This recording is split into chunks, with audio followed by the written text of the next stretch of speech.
Dear ladies and gentlemen, welcome to the second day of the Kyiv Security Forum. I ask for your kind attention to the screen.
Слава Україні!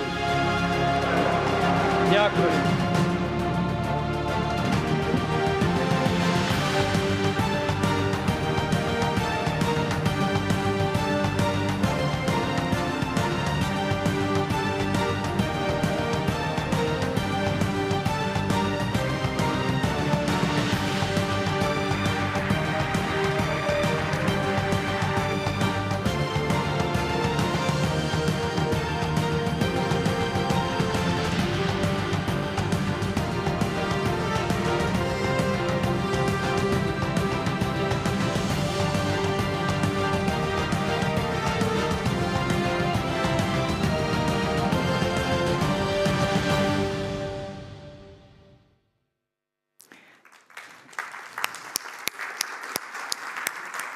Dear ladies and gentlemen, welcome. Welcome on this 40th anniversary of Europe Day. We celebrate today this amazing European integration project that was a direct answer to the set of events we commemorated yesterday. The two devastating world wars that ended in a ruin of Europe, in a ruin of this continent. And the direct answer to that was the realization that only through unity, through cooperation in defense, in politics, in economics, can smaller states have some kind of chance at living in peace. And in some important way, what's going on in Ukraine today, this war, proves this theory. It is no coincidence that a major European war erupted in a place that was not fully integrated into these pan-European and transatlantic security and political structures. And so Ukraine has set out a course for transatlantic integration into the European Union and NATO, and it is my distinct pleasure to welcome a first panel of this day that will discuss some of these very pertinent and important questions. I ask to join me on the stage Deputy Chairwoman of the Verkhovna Rada of Ukraine, Olena Kondratyuk. Online, we are joined by President of the NATO Parliamentary Assembly, Marcos Perestrello. Welcome. Senior Representative and Head of the NATO representation in Ukraine, Mr. Patrick Turner. Please join us.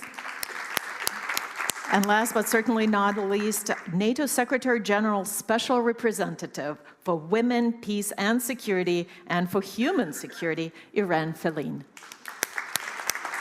Okay.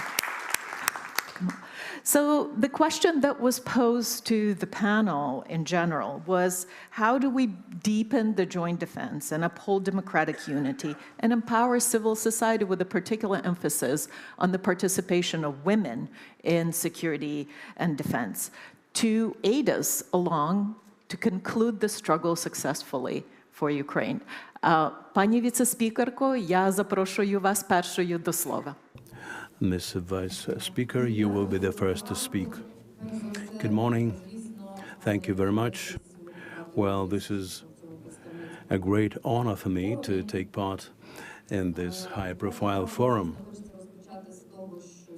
I would like to start by saying that today we are celebrating the Day of Europe, but I would be remiss if I don't mention that yesterday the civilized world celebrated the Victory Day in the Second World War, victory over Nazism and totalitarianism, while the civilized world voiced the slogan, "Never again." The Russian Federation keeps saying, we can repeat it, we can do it again. And basically the same methods that used to be used by the Nazis during the Second World War are being used by Russia now, ranging from genocide and deportation of the Ukrainian children all the way to shelling of civilians.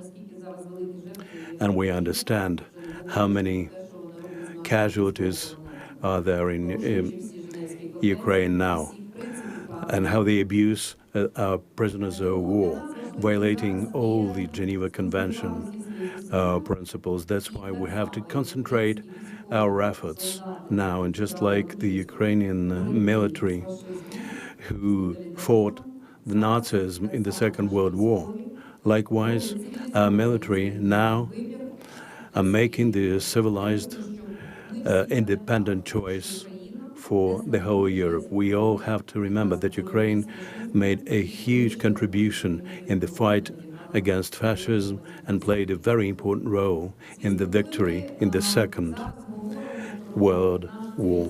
When we speak about our civilizational choice now, we all know that it is promulgated in our Constitution. The accession to the European Union and NATO. And this is a very important component of our security paradigm. And I believe that for us today, it's crucial to remember that from July 2022, the European flag is flying in the Ukrainian parliament.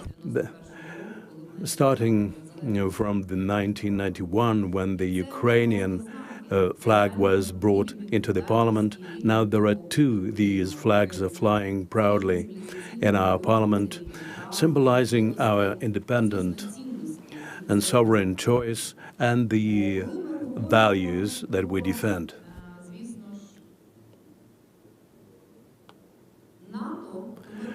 When we speak about NATO, we understand that there is no alternative to NATO if we speak about our security. It may be debatable, but one way or another we can say that no matter how somebody are trying to twist our arms, but our way to peace lies through the road to NATO, one way or another. We, Ukraine, have given the whole Europe and NATO 3 years for preparation. Did they use those 3 years effectively? I don't think so. And the last 3 years show us a lot of lost opportunities. If on the first day of the full-scale invasion, the whole world accumulated their efforts against Russia, if on the very first day we were given all the weapons that Ukraine needed at that time, a lot of things would not have happened. Suffice it to mention the Bucharest summit in 2008, when Ukraine had a real chance to embark upon the road of membership to NATO.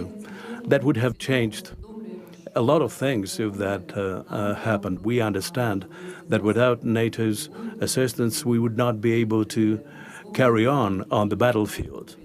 That's why I would like on behalf of myself and the Parliament to thank all our partners, all the NATO allies who help us to withstand this in this terrible war. Thank you. But the way I see it, all those lost opportunities show the weakness of European institutions, apart from other things, and the weakness of the general position of NATO. Why am I saying this? Just because I believe that the way to peace in Ukraine lies through strength. If Hungary is twisting our arms now, the European Union and NATO should understand how they can counter the threat which is occurring now in the European community. A case in point is the picture of Moscow now, who came to attend their parade, and the leaders of the Slovak Republic and Hungary are taking part in the parade of this satanic frenzy of Victory Day in Russia. Europe should understand all the threats to its unity. And when we speak about the actions of the European Union, and this also is related to a fair punishment of the aggressor, and we should say that the what was announced by Kaja Kallas, that there probably would be a tribunal against Russia on the basis of the European Union. I think this is a crucial point which opens up a way for the European Union to pool their efforts in support of Ukraine. As regards NATO per se, I would like to point out two important things. First of all, about the responsibility of NATO. When we speak about responsibility, this is largely about enlargement. And we know that in its history, when NATO wanted to expand its possibilities and opportunities, Sweden and Finland acceded in 1952. Turkey joined NATO when there was a threat of a war with the Soviet Union. And now Russia is trying to test NATO, and I do not exclude that they will try to test Article 5 of NATO. And it is largely depends on the allies how they are going to counteract that. And in this respect, their position towards Ukraine is crucial. Today, I also would like to recall the words of the Secretary General of NATO what he said in Munich. He said that within 3 months, Russia produces more weapons than all countries of NATO produce within a year. And this really is a graphic example of what is going on.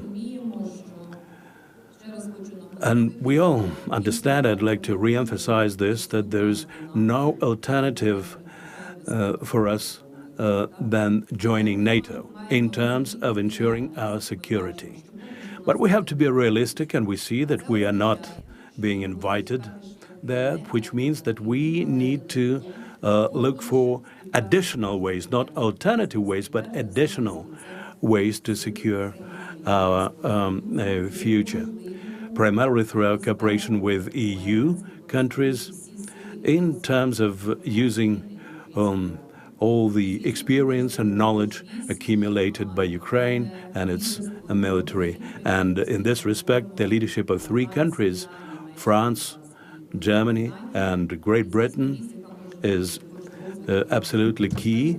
And this is the axis which can be crucial for our security. And that also is related to our cooperation with Poland. Далі говорити про розвиток нашої співпраці з НАТО, про відповідальність, яка є і перед Україною, і перед Альянсом, звісно, дуже хочеться говорити про те, що чим сильніше Україна буде на полі бою, тим вона буде сильніша в переговорному процесі. І ще раз хочу повторити, що шлях до миру зараз в Україні лежить відверто лише через силу. Дякую. Дуже вам дякую. Thank you very much. And this is a good time to turn to you, Mr. Perestrello, for your remarks and how NATO unity looks from Brussels, and what are the opportunities and challenges ahead for the alliance? Oh, good morning, dear participants and co-panelists, excellencies. I'm delighted to address this forum on behalf of the NATO Parliamentary Assembly on this symbolic day, 9th of May, Europe Day. Robert Schuman's declaration, presented exactly 70 years ago today, begins with these words: "World peace cannot be safeguarded without making of creative efforts proportionate to the dangers which threaten it."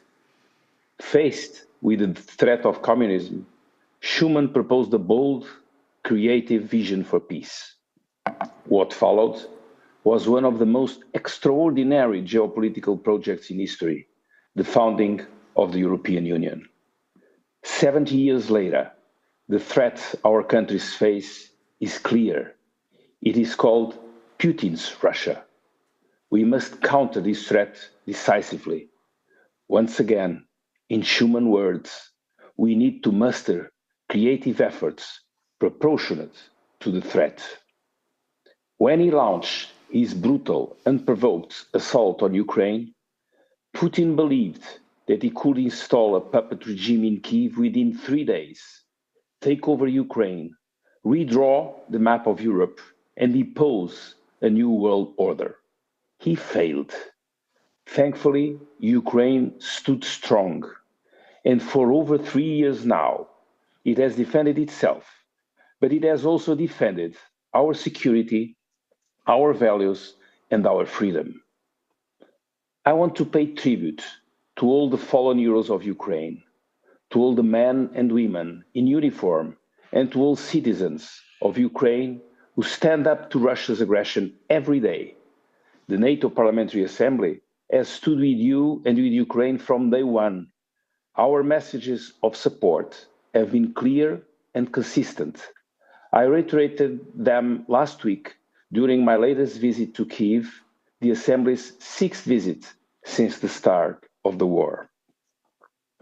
We remain unwavering in our support for Ukraine's independence, sovereignty, territorial integrity, right to self-defense, and self-determination. We are committed to supporting Ukraine's democracy, particularly through our strong partnership with Verkhovna Rada of Ukraine. We reaffirm Ukraine's right to choose its own path, including European Union and NATO membership. Russia bears sole responsibility for its illegal, unprovoked aggression and for the death, suffering, and destruction it has caused. The Russian regime and perpetrators will have to answer for their crimes. We also strongly denounce the assistance provided to Russia's aggression by the Belarusian, the North Korean, the Iranian, and Chinese regimes. This war is not just about Ukraine. It will define the world we and our children live in. No one wants this war to end more than the Ukrainian people. Ukrainians have borne the greatest burden in this conflict.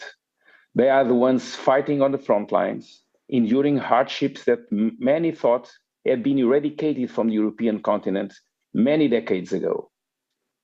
We support all efforts to bring the war to an end and to commend Ukraine for demonstrating time and again that it is ready to discuss a just and lasting peace. Although, at the same time, we must remain clear-eyed about the stakes. The outcome of any negotiation regarding Ukraine will set a precedent for global security. Nothing should be decided about Ukraine without Ukraine. Weakness or concessions today could invite further aggressions tomorrow. Peace cannot come at any cost. It cannot be a peace born of surrender. It cannot be a peace born of surrender, for true peace can only exist when it is rooted in freedom and strength. And that is why the only road to peace is through strength. That's why our task and responsibility among NATO countries is clear. First, we must continue to help meet Ukraine's immediate needs, to give Ukraine the resources to defend itself, defend its cities, defend its people. Second, we must ensure that Europe, America, and Ukraine continue to work together towards a ceasefire and towards a just and lasting peace. Transatlantic unity is vital. We must do all we can to bolster it. Together, we must step up our pressure on Russia until it demonstrates a genuine commitment to peace. And as part of any peace agreement, we must provide Ukraine with the strongest possible guarantees that Russia will never again be allowed to attack. Third, NATO should continue to support Ukraine politically and practically by delivering on the strong package on measures agreed at the Washington summit last year. We must also leave the door open for Ukraine's future membership. No third country should be allowed to have a veto power. And last but not least, Europe must mobilize. Today, by providing immediate aid and investing in Ukraine's defense industry. For the longer term, by showing that it is ready to take the initiative and guarantee a future agreement. And by welcoming Ukraine into the European family. 70 years after Schuman's visionary declaration, the time has come for Europe to step up and behold once again. So on this Day of Europe, let us affirm loud and clear that Ukraine belongs with us. Its future is Europe, and our future is decided today on the battlefields of Ukraine. Let us rise to this challenge by standing firmly with Ukraine. Slava Ukraini. Heroyam slava. Thank you. Thank you, Mr. Perestrello. Thank you for those words. Дякуємо. To Iran Felin, you have the portfolio for women in security, in peace and security, something all of us are very committed to, and those of us who are not committed to should be. So I'll turn over to you to talk about your work and mandate at NATO. Thank you very much. It's a great pleasure to be back in Kyiv, and it has a particular significance for me to have the opportunity to speak today on this very particular day, the Europe Day, a day that celebrates our values, the values that bind us, unity, solidarity, and a common vision for our continent.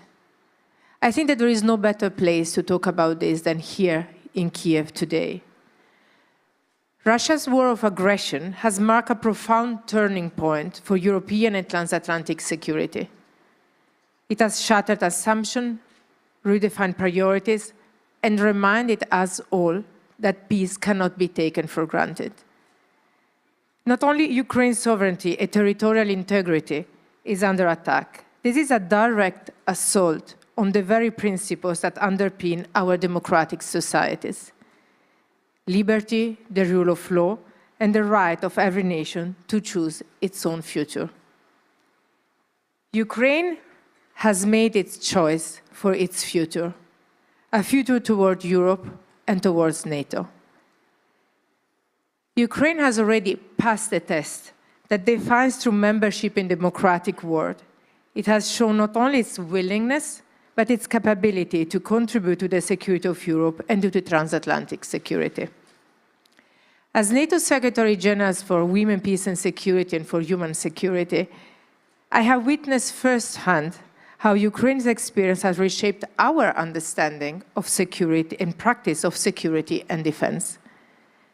Ukraine has taught us that security today is not only about tanks and troops.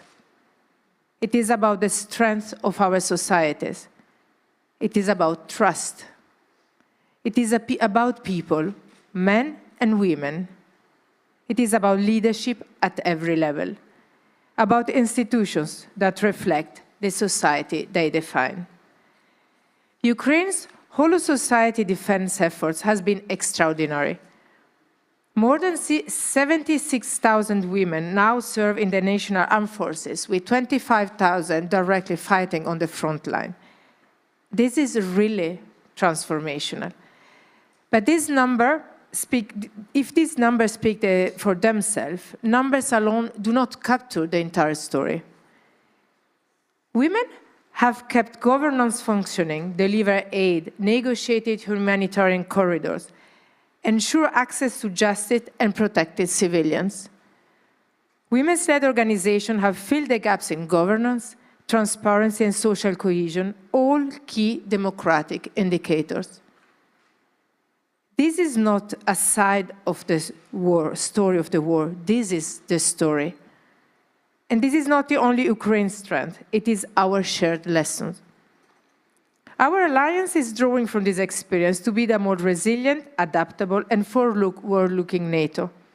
We are integrating these lessons learned in our policies, in our partnership, and our understanding of what makes security truly comprehensive and more effective, of what increases the alliance's resilience and long-term vision. The NATO-Ukraine Council, our interoperability programs, the comprehensive assistance package for Ukraine, and the newly launched joint analysis training and education centers, they are all examples of this integration. Let me repeat this once again. NATO stands with Ukraine today, and it will stand with you in the challenges ahead. United towards the victory as the main message of this year's Kyiv Security Forum. And as we look towards victory, we also have the responsibility to look beyond it, towards rebuilding, healing, and anchoring Ukraine firmly within our Euro-Atlantic family. When it comes to supporting Ukraine on its path to a lasting and just peace, I believe that there are three key actions we collectively must take. First of all, we must put civil society at the heart. One of the most powerful stories that emerged from this war is the role of ordinary citizens, from the women running evacuation hubs and defending their villages, to the activists documenting atrocity and defending democracy. Under siege, civil society in Ukraine has not only endured the war, it has advanced the very values we stand for: accountability, justice, participation, dignity. And if you are serious about a future of unity and peace, then we must ensure that these voices are heard and empowered. Second, we must ensure that the recovery and reform go hand in hand and they are inclusive from the outset. Ukraine is not waiting for peace to begin for building its future. Across the country, we see reconstruction and reform moving forward, even under fire. And we must match this determination by supporting Ukraine's transformation into a stronger, more transparent and inclusive democracy. This is where NATO and EU standards become more than bureaucratic benchmarks. They become the pillars of a just and durable peace. And this must be a peace built by all, with women at the table, with youth engaged, with local voices heard, and with human rights upheld. And third, we must uphold unity of purpose with clarity, conviction, and courage. Supporting Ukraine's future begins with a clear political will. We must be steadfast in our message that Ukraine belongs in our family of democracies and that no act of aggression can rewrite that future. Slava Ukraini. Heroyam slava. Thank you, Ms. Feline, for these words. Patrick Turner, over to you. You are the proverbial NATO boots on the ground here. Tell us about your work.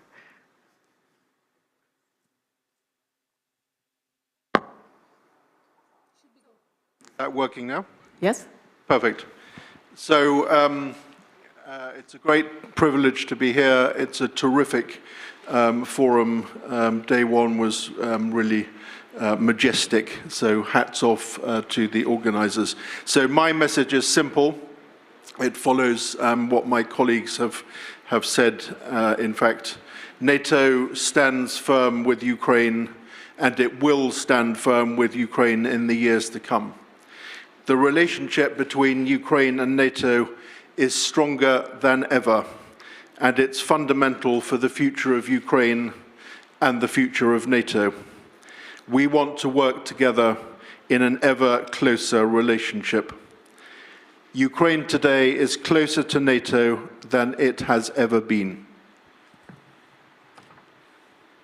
NATO allies continue to provide very large-scale equipment and training support to Ukraine. Last year, the security assistance provided by allies was over 50 billion euros. That's roughly the same amount as Ukraine spent on its own defense and security last year. Just in the first 3 months of this year, allies pledged over 20 billion euros more in security assistance for Ukraine, and the coming weeks and months will see further pledges and further delivery of support.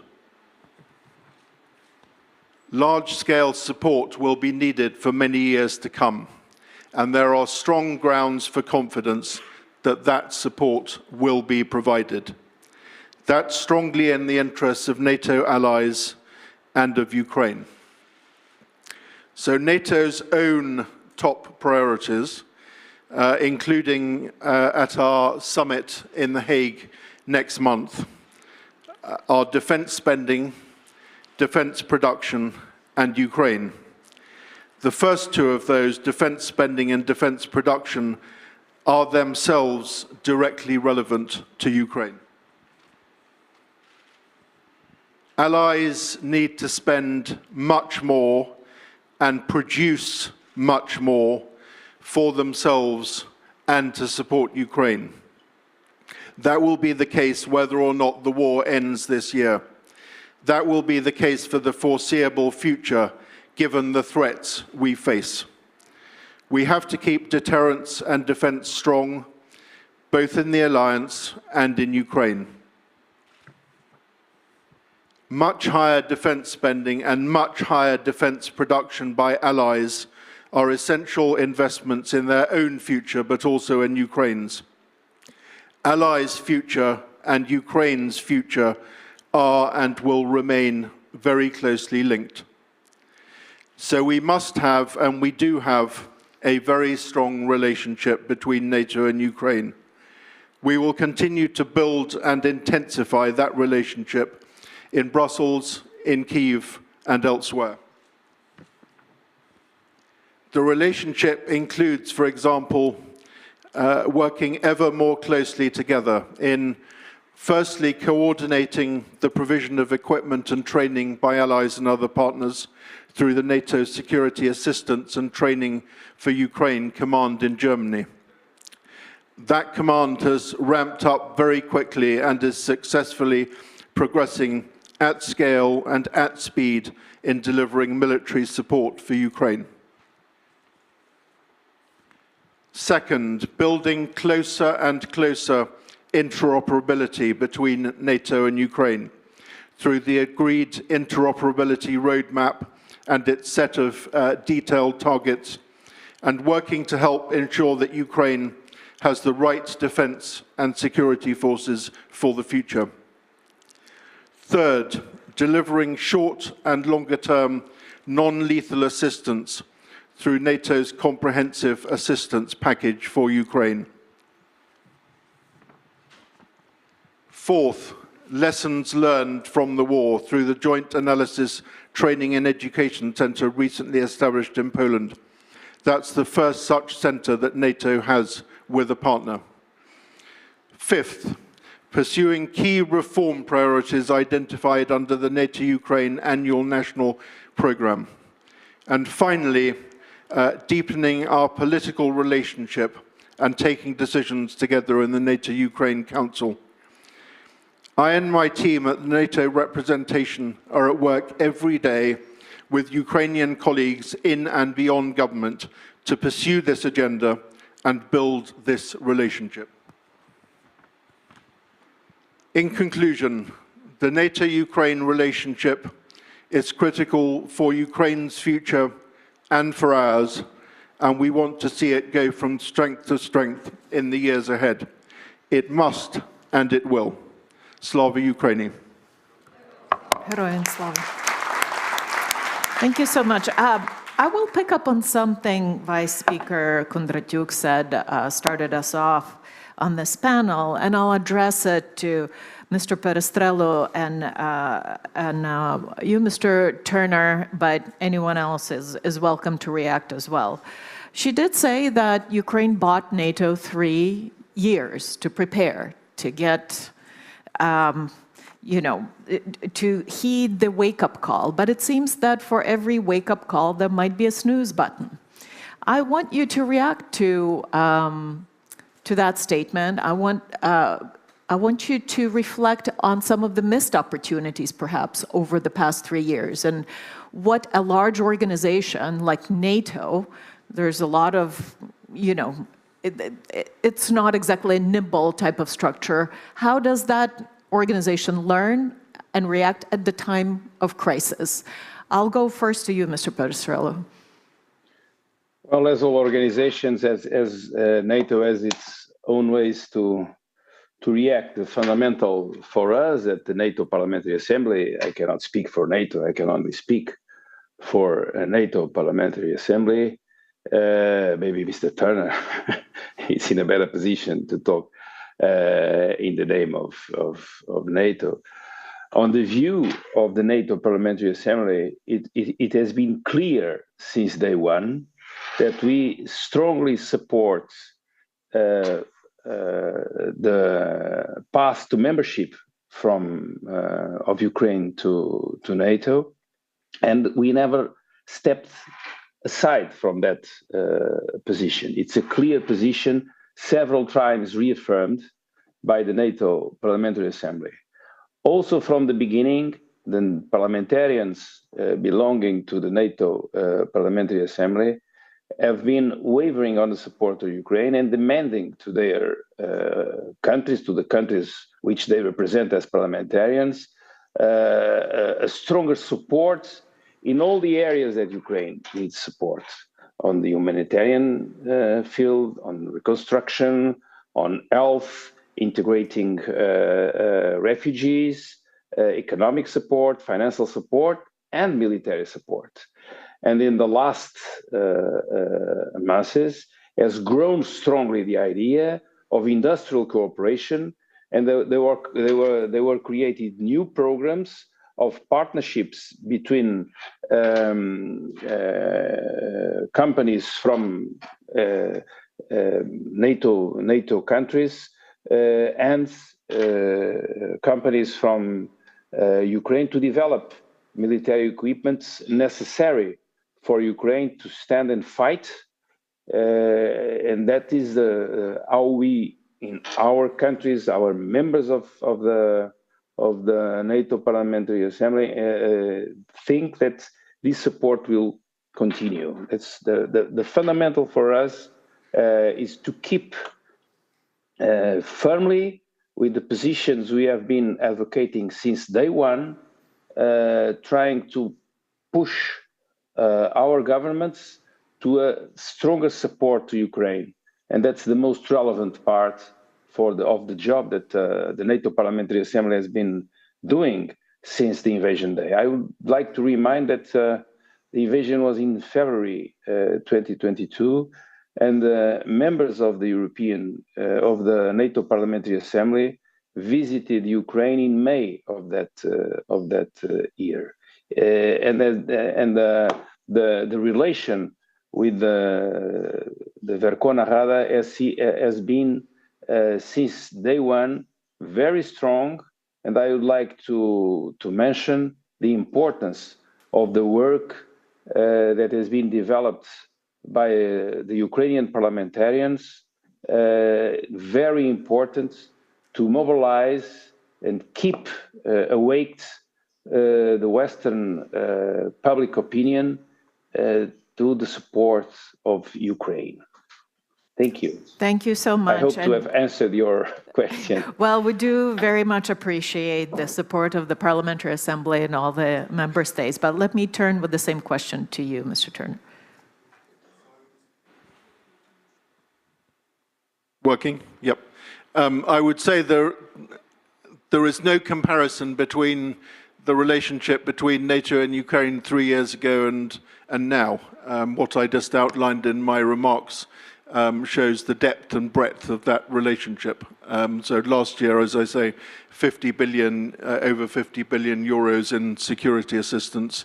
There was a pledge at last year's NATO summit of at least 40 billion euros that matched the amount that NATO allies had provided in the previous 2 years. So that's the first thing. Secondly, ever closer working together in a whole range of areas. I set them out.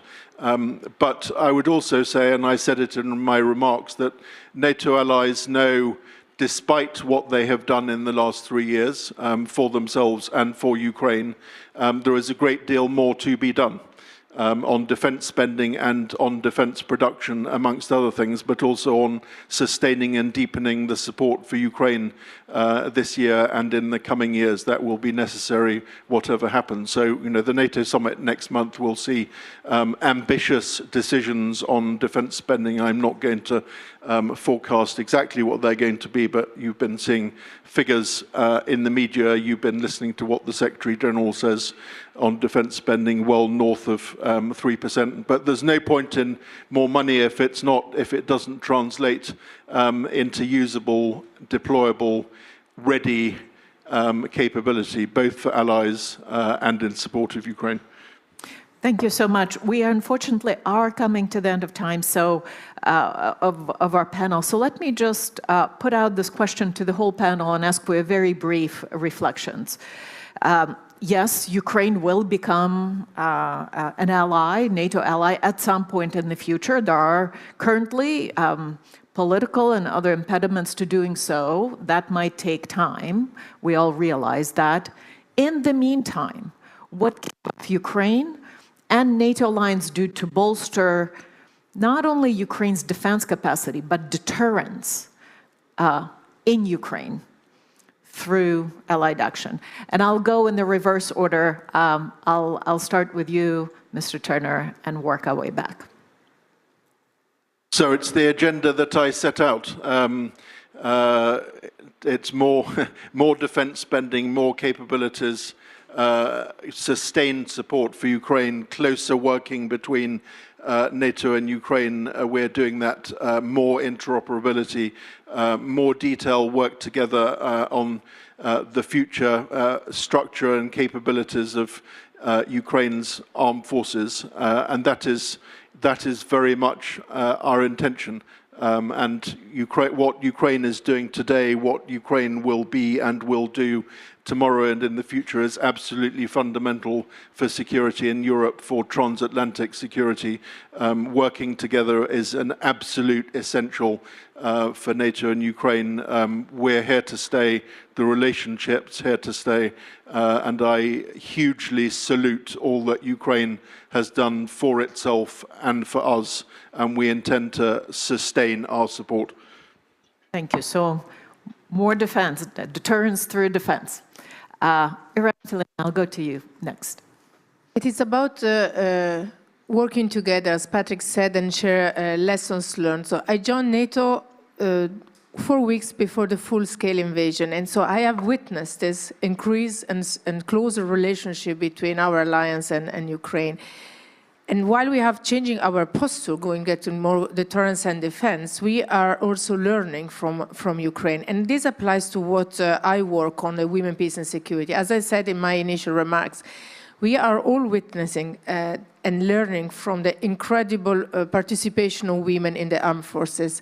here fighting together and alongside with men. And in a moment where we have to increase and strengthen our deterrence and defense posture, we talk about mobilization, we talk about generating forces. We cannot do this if we don't tap into the entire pool of talents in our population. And this is something Ukraine is already doing and where we have to learn a lot in our respective countries. And this applies also to the different ways in which the war is conducted, so the multi-domain operations, and especially when it comes to hybrid, cyber, UAVs. Those are all roles where women have, there is a lot of potential for women, and this is an undervalued and underutilized potential. So in our way of setting NATO standards, we here today talking about this, we are already setting new standards, and we are doing this by learning from Ukraine. Excellent, excellent. Mr. Perestrello, I'll go to you for some final remarks. Thank you, thank you. I would say briefly, ramp up defense spending, increase military support to Ukraine, especially air defense and ammunition, development of a common military industry, developing and increasing interoperability. I think with these steps, keeping the door open for membership, that's the best we can do to increase defense and deterrence in Europe and in Ukraine. To get that, one thing very important that should be reminded, keep and maybe and probably increase sanctions to Russia. Thank you. Пані віце-спікерко, останнє слово за вами. Так звучить якось двояко, останнє слово за мною, але... Well, it sounds kind of equivocal that mine is the last word.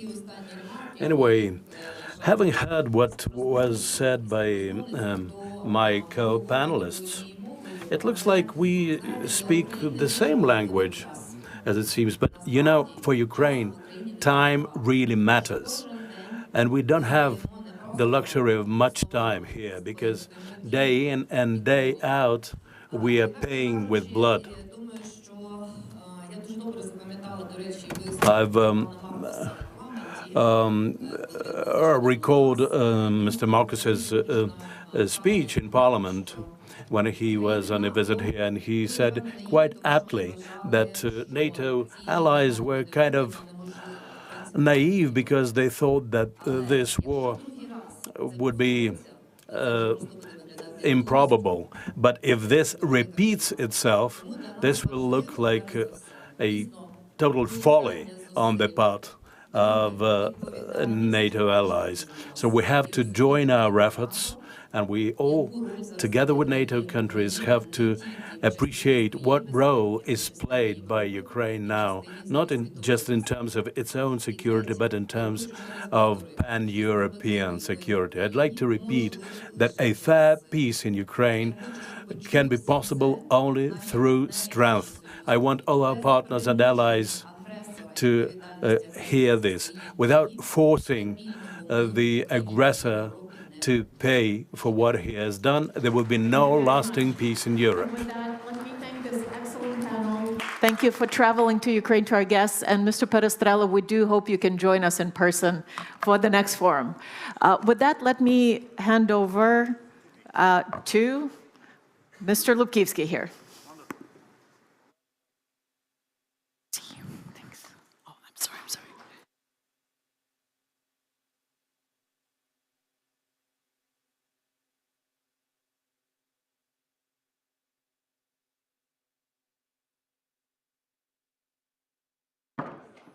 Пані та панове, дозвольте... Ladies and gentlemen, as a follow-up to the first panel, on behalf of the Kyiv Security Forum, allow me to congratulate you on the Day of Europe.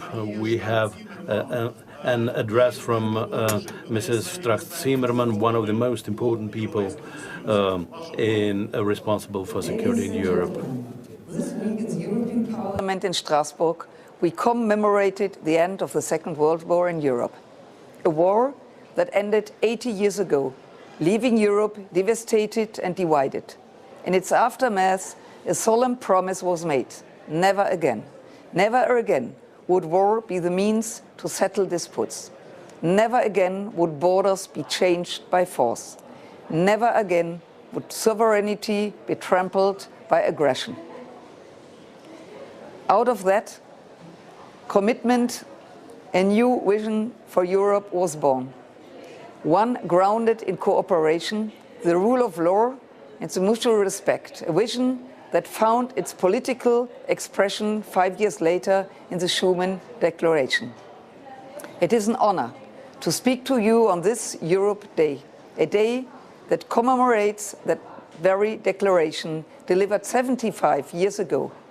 On May 9th, 1950, Robert Schuman proposed the bold idea that nations which share resources and sovereignty will never go to war with one another. It was a vision born from the ashes of conflict, grounded in a simple belief. Peace is not a given. It must be built, protected, and renewed every day. 70 years later, that vision faces its most serious challenge in a generation. The Russian invasion of Ukraine, it's not only a brutal war of aggression, but also a direct attack on the very principles that the European project was built upon. Peace through cooperation, security through unity, and the rule of law instead of the rule of force. Ukraine, with immense courage, resilience, and sacrifice, is not only defending its own future, but also defending Europe's. Since 2022, the European Union and its members have committed over 50 billion euros in military assistance alongside humanitarian, financial, and political support. Under the European Peace Facility, European states have worked together to ensure Ukraine has the tools to resist and to win. But our commitment must go further by integrating Ukraine's defense industrial and technological base into the European defense ecosystem. This is not just about procurement, it's about joint development, innovation, and building a defense industry that is resilient, modern, and interoperable with NATO and EU standards. Ukraine brings battle-tested technologies, skilled engineers, and a strategic urgency that Europe must learn from, not only support. We must also keep the door to EU membership not only open, but move a step forward. Accession is not a gift. It is a recognition of shared values and a shared future. The reforms Ukraine is undertaking during war are nothing short of remarkable. Europe must match that courage with political will. The Schuman Declaration reminds us Europe is not a finished project. It grows through crisis, evolves through solidarity, and deepens through commitment. A stronger Europe, defense based on strategic autonomy, industrial cooperation, and shared values, it's now essential. But let us never forget, our most powerful weapons are not just tanks or sanctions. They are unity, fairness, and purpose. The more clearly we define our role in securing peace and defending democracy, the more credible we become to allies and adversaries alike. So on this 75th anniversary of the Schuman Declaration, we are called to act with the same vision and courage that defined its origin. So reject the logic of sharps and influence and imperial conquest. To stand not behind Ukraine, but alongside it politically, militarily, economically, and morally. Because a free, independent, and safe Ukraine is not just a hope. It's essential for Europe's peace, security, and identity. Slava Ukraini. Thank you very much. I believe this is a fantastic introduction to two crucial panels that we are going to listen to, that are where we will discuss the role of Europe in the global affairs, leadership of Europe, how to live without America, and Europe's security, how to live with Russia. I would like to invite our legendary Kimberly Dozier to the stage to introduce our distinguished panelists and to start the discussion. You're welcome. Thank you. Thank you so much. Well, may I call to the stage, I will start with Chairwoman Ivana Klimpush-Tsintsadze. And we have your names helpfully there. Dr. Mika Aaltola, Ms. Anne Genetet, Ms. Marketa Gregorova, and Mr. Ivars Iyabs, and Chairman and former Secretary General Klaus Welle. Thank you. And if I butchered anyone's name, please let me know. So we are here to discuss Europe's strategic autonomy or progress towards that, replacing what used to be a Pax Americana of US leadership. So I want to start with my usual lightning round question. I have warned them that I would give them a provocative question that they have not heard in advance. So I'm going to key off the previous panel with the mention of Article 5. Mika, do you trust the Trump administration to honor Article 5 if Finland is attacked by Russia? Thank you for the question, and thank you for the honor of being in here. And also I'm very grateful for Ukraine's fight. I know it fights for its own sovereignty, but in doing so, it provides for European security. Answering your question, if you ask the Finns, I think the latest poll numbers showed that 70% of them do not trust that Trump administration would actually unconditionally help Finns. But that was the starting point when we joined NATO. The idea was that you cannot lock history, that you actually can do well when it comes to your own defense, build up your defense, and Finland is doing so, just decided to go over the 3% limit that I have been advocating for years. So if you take care of yourself and you are located in a very geostrategically important place, you are going to have friends that have your survival in their interest. Look at the neighborhood, Norway, Sweden, Baltic states, Germany. UK usually has been geostrategically wise enough to understand Finnish locatedness. And if we are lucky, the Americans will also rise up to the occasion. So it's bound to be dependent on the context. Right now, US is withdrawing as it did before the two world wars because it has so many commitments to different corners of the world. Its risks are increasing, so it's natural that it withdraws to a position where it feels safer. But at the end, it will realize that it's not isolated, that these things are going to affect also the interest of the US. So ultimately, I trust that the Americans will provide help. The main point that I took away from what you just explained is that 70% of Finns don't trust the US to do what they've promised to do, and that Finland will get help from Washington, D.C. if they rise to the occasion. Well, the key points during the first Trump administration was that that were delivered to Washington, that Finland always has paid its dues. It has always taken care of its defense, and it will always be a friend of US.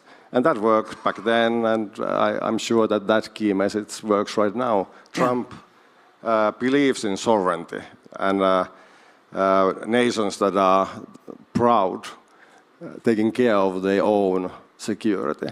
That is kind of the common value basis, I think, that will work also. So you cannot base your security merely on signatures on paper. You have to actually commit things.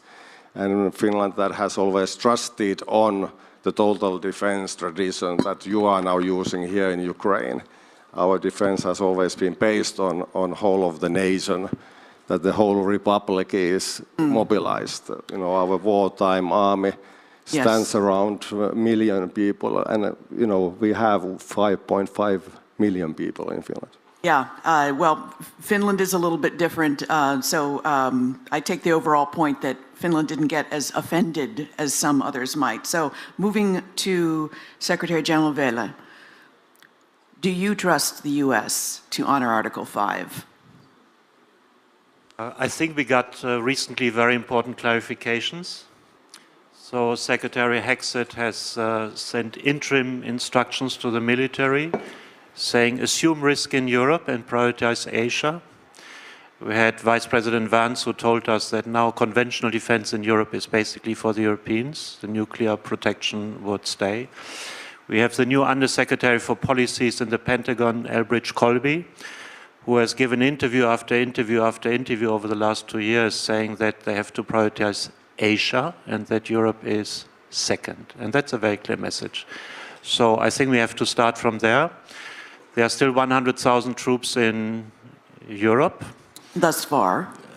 But we will see what the NATO summit brings. If I take the paper of Stephen Miran on economic strategy, it says at the end of the day you have to combine maximum pressure, and you do that by bringing security into the remit, and I expect that to happen at the NATO summit end of June, so that will be the decisive moment. After that, we will know where we stand. Got it. So stay tuned. Ms. Grigorova.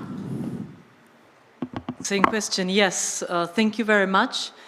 I'm very glad that Finland thinks that fulfilling its end of obligations would be enough, but I don't tend to be that optimistic, especially when taking into account what has been already said by the current Trump's administration on this topic, because they themselves would actually breach the Article 5 were they to force Greenland into their own possession.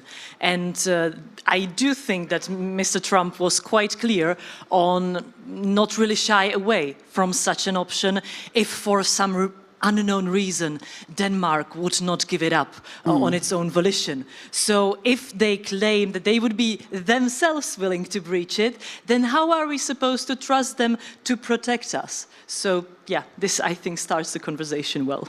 Absolutely, especially since the last Trump administration, what we would tell each other in Washington, D.C. was take him seriously but not literally.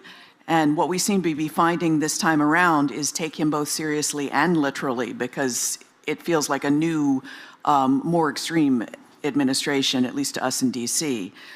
So, Ms. Genitet, Emmanuel Macron has been picking up the banner of leadership and trying to encourage Europe to come along. He has made some disparaging remarks about NATO in the past. What would France do? Do you think the US can be counted on to honor Article 5? Thank you very much. Very good question. And I first want to thank the organizers of this forum. It's an honor and privilege to be here. And I'm here as a member of the French Parliament and clearly aligned with the foreign policy of President Emmanuel Macron. I'm from his own political party. The question for us is not as should we trust Mr. Trump or not. We have to act as if we cannot trust him. We have no choice. We have no choice, and it is to act as if you cannot trust him. We have to act as if we cannot trust him. We have no choice, and as the question of this panel says, Europe clearly has to stand up. And as Europeans, I have two messages. We have to stand up on our unity. And yesterday it was saying with the opening of this forum, we have to unite again. Clearly, this is a message for European allies. And the second message is we have to stand strong on our values. And one maybe of the most powerful value that is sometimes even contested within Europe is the fact that what we call the Brussels effect. We can create norms, standards, rules, regulations, and this is probably the most powerful extraterritorial weapon that we do have. And we have to build on that, and if we do not do so, what message will we carry on? It means that our values would be negotiable. I do not want that. It cannot be. So as of now, Europe has no choice.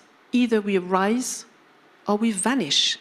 And with us, we have Ukraine now, because Ukraine is an ally, is a European ally, and we consider things happening to Europe. We have to include Ukraine with us. So all together with Ukraine, we rise or we vanish, and I think that Ukrainian heroes deserve that we raise. Rise or we vanish. Thank you. So, Mr. Iyabs, Latvia has many people who still remember Soviet times. Yes, sure. Do you think you can trust the U.S. if Putin traverses your border? Say, does something like borderization that they're doing in Georgia? Okay.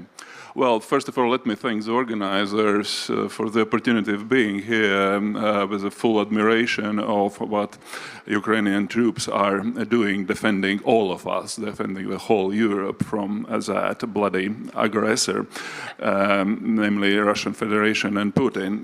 Answering your question, I think, first of all, we are right now in the middle of reformatting or reframing the transatlantic relationship. I don't think that we have any clear signals coming in from that side of the Atlantic Ocean, because they are mixed. I mean, and I think that the previous speakers have already noted that there are different signals. And of course, we are worried about what has been said about Greenland as a NATO country and the rules-based international order in general. But on the other side, at least from my perspective, which is largely a Baltic perspective, we still see our transatlantic partner, meaning the US, as an important and very fundamental part of European security. And we have done basically everything to be trusted partners on our side. I'm not talking about that the Baltic countries are increasing our defense and expenditure already now up until 5% and probably even to the north. But we have already, of course, as many European countries, our soldiers have lost their lives fighting on NATO missions. And I think this is also a sacrifice to be noted, because this is also the strength. Yeah. And in that sense, I think that the US is still a very important partner and hopefully will be such a partner. At the same time, I think that we are right now also in the European Parliament, in Brussels in general, in a very, delicate balancing act. On the one side, thinking about the European strategic autonomy, and that is right that Europe has to be able to defend itself on the one hand, at the same time keeping that transatlantic link strong, because you mentioned the Baltic experience from the Soviet times.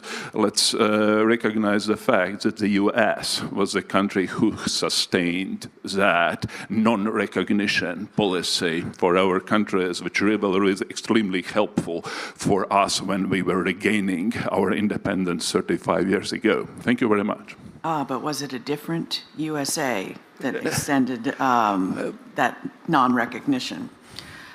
That's what we're arguing back in DC.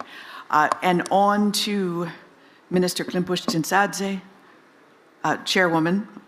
Apologies, I gave you a promotion. I used to be Deputy Prime Minister, so that's okay. Why it's in my head. Okay. So, listening to all of this and being in a position where you need U.S. support, do you trust the White House to sustain Ukraine's war effort?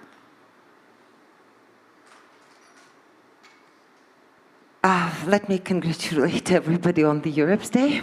And let me put it this way.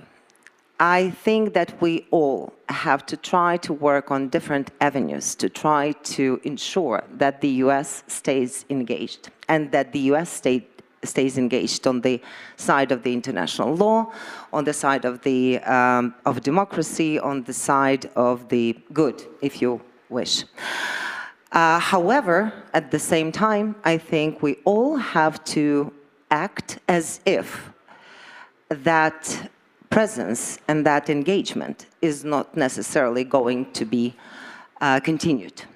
And that is the ground baseline from which, from my perspective, all the European nations, including Ukraine, have to act at this particular point. And that means that we've seen a lot of wake-up calls. One of the Ukrainian military just recently said that, well, I see that Europeans have woken up, but they are still in pajamas and they still have to drink their coffee and then still get dressed. I think we are much beyond that already, but I think we are not there yet with our common action. We are not there yet with clear understanding that values, prosperity, security, our ability just to focus on our everyday lives and dreams should not be taken for granted.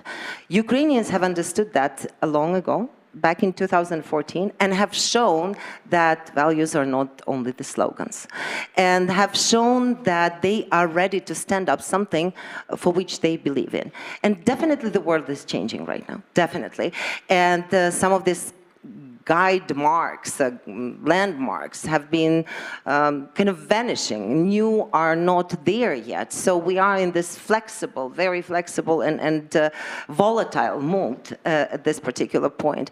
But I think Europe has had always the compass that should have been, that helped Europe to get through troubles and through difficulties and challenges, and that is this basis on values. So the question mark right now is whether we are capable of acting all together based, both internally and externally, based on values.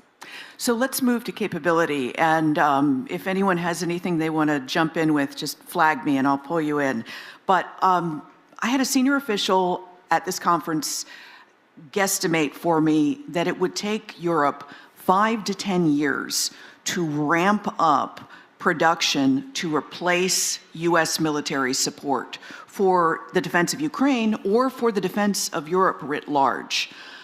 Because even if you throw a whole bunch of money at it the first year, you're gonna get what you got in Iraq and Afghanistan, where they couldn't spend the money fast enough and they spend it on the wrong things because it takes time to build up. Yet, various European intelligence agencies have estimated that Russia can reset in 2 to 3 years and be ready to invade another country in addition to Ukraine.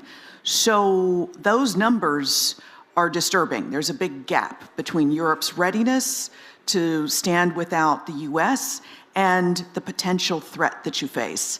Mika, you wanted to jump in. And sorry, I know Mika from the Finnish Institute of International Affairs when he was the head, so it's hard not to use your old title. Well, yes. Well, there's only 1 millimeter away from being extremely policy-relevant researcher into being politician, so that happened to me. But yes, the prognosis is that Russia is in war with the West, as was said yesterday. So we are only seeing the first episode, horrible episode here in Ukraine, and we have to build the deterrence. And you say that there's this gap, that it takes so many years. We should have started sooner, shouldn't we? Then we would have those.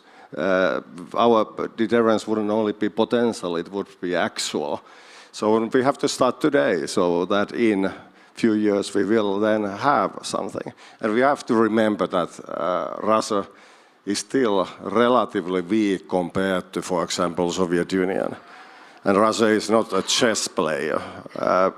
It is mostly concentrated on street fighting and particular types of destabilization operations in different European countries currently. We have seen those cable cutting, assassinations, sabotage operations. That's what they are going to start doing. And of course, we have to, on the meanwhile, keep our politics in order. Because the biggest problem is that you cannot fight wars or have deterrence. You cannot defend yourself if the politics is not in order. That was the key point of Clausewitz when he said that war is continuation of politics by other means. He meant that politics has to be in right order. Look what happened to US in Vietnam. They won all the battles, but they lost the war because politics fell apart from underneath the war. Same happened in Afghanistan. So we have to have the political will, and currently it's not perhaps 100% there. So it has to be more ad hoc, it has to be coalition-based, and it has to be centered on Ukraine, because you are part of the coalition of willing. European defense is being built here in Ukraine. Zelensky, when he said that, was right. There's not going to be a European army, but there's going to be coalitions of willing, as there has been in 1,000 years of European history. When the hardships hit us, very difficult times hit us, we usually pulled it together by those countries who were willing to take part in operations in distant corners of Europe. And Trump and J.D. Vance's derisive comments about Europe must surely help build that coalition of the willing. Ms. Genetet. Yes, thank you. I think that the person you were talking to was carrying a message coming from Russia. It's a defeat message. How can you tell that Europe needs 5 to 10 years and Russia 2 to 3 years? Initially, we said that Russia needed 3 days to invade Ukraine. Well, 3 years from now. From then. So I don't believe that. When you go into figures, the defense budget of Russia is about 100 billions of US dollars, almost. When the total defense budget, including United Kingdom for Europe, is about 350 billions of US dollars.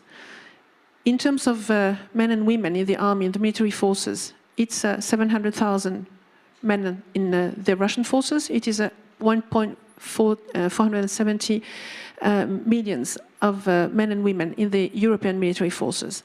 So, as Ambassador Carpenter said yesterday in the previous panel with the Atlantic Council, in Europe, we have the force, we have the money, we have the talents, we have the patents, we have the rule of law, we have everything to be a superpower. But now we need cooperation and we need to be united, and we don't need 5 to 10 years. So a follow-up for you. France has been frozen several times by protests over social spending. How will the French people swallow this shift in spending that will have to follow for self-defense? I'm very optimistic. When you look at what we are trying to call for a reserve, same as what they have in Finland. We are far from having what they have in Finland, but we had a call on to people who would like to join the reserve. And we had, just for the first trimester of the first quarter of 2025, 12,000 answers, when last year was less than 2,000. For the whole year of 2024. This shows that French citizens, despite the problem of social spending, we intend to clearly be united and move on to be part of the reserve. And the moral forces in France are growing, which is a very good and optimistic sign. So now the President will answer your question about social spending and defense spending May 13, so in a few days he will give a speech on national TV. Ms. Grigorova, I saw your hand before the minister, so I'll let you go next. Yes, thank you very much. I also actually raised my hand before my colleague from France said her points. I'm a bad teacher. And I don't want to completely repeat what has been just said. I just want to say that I absolutely agree with you. It is really not such a math as saying 5 years to replace US arsenal, 2 years for Russia to replenish its resources, because that sounds as if Europe would start from zero, and that's just not true. We are absolutely not starting from zero without the US. Of course, it's extremely unpleasant because since 1945 we said that the US will be the Pax Americana, the main power that will protect us. But it does not mean that we do not have the 1.4 million soldiers. We just don't have them joined together in the European army or something like that. And I don't think that the European army is possible without a proper European federation, and we are just not there yet. However, there can be joint procurements, joint trainings, there can be preparedness, but we are really not starting the preparedness from nothing without the US. And I think that's a really important point. Last point, when we say 1.4, I'm pretty sure my French colleague agrees, we are also including the Ukrainian army, which is currently the most experienced army in the world. And we can learn so much from them in Europe, just if there is a political will to do that. And Mr. Eryabs, I know that you've been waiting patiently, and y'all don't have to wait for me. You can also jump in on each other's points. So I welcome cacophony. Thank you very much. Regarding the European capacities, this is a continent, or a EU is a union with 450 million people and 20 trillion euros GDP. And in that sense, compared to Russia, this is big. The question is, how capable are we to mobilize those people and those resources to have a really defense union?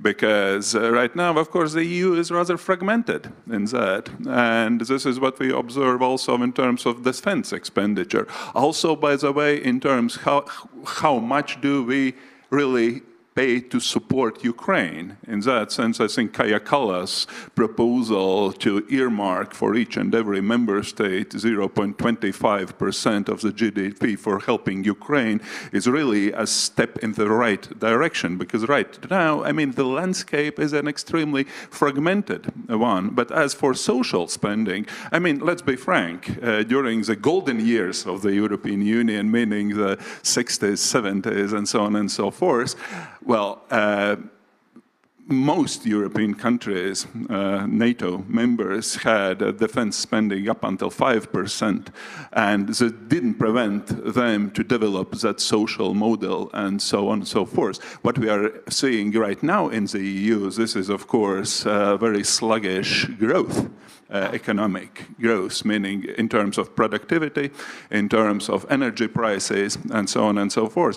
And this is where also I think the defense industry comes into the play, especially when we really think about integrating Ukrainian defense industry and military industry in the European framework, which to my mind is really one of the most important tasks. We have already started working in that direction in the European Parliament when adopting this European Defence Industrial Programme, which also includes the money, and the part of it goes for the Ukrainian defence industry. But let's be frank, the most expenditure in terms of defense still comes from the member states and not from the Brussels. Thank you. Just to red team it a little bit, I've been going to European Security Forum for almost 20 years, and I've heard all of this about ramping up spending, and it hasn't happened. And I speak frequently to the defense industry, and they say, we'd love to ramp up production, but until we get the contracts, it's not worth our time. And what is even worse, the majority of our defense industry in the EU is right now working for export. Very little of that stays in Europe because of what you just mentioned. There is very little of procurement taking place right now. I mean, during the last 3 years, of course, the situation has changed immensely. But nevertheless, this is not about defense industry. This is not about 2 or 3 years. This is about 10 years just to develop those ever-warm facilities that would be available for all the European countries, including Ukraine, if needed. Thank you. And you've been spending a lot of money buying American, which the White House could turn off if it's really angry. Secretary Vela. Yes, thank you. I think what we need is a clear calendar out of the NATO summit. Because the key question is not overall availability of capacity, but it's all about strategic capability gaps. Because the United States has always insisted that satellite, intelligence, long-distance transport, refueling is theirs. And these are exactly the capabilities you need to connect these individual actors on a European level. And that's what the 150 billion is for in Rearm Europe, where we want to do joint procurement for whichever countries want to use it. But there's a special mention that this should be focused on those strategic capability gaps. And that is critical. And we need a calendar agreed with the United States that allows us to replace the United States in those critical functions. So possibly one of the best things that could come out of the NATO summit is that the Trump administration says, because Trump will probably be hearing this for the first time, sorry, but when Trump officials, the close cadre around him, realize that they've been holding Europe back, that if they lift those restrictions, Europe will be on its way? Yes, that is one of the dilemmas when we go to the NATO summit, that of course, in order to revamp and expand the defense industrial base in Europe, we need to also invest into that, and the bi-European approach is going to be something that Washington is going to be naturally surprised. But yes, we have capabilities here. We have Taurus missiles, Storm Shadow missiles. We have Airbus that has most effective air tankers in the world.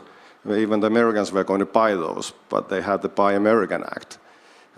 So we have quite a lot of things. We need investments now. I was in France a couple of weeks ago, and the major companies there are investing on their own because now they know that there's a horizon. It was very important the Commission put out the message that this is not only about Ukraine, it is about European defense, and the time scale became much longer. So now we know that the purchases are coming. There's money in the machine, and the third largest economy in the world, Germany, investing 1,000 billion euros into defense and infrastructure. That was one of the key messages. Times are now changing, and the old world is rising up, and that's a good message. So listening to all of that, Minister Klimpuch-Dzintsadze, are you encouraged? Are they doing what they need to do fast enough to support Ukraine to keep surviving, especially if the US pulls out? Well, definitely Europe is not starting from the baseline. Definitely a lot has been done.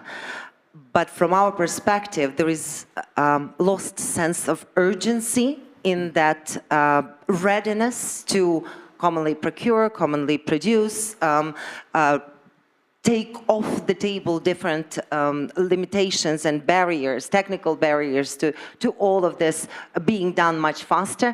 And I think there is this not understanding that some of the procedures, some of the bureaucratically, maybe positive in the peacetime things that have been there as safeguards for different processes in Europe have to be lifted at this particular point, because Europe continues, from my perspective, Europe continues to respond to a serious, non-hybrid, but serious military threat with a peaceful means.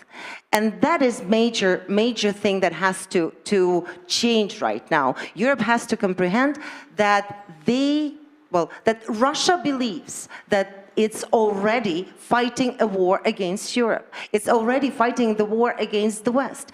And they have just not to pretend, sorry, ladies and gentlemen, not to pretend that this war is only about Ukraine. It's not.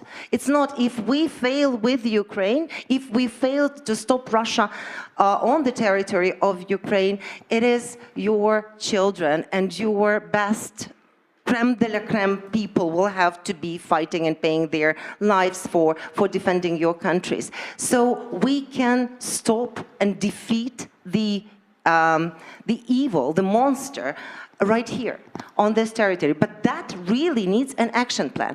And we are not there still with the commonality of the threat perception. Definitely, in Latvia or in Finland, there is a much more clearer view of what we are standing up against. While, sorry to say, maybe in Spain or in Italy, this is not that clear. Or there is a willingness to shy away from this real challenge, and we have to call a spade, because when we are hearing that in the Baltic Sea, when the cables are being cut, that this is a hybrid threat. How come is it a hybrid threat? It's a real threat. It's a real attack, and we have to deal with it with the adequate means. But we are not there yet, and all the goodwill and all the greatly appreciated caravan of summits that has been happening after this wave of isolationism coming very clearly from the United States is not going to sort it out. It's an action plan that had to be ready already a day before yesterday and had to be implemented already yesterday. That could actually help us to preserve that social spending in the future. But that social spending really depends on the security and capability to defend what is value-based, and actually also act against internal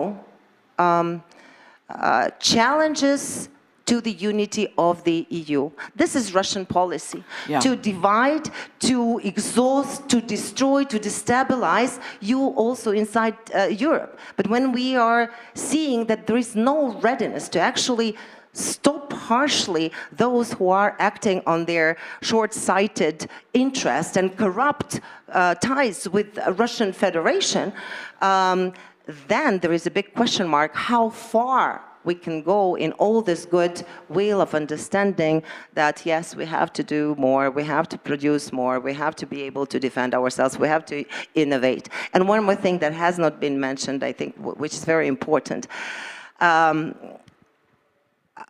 because Mr. Veller was talking about the strategic capabilities and so on, the war is changing very, very much. And you have heard this from many times from Ukrainian soldiers, from Ukrainian military, from your own military. And that means that a lot of that innovation that is capable of protecting in the current situation is being developed here in Ukraine. So co-production, investment in this defense capabilities that we still do have in Ukraine, and which are basically one-third of the, which are working for one-third of the capacity of production, this is also a response not only to protecting Ukraine, but also to protecting European states. And without Ukraine, Europe cannot really become stronger. Yes. Without Ukraine, Europe cannot become or retain or regain the place of real geopolitical actor in the world. With failing in Ukraine, Europe will lose its credibility, its its appeal to many other nations. I understand. You're basically saying that Ukraine has lessons that Europe needs for its very survival. And in our last 10 minutes or so, I wanted to come back to the point that you just raised about the war Russia is already waging inside all of your societies. We have today the Victory Day in Moscow. We have Fico from Slovakia is there. Serbia is not an EU member. They're also there. I mean, this represents sort of the thin end of the wedge, that there are populations within certain European countries, just as you have populations inside the United States right now, that spout Russian disinformation and reject the message of their democratically elected governments. What do you do to fight that enemy within? Yeah, well, I'm a coordinator in the Democratic Shield Committee, and we think about that quite a lot. Of course, there are different political families present there, so we see kind of the spectrum of opinions in Europe. I firmly believe that Russia is doing what it can in order to kind of do reverse color revolutions, because the Russian belief is that those were not authentic expressions of people, they were machined, and Russia has learned to machine political parties, help candidates, relatively cheap operations with old means, buying votes with newer means, using TikTok and other social media platforms to promote and enhance certain candidates. And the candidates are happy because they get, well, basically a campaign machine for free. We saw what happened with the Romanian presidential first round last fall. That's one of the key points. We should also recognize that Putin, as an intelligence operator from Eastern Germany, he knew the manual back then, and it included supporting terror also in West Germany and Western Europe. So that bridge between right-wing, left-wing, and Islamist terror in Europe and Russia, that should be looked much deeper into, because Russia doesn't have any obstacles of doing that. It is fighting a war against West by all means possible. Its values aren't holding it back. Yes, there's no value base that, for Russia, a successful terror attack somewhere in Germany before elections actually makes quite a lot of sense. So why shouldn't they support and facilitate those types of operations? And we are kind of behind the curve because we are still naively thinking that kind of the soft power will fix the problems. It won't. We should have more active defense and shield, active operations. But what Russia sees is weakening West right now. So Russia and China are celebrating in Moscow. They see victory that is approaching. And why should they right now sees what has been working for them? We should understand. And seems to be working in the United States. Mr. Ilyab, you wanted, and I'm going to have to ask everyone to stay brief. I'll be brief. You've got a Russian-speaking population inside Latvia. Yes, how do you fight we know it from the first-hand experience. What does it mean to have an immense Russian propaganda working in our country in order to destabilize our democratic institutions? I think that all the Baltic countries know that. But in terms of recipe for the future, I think that from my perspective, there are two things that should be mentioned. First of all, start dealing with social networks, because we all know that the EU has adopted certain kind of legislation regarding the misuse of freedom of speech, but it still works very problematically, I would say. For example, all those Russian TV channels that are transmitting propaganda, for example, they have been banned as sanctioned entities from the TV, but they are still very much in the social networks. And the second thing, of course, we have to think about not just defensive capacities, but also offensive capacities. And this is where we have a lot to learn from what Ukrainian colleagues are doing, because you have been in times of war very active in that, and I have to say also very successful. So there is also a lot to learn from the Ukrainian experience. Thank you. Again, that's having to convince your own population that it's okay to clip some of those freedoms of speech to protect the population. But Mr. Vella, Secretary Vella, you've got a rising AfD in your part of Europe. How do you, with that internal opposition, change people's minds? Yeah, and what's the most worrying is that there is a US vice president who is recommending to vote for this party, plus Elon Musk. I mean, that's the real shocking element in all of this. Seems Russian disinformation has worked in one part of the world. I mean, I recommend to everybody to read again the book of Catherine Belton, Putin's People, where she said that the KGB started to plan in the second half of the 80s how to survive without the Soviet Union. And they moved an equivalent of 25% of the value of Gazprom to the West for influence operations. So where has this money ended up? Where has this money ended up? Not enough people know that. And not enough people have like the program in Finland where you train kids how to spot disinformation. Ms. Janitet. So we clearly need to fight Russian propaganda, which is very insidious, including in our country, in France. It's very strong. And personally, I think we all have to talk. And this forum is a good place also to fight Russian propaganda. As well as a politician, I'm going around many French cities regularly just to have public hearings, just to explain what Russian propaganda is made of. And we clearly have, again, to stand united on our values. We have no choice, because this unity of Europe that was so painfully built could clearly unravel now, not through invasion, but through division. But of course, we're not talking standing together as Europe. It's like, how do you convince your own people? But it's also all together. I think we can have tools, and I think within NATO we were building tools to fight propaganda. And it's also, we can do one by one, each on our side, but again, to fight this Russian propaganda, we have to be together. And I want also to highlight there is a cyber defense that we are building in Europe, which is NIS2. It's a norm, once again, but it should be ratified shortly, and I hope France will do it shortly. We are late on schedule, but all European countries should ratify this NIS2 standard cybersecurity weapon, and this will be very important for us to fight Russian propaganda. But again, history will not wait for those countries who hesitate. Yeah. We have to fight propaganda. And I'm glad you brought up cybersecurity, because attribution is an important part of calling out disinformation.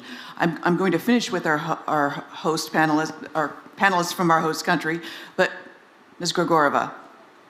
Yes, thank you. Thank you for finishing with the host country panelists, because I have 3 answers to your question. And the first one is actually listen to our colleague from Verkhovna Rada, because from what she said even in the previous remarks, it is very clear that Ukraine has the biggest amount of experiences with what we are discussing in this panel. So I look forward to what you have to offer in your next answers. The second, or the 2 other points. The first one is, I do think that we need to stop keeping the fight against disinformation and foreign interference elitist. There is no way that another fact-checking organization, with all due respect to fact-checking organizations which need to exist, but there is no way that another one will resolve the anti-establishment movement and the rise of mistrust of people in the system. Thank you. Really, this needs to be a whole of society approach. The whole of society needs to know why we are fighting and that we are fighting. We know that, currently mostly liberal Democrats from larger cities or university students are the ones realizing the danger or fact-checking. But we've seen in Estonian elves, for instance, that they included, by making it an online part-time job, pensioners or people who are on maternity leave. And currently it became something that the stratas, the society parts, which are usually not really part of any fighting disinformation, became a part of it. So I think, elitizing it is very important. And second thing, also very radical opinion, anti-establishment movements thrive when the system does not work. So what we really need to do is take up the political mantle and start making the system work. In Czechia, most people fell into the anti-establishment movement during COVID pandemic because the government completely screwed up the solution of COVID pandemic. So people started to mistrust the system, the institution. You can mistrust politicians. You should mistrust politicians. But if you mistrust the system, then that's when democracy dissolves and ends. So I really do think that politicians should realize it, stop using disinformation for their own benefit, because then they will lose the institutions in which they are happily sitting right now. Thank you. And what What I really took away from that was the idea of gamify spotting and fighting disinformation, and also governments learning to say that they don't know when they don't know something, because what happened a lot with COVID was people would make declarations that this is the only way to do things, new research would come out, they would have to change their minds, and it undermined the original message. So with that, Minister, we come back to you. It was, I think, the beginning of 2018 when we banned in Ukraine Russian networks of Kontakte and Odnoklassnik, or maybe it's 2017, I might be mistaken. And at that point, I did serve in the government, and I had this whole lineup of the EU ambassadors coming to see me saying, how come you are actually, and I was responsible for European integration and Euro-Atlantic integration of Ukraine, how come you are actually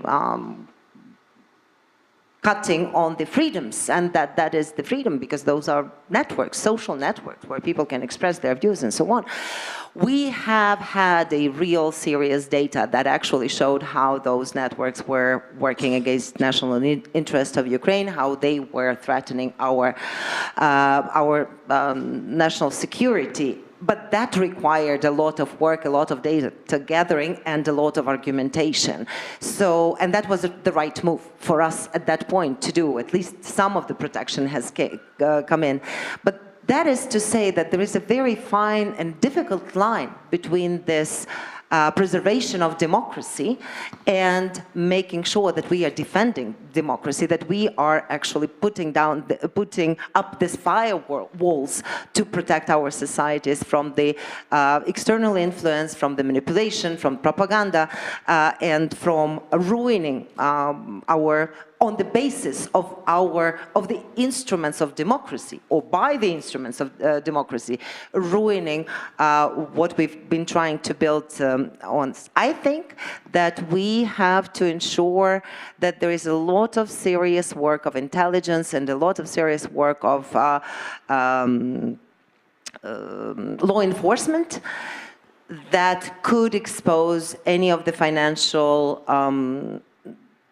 connections, any of the financial inputs that are coming to those political forces, political figures that are trying to exploit the far right or far left or very populistic agenda for the people, and basically ruin this fabric, a societal fabric. That's one thing. Also with regard to how they operate on those societal, social networks and so on. But that is, again, a very professional, highly demanding type of work, and also that has to be done under scrutiny and under clear and very kind of mandate that is controlled by the state as well. And that is difficult. But that has to be, states have to put some resources in that in order to protect them, on the top of what my colleagues were saying with the all society effort to try to push back on this. Thank you. That's a great place to end, that while Europe is catching up with its overdue homework of building its own capacity to defend itself, it's also got to think about defending the psyche of its very people. And with that, I want to thank the panelists very much. And we are going to have a quick change to the next panel. So I will invite you all off the stage. And while these panelists are leaving the stage, we are shortly going to hear from an overseas guest. Mr. Gary Kasparov will be speaking online in a moment. So please keep your seats.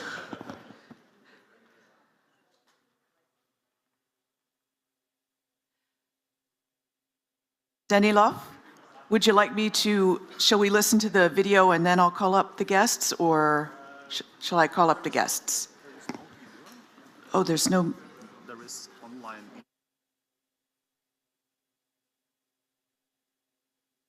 I can see Mr. Kasparov now. Yes, please. So let's invite the guests. Okay. All righty, let me invite up our next speakers. We have Mr. Helmut Brandstätter, a member of the European Parliament from Austria.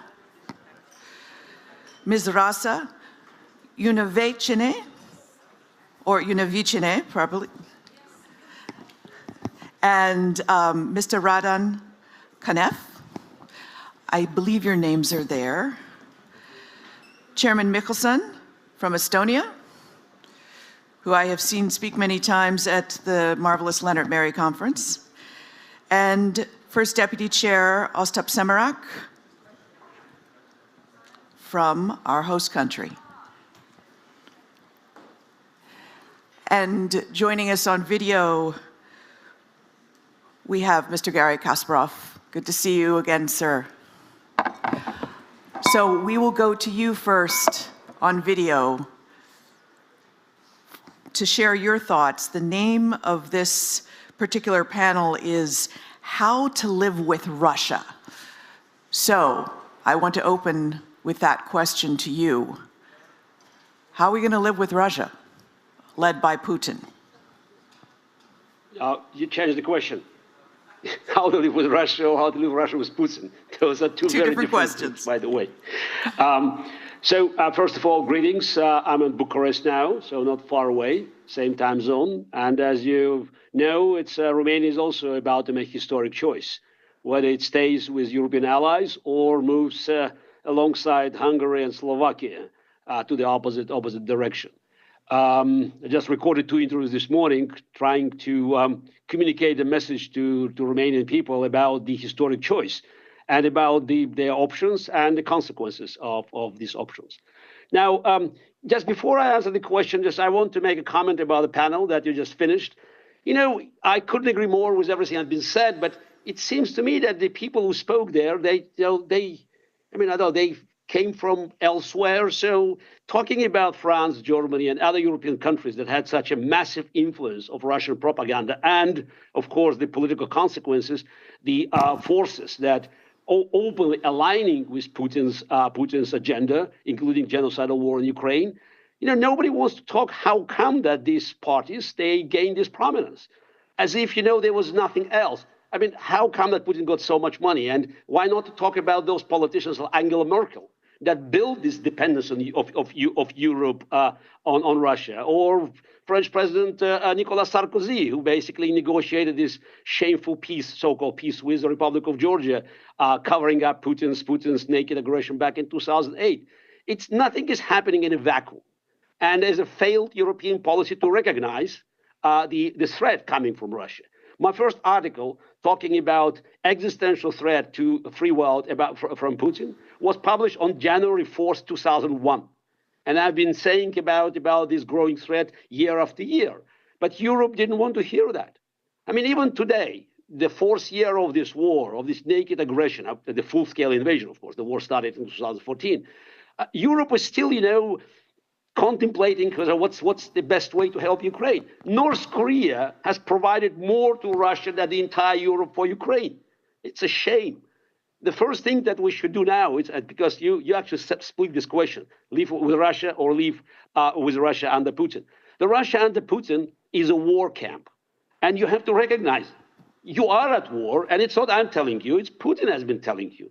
For years, he has been telling you that his goal was, is, and will be to take a revenge for what he believed was World War III. It's Cold War. And he's very consistent. You cannot blame him for not being consistent. Ukraine is an open battlefield, but he has been using all means at his disposal, money, algorithms, to influence politics. And let's say he is successful. He has been winning, you know, battle after battle because Europe is still shy to say we are at war. What did you do to recognize this war? You couldn't even recall ambassadors. Sanctions are just hurting Russian economy, but of course, you know, the business finds ways to go through the third countries. So you have today, in a faked Victory Day in Moscow on the parade, the demonstration of the unity of dictators. Xi Jinping is sitting next to Putin. There's a clear message. They're all together. China, North Korea, Iran, all these Central Asian countries, they decided to stay with Putin because Putin looks unfortunate, looks strong. Yeah, and Slovakia Europe is still and Serbia deciding as how well. can we act. So there's so many things that can be done. And this is the answer to the first question, how to live with Putin, you cannot live in peace with Russia, because Russian algorithm under Putin is war. From the top of the government to kindergarten, it's a war camp. It's a war propaganda. It's a war finance. It's a war industry. So the only way to live with Russia in the future is to make sure that the imperial virus that has been contaminating the minds of Russians for centuries is eradicated. And the only way to eradicate it is to defeat Russia. So first of all, please say, Ukraine must win, Russia must lose. Maybe it's time to say that now. Can you pronounce these words instead of we stand with Ukraine as long as it takes and the rest of the nonsense?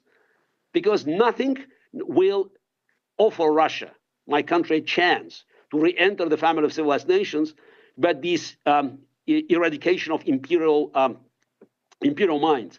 And empire must die in their minds, and the only way to do that is to make sure Russia loses. And I see only one way to have this shocking experience. It's for Russian public. It's Ukrainian flag raised again in Sevastopol. Anything short of that will not offer Russia a chance. And make sure, if Putin wants to destroy the free world, the goal is to eliminate the regime which is posing the greatest threat to not only to Europe, but to the world. It's a cancer. You don't negotiate with cancer, you cut it off. Europe failed to deal with Hungary.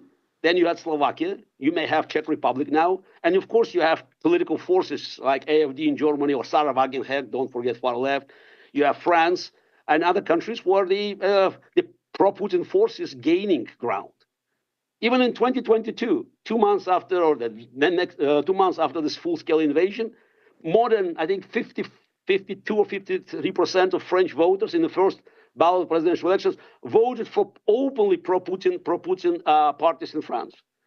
So this threat is real, and I think it's time to recognize it and to offer a chance for Russia to recover. I'm not sure Russia can recover in this current geographical borders, because the country is in terrible shape, and of course China is waiting, patiently waiting for the moment where they can recover its what they call lost territories in the 19th century.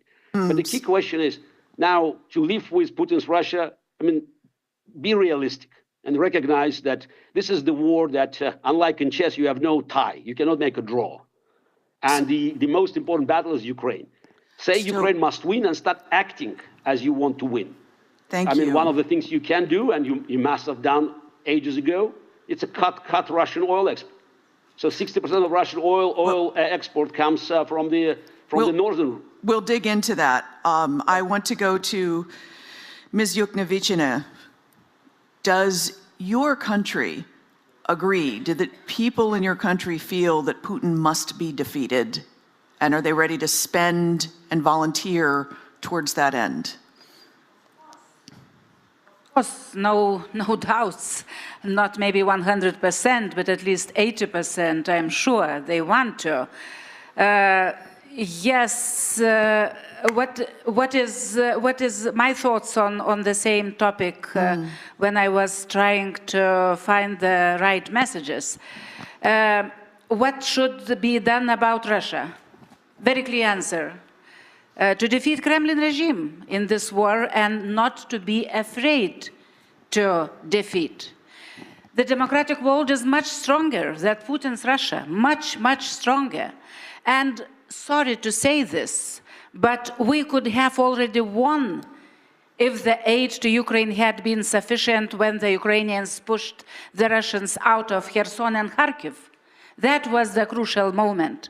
But then there was a fear of Putin's blackmail and fear to defeat Putin.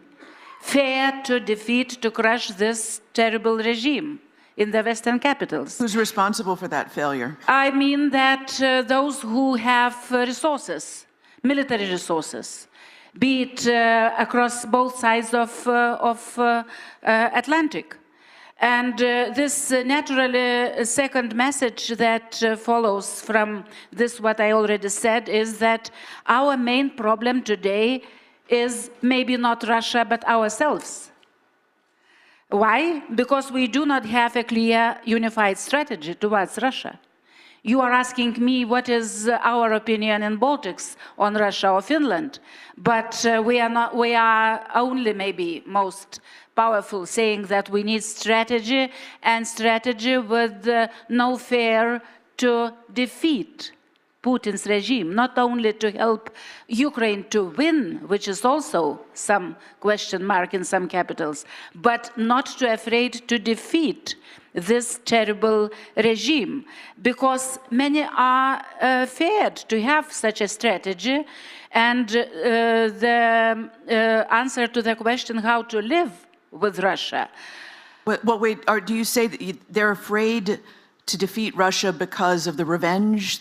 Because they are afraid that Russia will be, you know, they will have problems with defeated Russia if it will collapse, if maybe it will be some problems, territory problems, or something like this. I am witnessing that the same approach was when we Lithuanians declared our independence in 1990. Look, in few months, in 1990, Vytautas Landsbergis, our head of state at that time, received a letter from Margaret Thatcher, Helmut Kohl, and President of France, Mitterrand. The letter was very polite, but the essence of that letter was, please, guys, don't shake the boat. And the essence of the letter was that maybe you can do something not to destroy Soviet Union in between the lines. And that was what we were not listening to. We did that, and today we are here. We didn't disappear from the map. And the same is the same with Russia. We are providing with military support, of course, is huge, but not enough to defeat Russia. Some people even today think that it's possible to be back to business as usual, to make this peace deal, and then Russia will become like a country we can cooperate with it. It's tragic mistake. It's tragic mistake which can be, I mean, vital for many Europeans. So Russia is like a street bandit, a mafia. So the war strategy against it is to cooperate with that bandit. And for me, it's very clear. As medical doctor, I can say to you, it's the same as to refuse surgery for cancer. So we have to use this radical surgical treatment with the long-term chemotherapy. After that, deputinization, I mean, and the best surgeon who can do this today is Ukraine. Fantastic. So that's a tall order. Mr. Kanev, would your republic be ready to defeat Putin? Here I must say that first I fully agree with my colleague Yatsenyuk and with Mr. Kasparov on fairly human level. And then I'm afraid we are not there. Because politically, we as Europe are at the present moment only able, in the best case scenario, to resist. And my answer is that's what we need to do. We need to effectively resist, and question is resist what? We obviously have the full-fledged Russian aggression against a European country, against Ukraine. And then on the other hand, we have the present US administration's policy that we cannot overlook. And here, I must say I have a definition I haven't heard for the last couple of days. Maybe because I've been grown in Bulgaria in the 90s, so I have a very fair view on business practice that's not so common anymore, not even in New York City. And it's called protection racket. And all the elements of the behavior of the Trump administration and his inner circle have all the requisites of what we call protection racket against Europe. And first problem we need to solve is, are we going to yield? Are we going to bow to it? Or we're going to resist? And I see a number of European countries eager to yield. Unfortunately, mine seems to be one of them, not very clearly, not the way Hungary or Slovakia does it, but in a frankly hesitant way, trying to play a political double game, which is certainly not an effective approach. In order to win against the Putin regime someday, because we know it's not today. I'm not very, let's say, enthusiastic to present a solution which is not realistic today. We need to effectively resist today. We need to be extremely united against this threat. To be extremely united, it means to have a defense union, a European defense union. I would say something more. It means to have a European Union. Because a union which is not a defense union, politically is no union. And we see it in Europe now. It might be economically highly effective, or even not effective enough, even from that point of view, because of the lack of unity and hard force. We need the defense union to stand against Russian military power and to stand against US protection racket as long as it takes place. And I must say, there is obviously a number of member states that will not join, not presently. That is the big problem. Would not join in a campaign to defeat Russia? No, they won't join a defense union. So they will not be part of it. Hungary won't be part of it until Orban is in power. Slovakia won't be part of it until Fico is in power, or maybe never, frankly, about Slovakia, looking at their political history. Bulgaria might easily not be part of it. Romania is under question mark, which is an unpleasant surprise. It was without a question mark just a few months ago. So could we end up with a defense union which does not comprise all 27, and which does comprise someone out of the 27? That's the big question. It's a very bold question to have on the table. I would say yes, maybe, and maybe it will be the real union then, because security and defense is what makes a union real. So we go next to Mr. Brandstetter. How would Austria respond? Thank you very much for the invitation. I'm very honored to be here. And every time I come to Ukraine, I've been a few times during the war as the chair of the Austrian-Ukrainian Friendship Group of the Austrian Parliament. I really see what a resilience and what a great people and what you're doing here for all of us in Europe. And I want to stress this point. And I can tell you, as you know, Austria is a neutral country, but I've been also once with the president of our parliament from the Conservative Party in Kyiv, and he was speaking in the parliament, and he said, we will support Ukraine as long as it takes. And this government and the huge majority in the parliament will support Ukraine. But, and now it's a very important point, there is a growing right-wing, I say right-wing extremist party in Austria, so-called FPÖ, and they have a treaty, a treaty with Putin's party from 2016. They have a very good relationship, and they would stop all support and they would stop all sanctions. But it's not only Austria, it's the unity of Europe, and I think this is the first thing we have to work on. If I read today that Hungarians are spying on Ukraine, they are not part of Europe, they are not part of the European Union anymore, and we have to say that clearly. We need this European unity because otherwise we will not have a chance. But I want to go further. I think we need, as far as, and that's the question, what do we do with Russia? I think we need a two-way strategy. First strategy, the Russians have to feel the pain. We need more sanctions. We need all the assets, not only the interest rate, but the assets in the West has to be given to Russia. And I don't want to see all those children of the elites dancing in the London and Nice clubs and so on and so forth. We have to be much more strict as far as that is concerned. And which also is very important, and Mr. Kasparov said, Putin is very successful as far as disinformation is concerned, and here I must say also in Austria.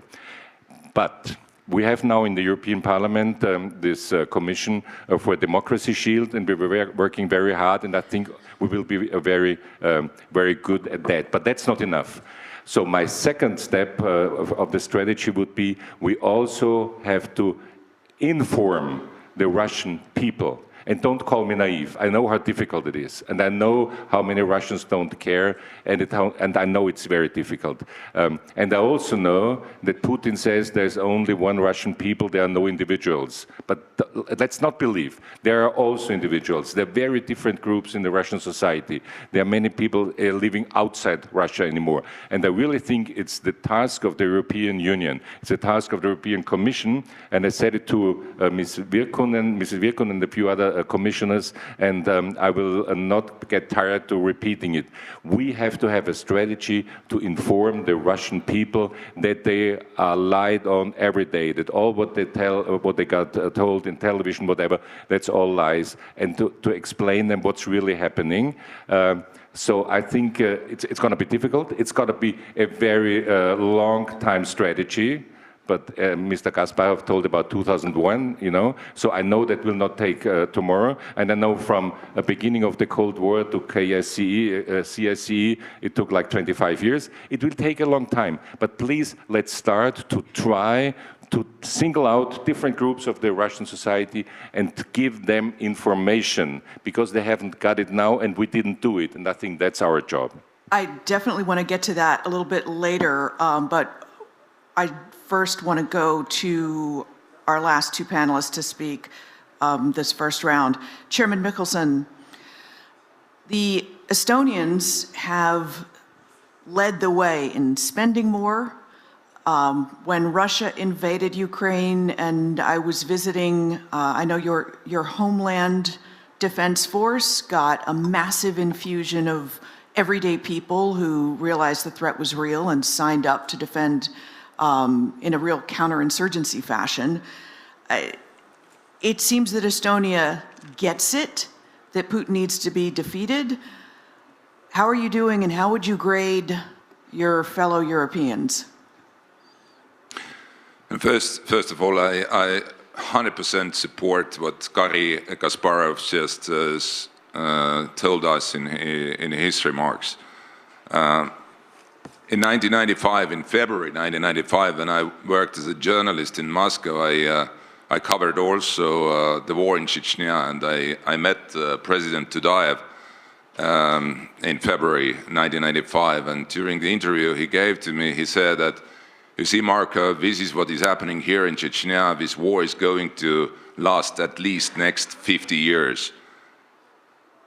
If Chechnya will be demolished, then Georgia will follow, Crimea, Ukraine, Baltic states, maybe Poland, maybe entire Europe. And when I asked him about what is your sort of prediction, why are you so pessimistic about, he said that, I know as Soviet general how deep is imperial disease in this society. And this was in February 1995. Nobody knew about Putin. Nobody knew about this KGB coup d'etat, which happened a few years later. So ever since, I'm more than sure that if we want to live in peace with our neighbors, Russians or Russia, then there is no other way that we have to defeat this imperial mindset, both militarily but also with other means as well. And somebody said here in panel that we don't have a kind of good chance to do that, or this is not reachable, or this is not realistic. Then I would like to say that if Chechens were able in 1996 to defeat federal forces, in their fight 30 years ago, then today, when we see what Ukrainians have done during last 11 years, this is unique chance, the best possible chance at all what we have right now to avoid us, Europe, to go into major war, to help Ukrainians to win in this war. Remember what yesterday heroes of Ukraine told us. They don't need peace, they need victory. And this is the only way today what we have to focus on. The only resource or only goal and strategic goal what we have to put our resources behind. And that also brings us to the question, do we have capacity as European allies to deter Russians on our borders, but also to make sure that Ukraine has that help what is needed to prevail in this major war against Russian imperialism. And I think that, I've been in Parliament now more than 20 years, and I've seen how divided we have been throughout these years when it comes to when we, talked about growing threat from Russia, both prior to 2008 and after 2008. Then Russia attacked Georgia in order to stop NATO enlargement to the South Caucasus. And, now we hear time to time, and okay, we had to listen to you earlier on, and so, but what I see today, yeah, our allies and partners, they tell us that, yes, we had to listen to you, but when we ask, do you listen right now? Do you hear our concerns at the moment? Then I don't think that the fair answer is yes, we hear. Because if Kaja Kallas, High Representative of the EU, who today is with foreign ministers in Lviv at this particular moment, celebrating Europe's Day in Ukraine, when she first visited as a High Representative Kyiv, she said about that we have to stay with Ukraine until victory. And she was later on criticized by anonymous diplomats in Europe that, oh, how come she used the word victory? We haven't agreed upon that this word can be used by European top officials. And if we have this, it tells us that we don't have strategy. Russia has a strategy to defeat, to destroy Ukraine, to defeat NATO, to destroy NATO. What kind of strategy we have today? When fourth year of massive war is going on in middle of Europe, which is not war against Ukraine only, but this is war against the West. And today, if we see what Xi and Putin declared together in Moscow, then we have to be very, very alarmed that they are very strongly aligned against us. And if we don't have a strategy, which is number one goal in that strategy should be to help Ukraine to win in this war, and Russian regime must be defeated in this war of aggression, what they started. Then we have a huge trouble ahead. I hear what you're saying, that since Europe isn't consistently saying no and forcefully, Russia hears a yes, because Russia will always take unopposed space as open and available.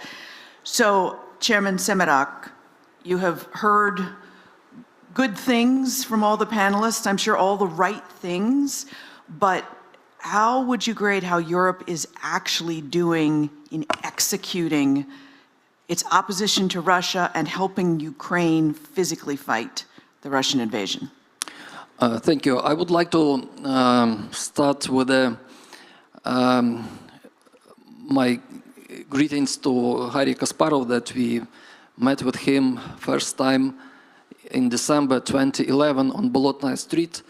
We were participating in meetings supporting democracy and democratic development in Russia. We were on a stage of that rally, and probably, Garrick, you remember that was minus 20 degrees, it was so cold, and we were talking a lot about the future. And I was there as well to support not only the movement, democratic movements, as a member of Ukrainian parliament, but as well to support my friend Boris Nemtsov, who is unfortunately shot. On that stage, as well, Navalny was, now he is died, and Garik, unfortunately, cannot be in Russia, in Moscow, because of the politically motivated prosecutions. And I'm fully supporting his words about the task to defeat regime and to defeat today's Russia. I remember words, and I fully agreed with the words that Boris Nemtsov told me, that only when Russian and Ukrainian governments will be serving in both our countries, will be democratic governments, that is the only chance for the peaceful life and for the cooperation of our two countries. And that is not only about Ukraine and Russia, that's about Europe. If we will look in the latest 35 post-Soviet history, Ukraine-Russian relations, today's war, that is not the first one.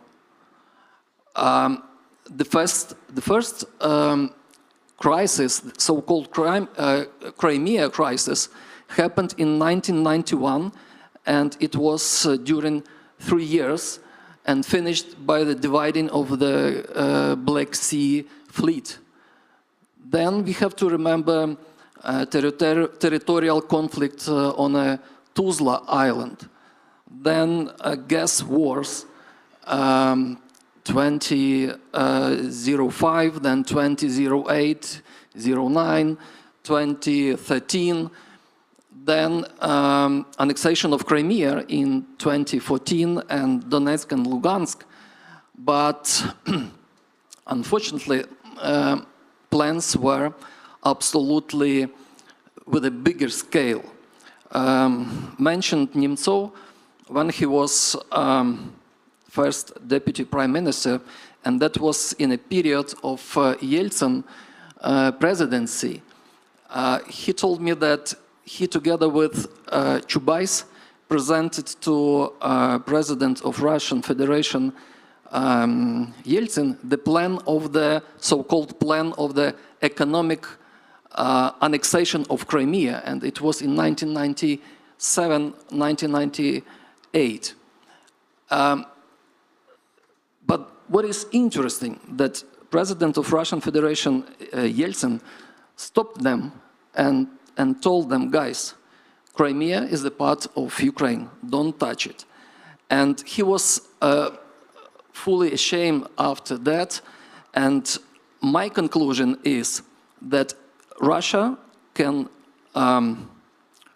cooperate with Europe only in a sense if there is a democratic government. And preparing to today talk, I dig a little bit about polls, and I found very interesting one from 2024. It's 1 year old, let's say, presented by Gallup. And in that polls, there was the question: do you agree or disagree with the statement, democracy may have its flaws, but it is the best system of government? I will start from, let's say, United States, because we were talking about the United States. So the positive answer was 69% and negative 11%. Middle East, 59% positive and 22 negative. Okay, a lot of different regions, but let's say about Russia, 22% positive, 22, and 13 against, and 65 they were as well against, because they were not willing to answer. And what does it mean? That means that unfortunately we cannot talk about good Russians or bad Russians.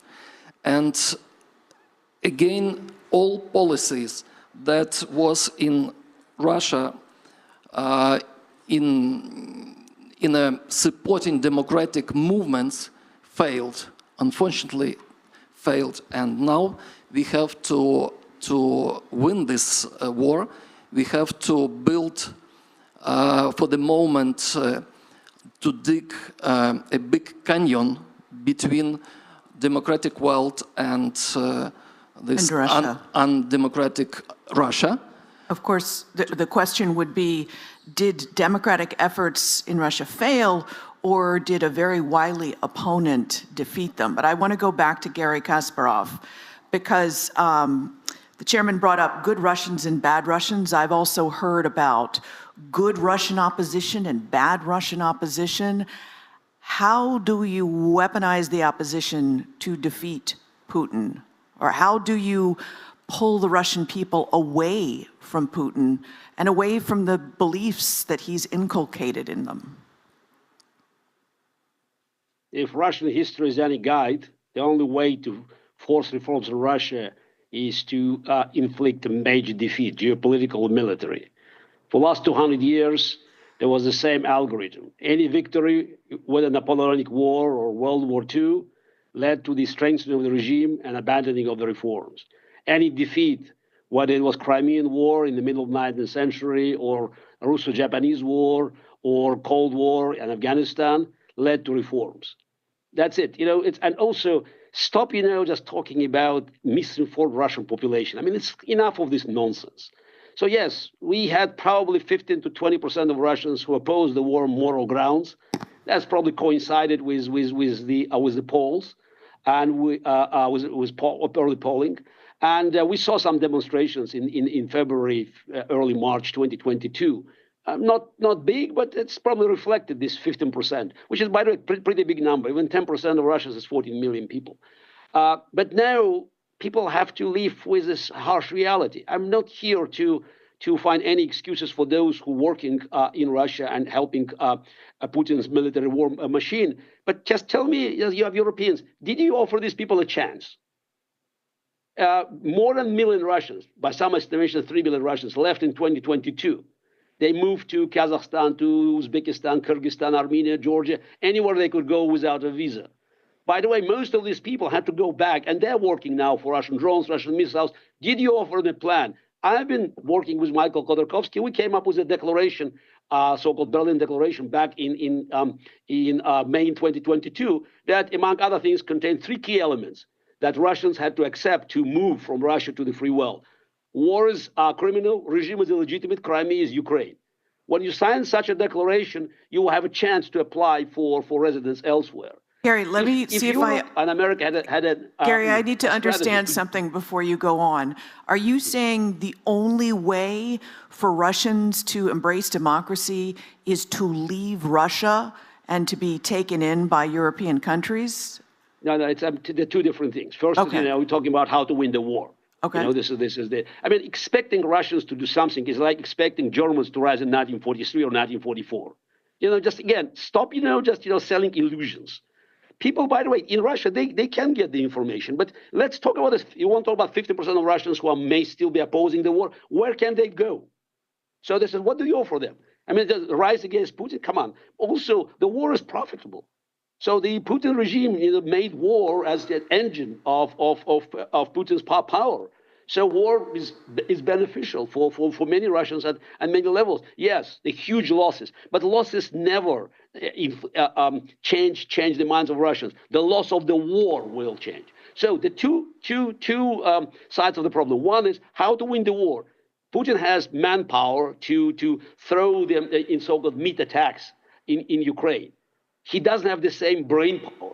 If you can lure 500,000 Russians that are working in engineering, in computer and finance out of Russia, that will be a big problem. Again, it's just, I would talk about good Russians or or bad Russians. You're talking about winning the war, and you need to organize a brain drain. Europe offered nothing. Most of the sanctions that you imposed, they're not hurting Russian oligarchs, they're hurting ordinary Russians. So this is, you can't even open a bank account. I'm a citizen of Europe. I'm a Croatian passport for 10 years. So the reason, by the way, the computer doesn't recognize me as a Russian, because in my passport it says Azerbaijan. I was born in Baku in Azerbaijan. So machine doesn't know I'm a Russian. even with my Croatian passport. So, but the key question is do not go beyond the end of the war, speaking about the future of Russia. As for the days when Russia hopefully will lose the war, Ukraine will win, I can tell you, majority of my compatriots are not going to embrace democracy because they believe in it. The only way to force them in the right direction is to make them understand. The choice is becoming Chinese colony, a satellite of China, or making all the concessions, territorial concessions, sending war criminals to Hague, and to be accepted back in Europe. It so sounds it's not like, a choice by heart. It sounds like what you're saying saying is that the Russian people will abandon Putin because they turn on losers. So Yes, if Putin that's is it. defeated, but that doesn't necessarily mean that after Putin is defeated, that the Russian people will embrace democracy or the European way of doing things. But they will have to make a choice, and I think choosing between China's resource colony and part of Europe, I think they will take the latter because that's more profitable. So it's democracy in Russia can win only by default. I see what the other choices are really bad. Got it. I see what. But to reach this point, we have to make sure that all Russians that are willing now to leave Russia, they will have this opportunity. Okay, so you have homework from Gary that you've got to welcome and encourage a brain drain from Russia. You've got to attack Russians' gas profits, and you've got to enable Ukraine to win so that, and then you've got to be ready when Putin eventually falls to woo the Russians. I want to, with our less than 15 minutes left, ask what happens to these efforts if the Trump administration decides in the next 6 months to follow through with its outline of restarting diplomatic and economic ties with Russia. Our lady at the end, please. Okay. Thank you. Look, it's exactly the same, I think, question which was previously commented by Gary Kasparov, and you asked me now. And I will start saying that history matters. Why? According to my knowledge, it's about 80% of Germans in 1945 still trusted, still believed in Hitler. In 1945. And what happened? Only when he was defeated, and only after decades of denazification process, Germany today is very different and very good example, by the way, for Russia. Of course, maybe it would be more difficult with Russia to deal the same way because it was longer than Nazism or fascism operated in Germany. This country never ever had democracy, different regimes, only totalitarian regimes. But nevertheless, look what happened in Eastern Germany during the last European Parliament election. What happened? Look to the map. It's exactly like division, the same division, Western Germany and Eastern Germany, when we look to the outcome of the election. Why? Some experts say, and I think it's true, that because Eastern Germans didn't went through denazification, and I mean didn't went through detotalitarianization. They don't have this experience, and that's why many people in other countries, they faced this Soviet totalitarian regime. I think Romania also is the same example. So, answering to your question on Trump, I think it would be, I already mentioned, didn't mentioning Washington, D.C. It would be historical mistake. Historical mistake. What if they will do this, what they are doing? Again, history matters. Imagine the same deal with Hitler. And we had in history, 1938 is exactly the same historical mistake. Chamberlain and others, when the imagination was that the deal was for peace, but the deal was for even bigger war and even more bloody war. So I am sure 100% 1%. Please, dear Americans, God bless America, especially after yesterday's events. God bless America is important. But really, God bless America. It's really would be a crucial mistake. Madam Minister, I just have to do a follow-up. If you were sitting across from Pete Hegseth in your previous role as defense minister, God bless America wouldn't be enough to change his mind. What would you tell him? The same what I was telling you now, exactly the same examples, and saying that it's really crucial, huge mistake, and what will happen? It will be much more costly for the United States to liberate some countries like Baltic countries or other countries as it happened after 1938. So it's exactly the same scenario. And of course, I understand that it's very difficult to go out from their promises. And now they are in Washington, D.C. I see that this administration, they are like hostages of this populism which prevailed before the election. And this war against Biden, against others, sometimes happens with us politicians, that hatred becomes like a main ideology. But that's what you've got to work with, unfortunately. Yes, so of course. you're going to have to, I have to tell you, historical examples tend not to work with Trump officials, so you're going to have to come up with some other way. Okay. Mr. Brandstatter, you wanted to jump in. Yes. First of all, Trump will have trade deals, trade deals with Europe. We have to be very strong. We are stronger, 450 millions. He needs us. So I would tell him, if you want to have a trade deal with us, you will not have to trade deal with Russia. That's very simple. By the way, the same goes for Ukraine. If he wants the deal for the rare earth, you can do it with us, but not with Russia. And unity. If we stand together, we are way stronger than Trump, number one. Number two, because gas was mentioned, we will reduce, and by 2027, no more gas from, you probably don't believe it, but I'm sure we're going to make that. And the next thing, prepare.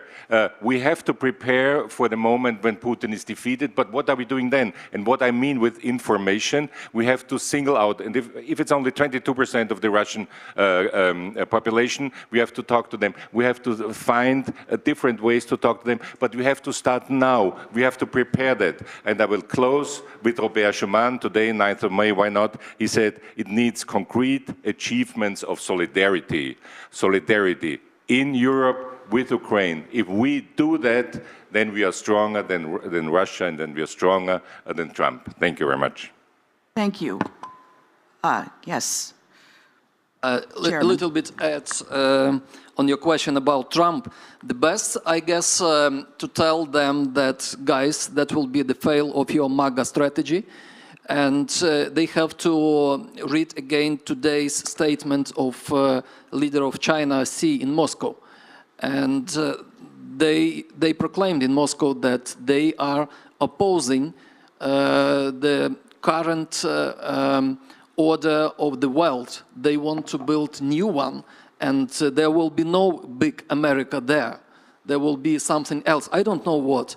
And from my point of view, if we are asking or talking about what is the best answer to, in this case, to Putin, no doubt, the best answer to Putin and his regime is the successful Ukraine, successful Europe, united Europe. And we cannot live in the conditions of very close cooperation with NATO. That was proclaimed even today on this stage. We need to be a part of NATO. Ukraine is in a moment, that is the moment that we have to be a part of NATO, and that will be the part of that European success, the success of the democratic world. But the Trump administration has said not only will you not join NATO, but they are threatening to warm up relations with Russia. That's got to be an existential threat for you. Right, but they want America to be great again. And without that, that is impossible. Mr. Kneff, what would it do to your population? Could they steel their spines and stand against Russia if Washington was in cahoots with Moscow? Short answer, no. And that's a big problem. And that's the problem that we are facing in Europe. In the eyes of many Europeans, as in the eyes of the regime in Kremlin, as in Washington, in the government of Mr. Trump, Europe, the European Union, seems very, very weak. So the way the Americans now look at us is the same way that the Russians look at us, and it's the same way a significant part of our population, forming a majority in certain member states, looks at the European Union. It's very weak. And that's why I'm saying following the path to victory is a difficult task. It's not enough to declare we want to follow it. We need to see the traps, and there are many, following that path. And first we need to do is to show we are not weak. And we can show it to the racketeers in Washington and to aggressors in Moscow at the same time. And we haven't done it. I'm afraid that for a couple of days here, the tone has been far too optimistic. We still hear the very strong hope that the situation between Europe and the US will somehow change in the near future. That's a clear wishful thinking. It's a possible scenario, but it's not a plausible scenario, I think. So what we must do in order to win is to show that we are surviving now. In the eyes of the US, we are not. We have no cards.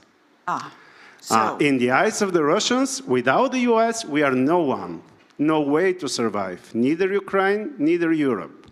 In our own eyes, so. We don't show strength to our own citizens.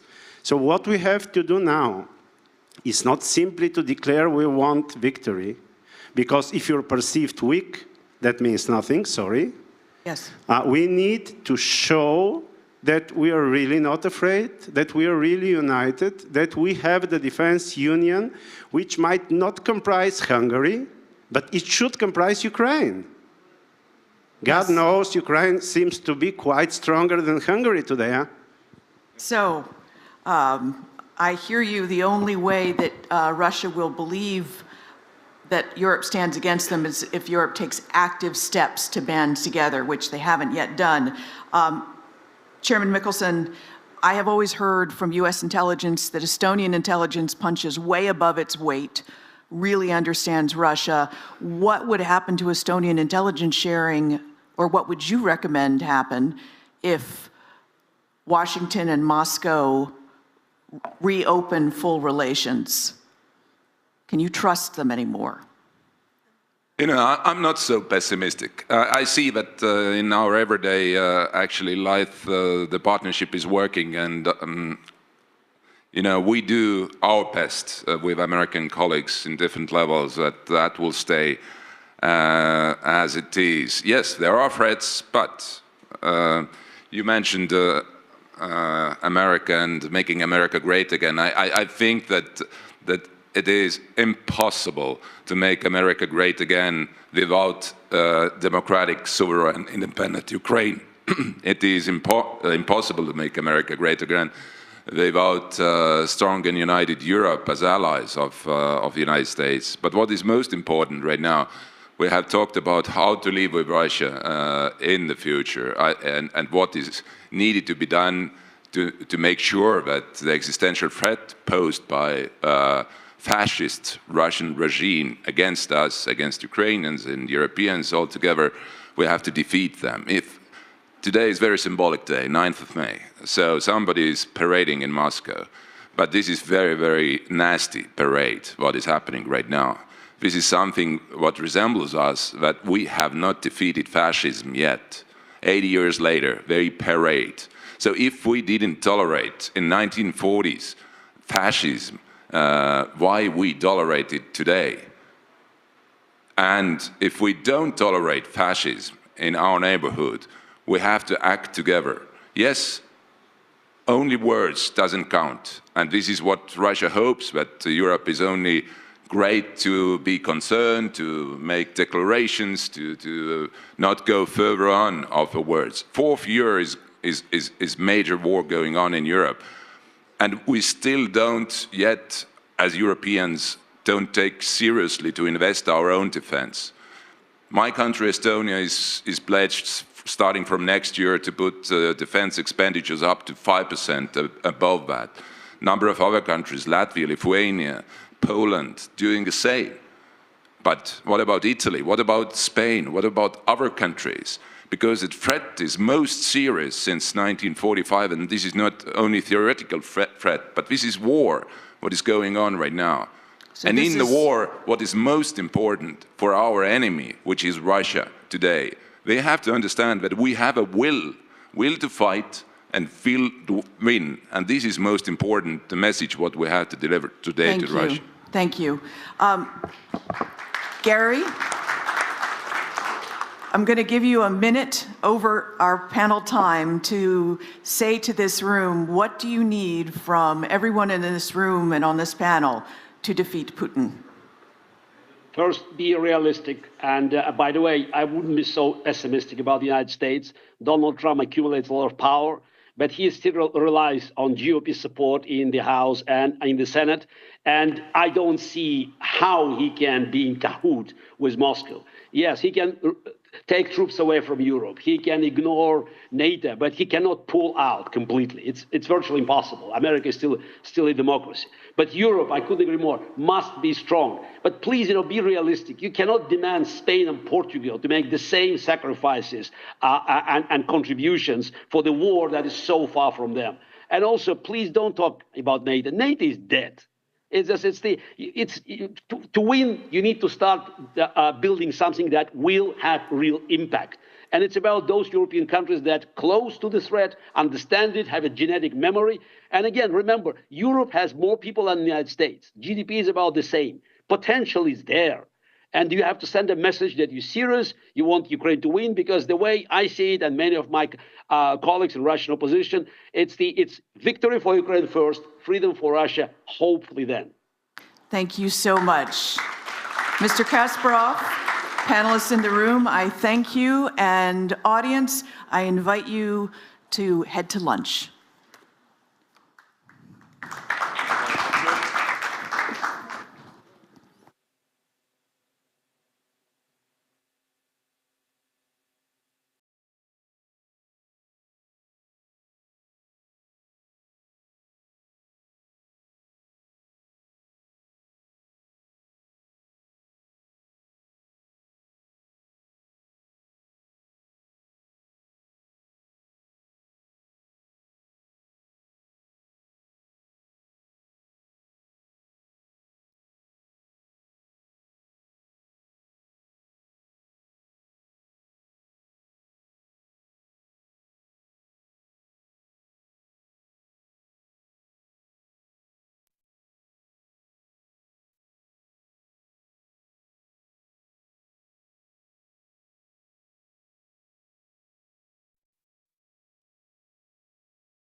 Yeah, here Testing. we go. There we go.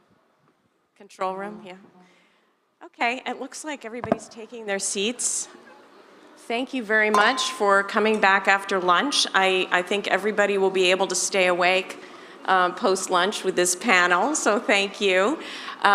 We had a little change in our panelists, as you can see. We are graced by the presence of our actual host here, and Alex Younger was unavailable due to some illness, so thank you very much for filling in here. And of course, General David Petraeus, who you saw yesterday, and I'm very, very grateful for both of them to be joining us in a conversation today that we're going to try to take this up a little bit to a 30,000 more strategic discussion and look ahead a little bit to the future.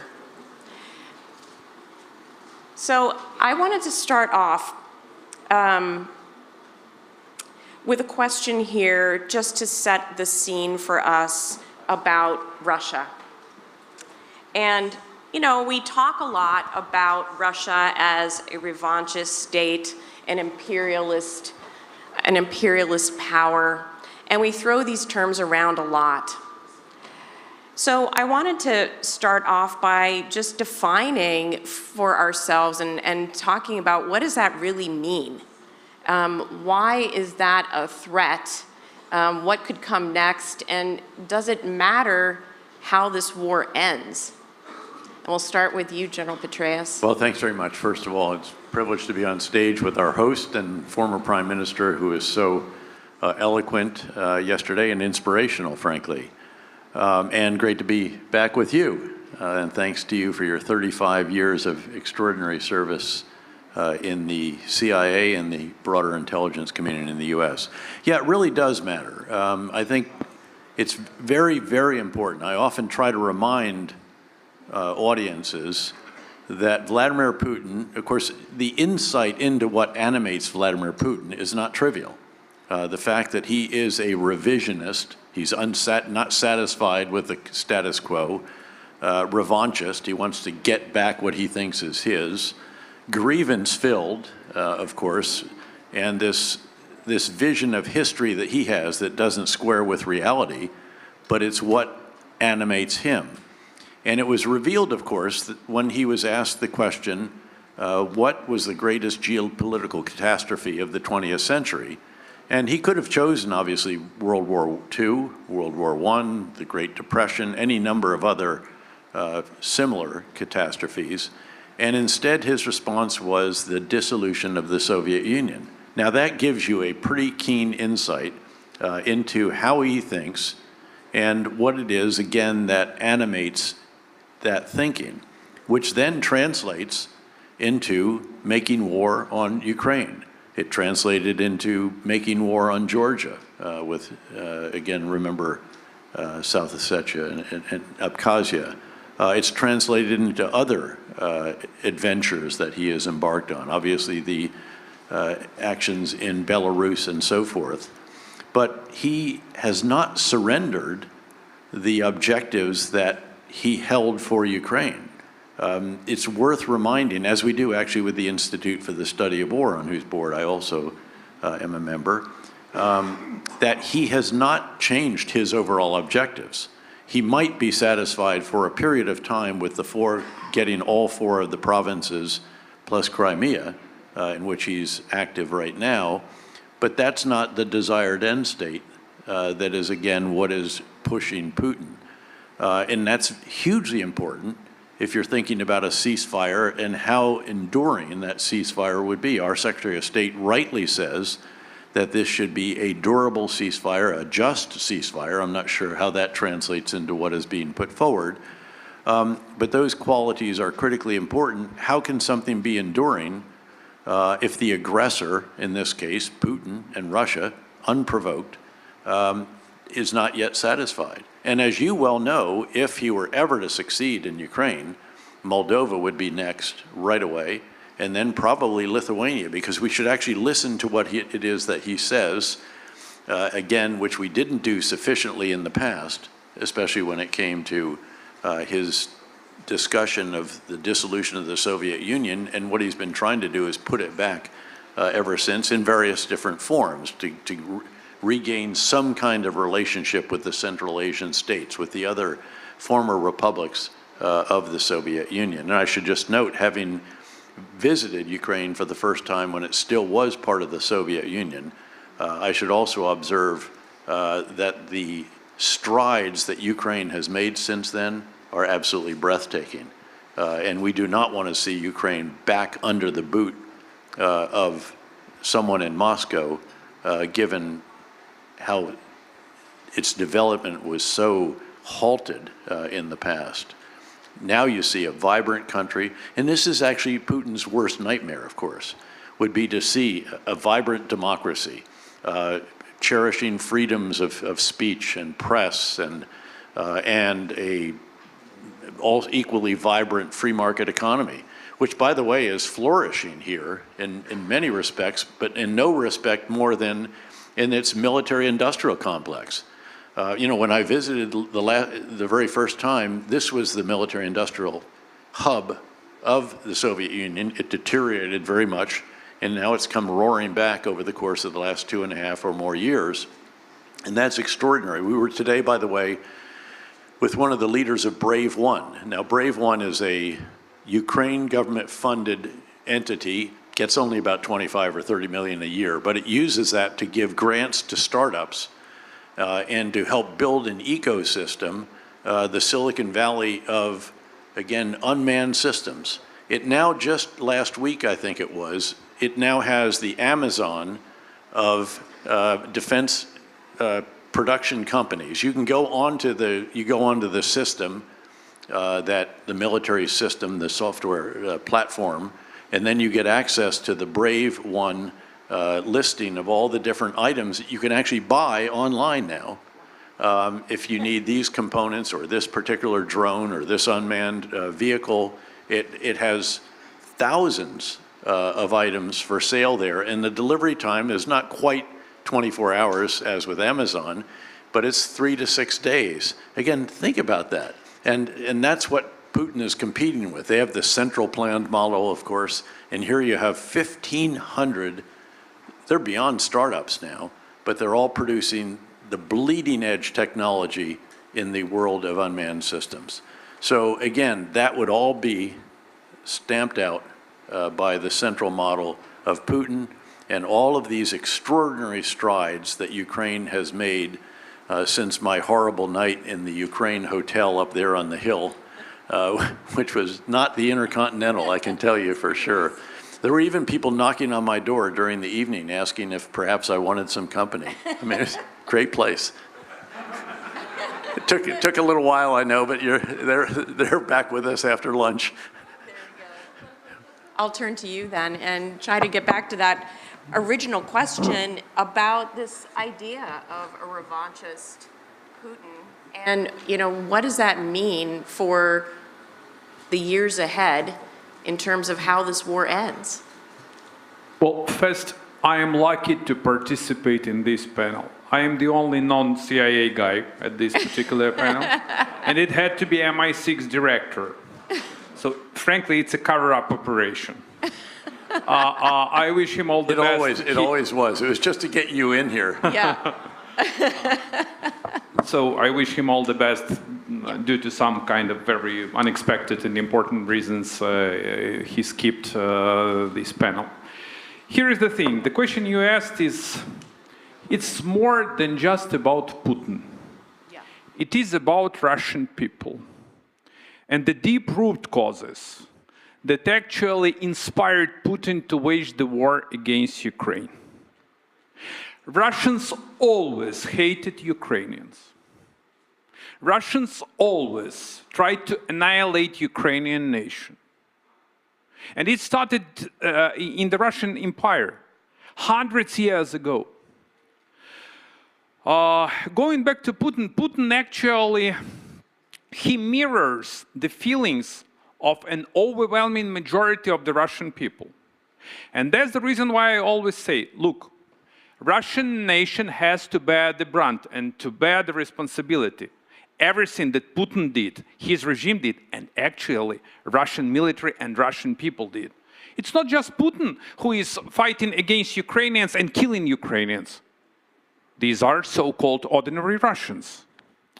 In terms of your direct question regarding Putin, you guys, as the former operatives, you know what portfolio, profile of every political leader looks like. I can share with you my experience, my reading of Putin, as I had a number of meetings face-to-face with the war criminal. At that time, he wasn't the war criminal, but he prepared. He was prepared for this kind of mission. Some folks can say that, look, he's an idiot, he's crazy. He isn't an idiot, and he isn't crazy. He's determined, he's obsessed. He's a very sneaky, not political animal, but crazy totalitarian beast. He's a bully, and I do remember first time I met him in Novo-Ogarevo, that's the residence, with then my prime minister, and it was Putin, and it was Chernomyrdin, who was at that time ambassador to Ukraine, and another ally of Putin, of Ukrainian descent actually, his close aide. And you know how he acts? First, he conducts a sniff test. If you lean back, okay, because he's gonna bully you, he's gonna attack you. If you lean back, you are no longer interested for him. So you are done. If you start to kind of fight against him, or at least you show the signs of resilience, this is the very point that you are in his scope of attention. The reason why I'm telling you this, and it's a copycat scenario, how he reads European leaders. It is the same how he reads the action of every single president or the head of the government of the free world. He is not playing by the rules. He is playing with the rules. And what he managed to do, he managed to impose his rules on a huge part of the universe. He managed to collaborate with another tyrant, with another totalitarian regime, which is China. And frankly, I can't figure out why the reason this new administration believes that they can, all this funny stuff, that they can implement reverse Kissinger stuff. Well, this won't happen never, just never, ever. And President Xi today deliberately paid the visit to Krasnaya Ploshchad in order to show to the entire world and to send the signal to the Oval, Mr. President Trump, we are friends in steel, as they mentioned, or friends in crime, I don't know. It sounds more, I would say, truthfully. So, answering your question, either Putin will be stopped, or Putin together with China, Iran, North Korea, and another real axis of evil will completely reshape the world, will impose a new global order, and in this new global order, there will be no place for the leader of the free world, which is the United States of America. Well, they want a different system too, obviously. You know, we have traditionally wanted to make the world safe for democracy and free market economics and so forth. And what they would like to do is make the world safe for their kind of autocracy, kleptocracy in the case of Putin. Exactly, and one of the things that they said in this joint statement, to pick up on where you left off there, is that they were going to cooperate decisively to counter Washington's course of dual containment of Russia and China. And, you know, and I think that this is to the point here. It's, you know, how could we interpret that particular line in any way other than doubling down on that relationship rather than, you know, being poised for Putin to normalize with the United States. It just seems like a complete contradiction. Well, what's interesting is the parallels that are starting now to, say, the late 1940s and early 1950s. Remember the great book by John Gaddis, Strategies of Containment. And indeed, there's a lot of argument whether we're in a new Cold War. Normally that's having to do with the US and China. And there are strong arguments for that. And then there's some major differences. Obviously, when it came to the US and Western relationship with the Soviet Union and the Warsaw Pact, there was very little economic exchange and so forth and trade, whereas, of course, with the US and China, at least before the imposition of the 145% tariffs, which basically disconnect our economies, but that'll be resolved over time. China's our number 3 trading partner. They're also the other large economy of the world. And so it does make you start to think back to what was it that we did. Again, you also remember the great book by Dean Acheson, President at the Creation. It's one of those kind of moments, I think, that we are seeing very, very clearly this new axis of evil or authoritarians or aggressors or whatever it may be. All four are working together. Iran is a bit more on the ropes right now than it has been for many, many years because of the loss of Hezbollah. Hamas very much degraded very significantly. Their own air defense is degraded, and they're very much on notice when it comes to their nuclear program. North Korea, the Hermit Kingdom, but they're providing millions of artillery rounds. They're providing soldiers now whose distinguishing feature is that they will blindly rush into combat. There's not great training, great equipment, great kit, and so forth, but they are fierce in an offensive.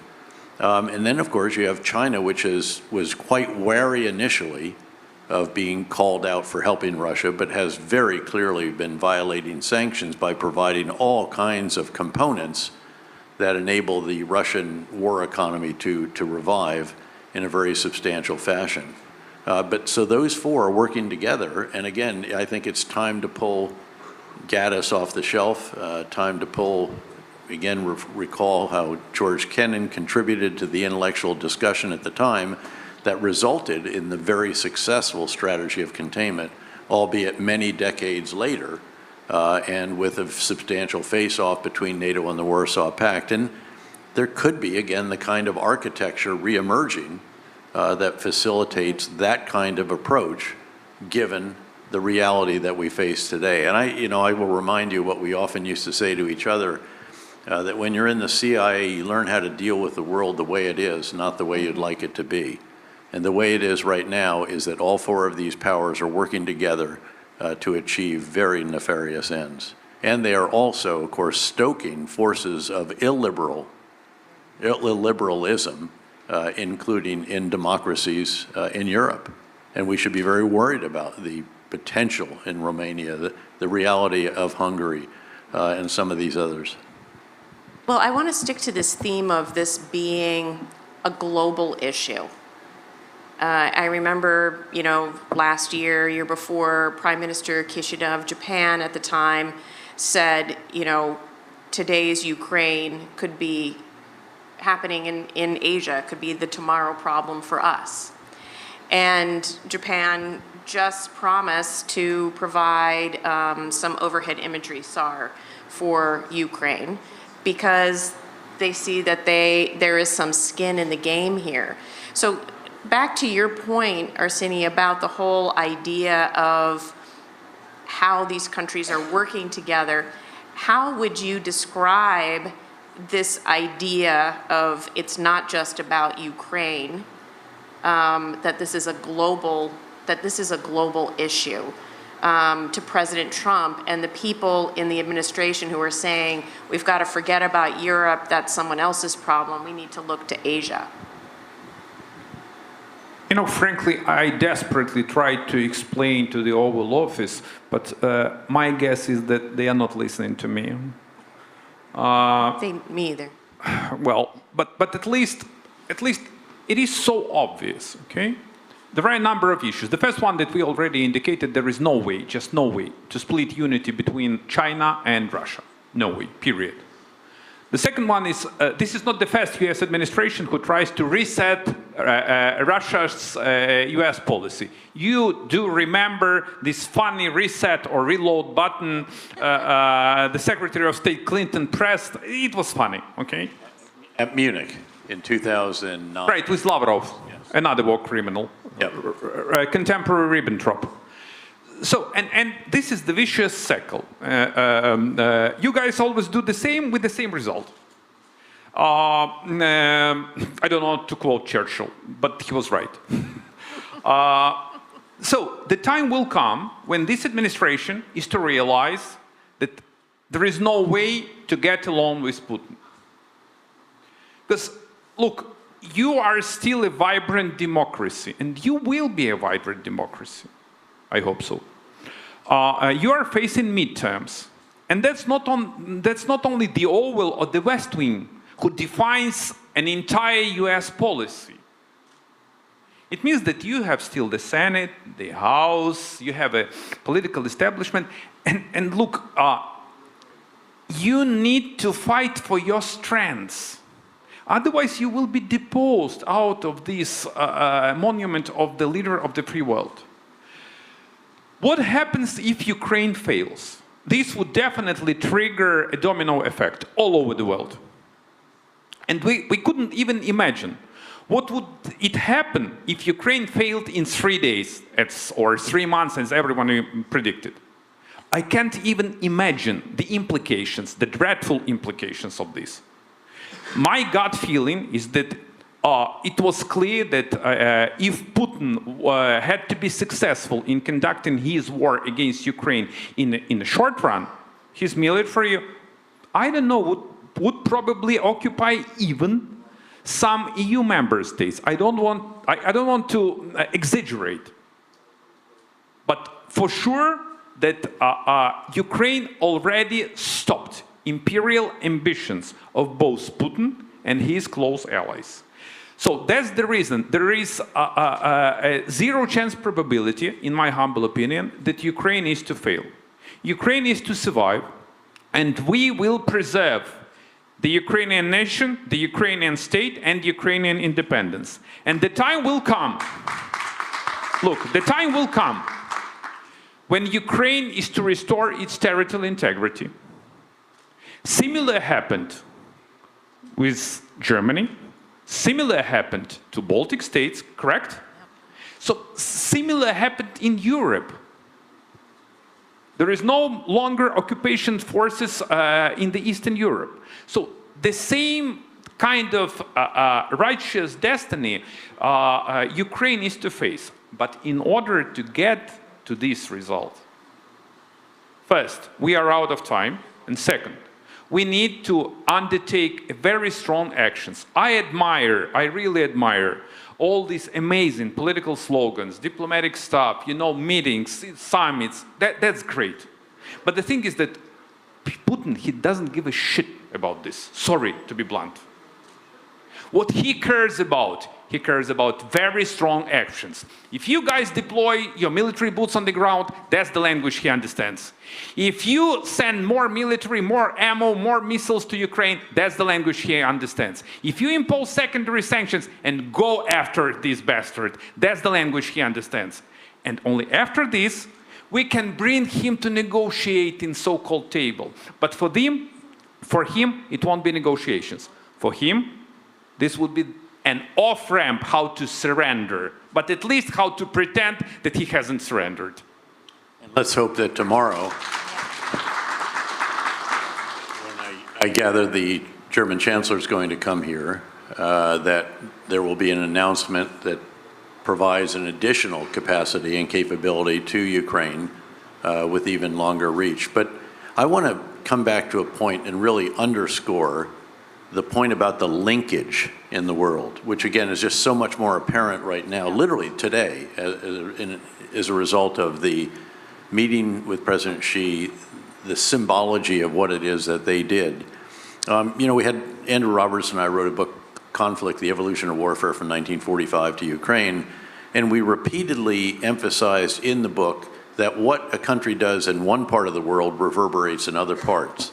That is particularly true when you have the kind of linkage that we see, again, between Russia and China, most significantly, but also North Korea and Iran. And if we want China not to act on its own revisionist and revanchist ambitions, they need to see here that Russia cannot be successful, because that sends a very important message. Keep in mind always that deterrence is a function of two elements: the potential adversary's assessment of your capabilities on the one hand, and your willingness to use them on the other. And if you shrink from using them in another, they're never going to believe that you'll use them in that particular situation. But the linkage, I think, is important, and this whole idea, again, of containment, I think, should be back into the intellectual forefront. So what do we need to do in terms of a strategy? What are kind of the linchpins that you worry about or that we need in order to have that strategy of containment, you know, assuming we're going to be getting through this period and the war, you know, is most likely to continue rather than a 30-day ceasefire, which... Well, there's got to be the same kind of unity of effort that you saw during the Cold War. And unfortunately, what we saw in the wake of the Cold War, of course, was in Europe in particular, the peace dividend went way beyond what it should have been. Now, the irony here is that Vladimir Putin invaded Ukraine setting out to make Russia great again, and what he's really done is make NATO great again. And even two additional countries joining NATO that were historically neutral, Sweden and Finland, with quite capable forces, by the way. We had elements of each of those countries under my command in Afghanistan. They were also in Bosnia. So Europe now is back. I mean, the good news is that President Trump has galvanized something that no other American president, despite all of the complaints about inadequate European defense spending as a percentage of GDP, has achieved that. Again, the chancellor who will be here tomorrow has the authority to spend as much as 700 billion to $1 trillion additional euros on defense, which is extraordinary for a country that is, of course, the third largest economy in the world and obviously the economic leader within the EU. And so we've seen Europe come together in a way that it hasn't. They're scared. The French president and the UK Prime Minister leading meetings to determine how they could actually, in fact, even put boots on the ground inside Ukraine in some kind of reassurance force or something like that. It's key, obviously, that the U.S. commitment is constantly reaffirmed. There are concerns about that. I don't think those are valid concerns. We've heard the Secretary of State and others reaffirm our commitment to NATO and the Article 5 Collective Self-Defense Agreement and so on. But now as you look at this, and as we are talking here about the linkages around the world, how do we link in the other countries that should be part of a global containment effort in what clearly is a global axis of, again, authoritarians or aggressors? So, Arseniy, I think that Ukraine has done a marvelous job in trying to galvanize everybody to act, but it is, in fact, this threat from the United States that's finally really getting people in Europe going. What would be your message for all of the ambassadors here in this room who will be going back as MPs, as ministers, as friends of Ukraine? What advice do you have for them about how to actually start implementing the words? I want to wrap up on a positive note. You know. Me too. And I try to figure out how to make it. So first, the good thing is that my president got along, at least for now, with your president. That's the good news. And have you seen how Medvedev, this is the former president of Russia, was pissed off? Completely. So that's another good news. An amazing news that Ukrainian military, with your support, folks, with your support, and with the support of the free world and I do commend, and we are very grateful to every single nation that contributed to Ukraine's security and to your own security. We severely degraded Russian military. And you guys are, as a seasoned, both smart and seasoned people, you are well aware of what am I talking about. So it's gonna take a lot of time for Putin to reconstruct his military. There are different estimates, from 3 to 5 to 10 years, God knows how many, but he is not able to attack NATO, neither today, nor tomorrow, nor in a year. It's crystal clear. So his intelligence has been completely compromised. That's another important issue. His losses are staggering, just staggering. Around 1 million of those who killed and wounded. His economy is in a dire state. And I believe he is even scared. He is scared of this ceasefire or any kind of off-ramp for himself. Because he managed to put his country on the foot war, on the war foot. And if the war stops, this could create a huge challenge for his rule, for his tenure, and for him personally as the president. So the thing, my message, the answer to the question you've raised is very simple. We need to act urgently. He believes that he can outlast us. No. We can and we will outperform and win against Putin if we circle the wagon and if we show very strong political will. Strong political, not the coalition of willing, but coalition of strong political will. We have to deliver and to act as quickly as possible. Yeah. You know, yesterday in your opening remarks, you captured, I think, the situation of Ukraine very vividly and eloquently. You said that Ukraine is bruised but not broken, tired but not exhausted. And I think that's a very accurate depiction. So the resilience, yep, there's a degree of war weariness here that wasn't the case, obviously, in the first year or so. Yes, enormous sacrifice and loss and hardship and damage and destruction. But the determination is still absolutely rock solid. And I think that is the key. That's the foundation on which the eventually successful campaign will be conducted. I want to thank both of you. I just think it's really important for all of us to be beating back this wrongful talking point out there that Russia is winning. They are not winning. No. And if all of our countries could have the confidence and the chutzpah of the Ukrainians and just to believe in ourselves and our capacity, this came up in a couple panels today, that, you know, we actually, as Western nations, free nations, we're incredibly strong. And we have so much more than our adversaries do. And the first thing that we have is we have friends. They don't have that. So thank you, my friends. Thank you. Thank you.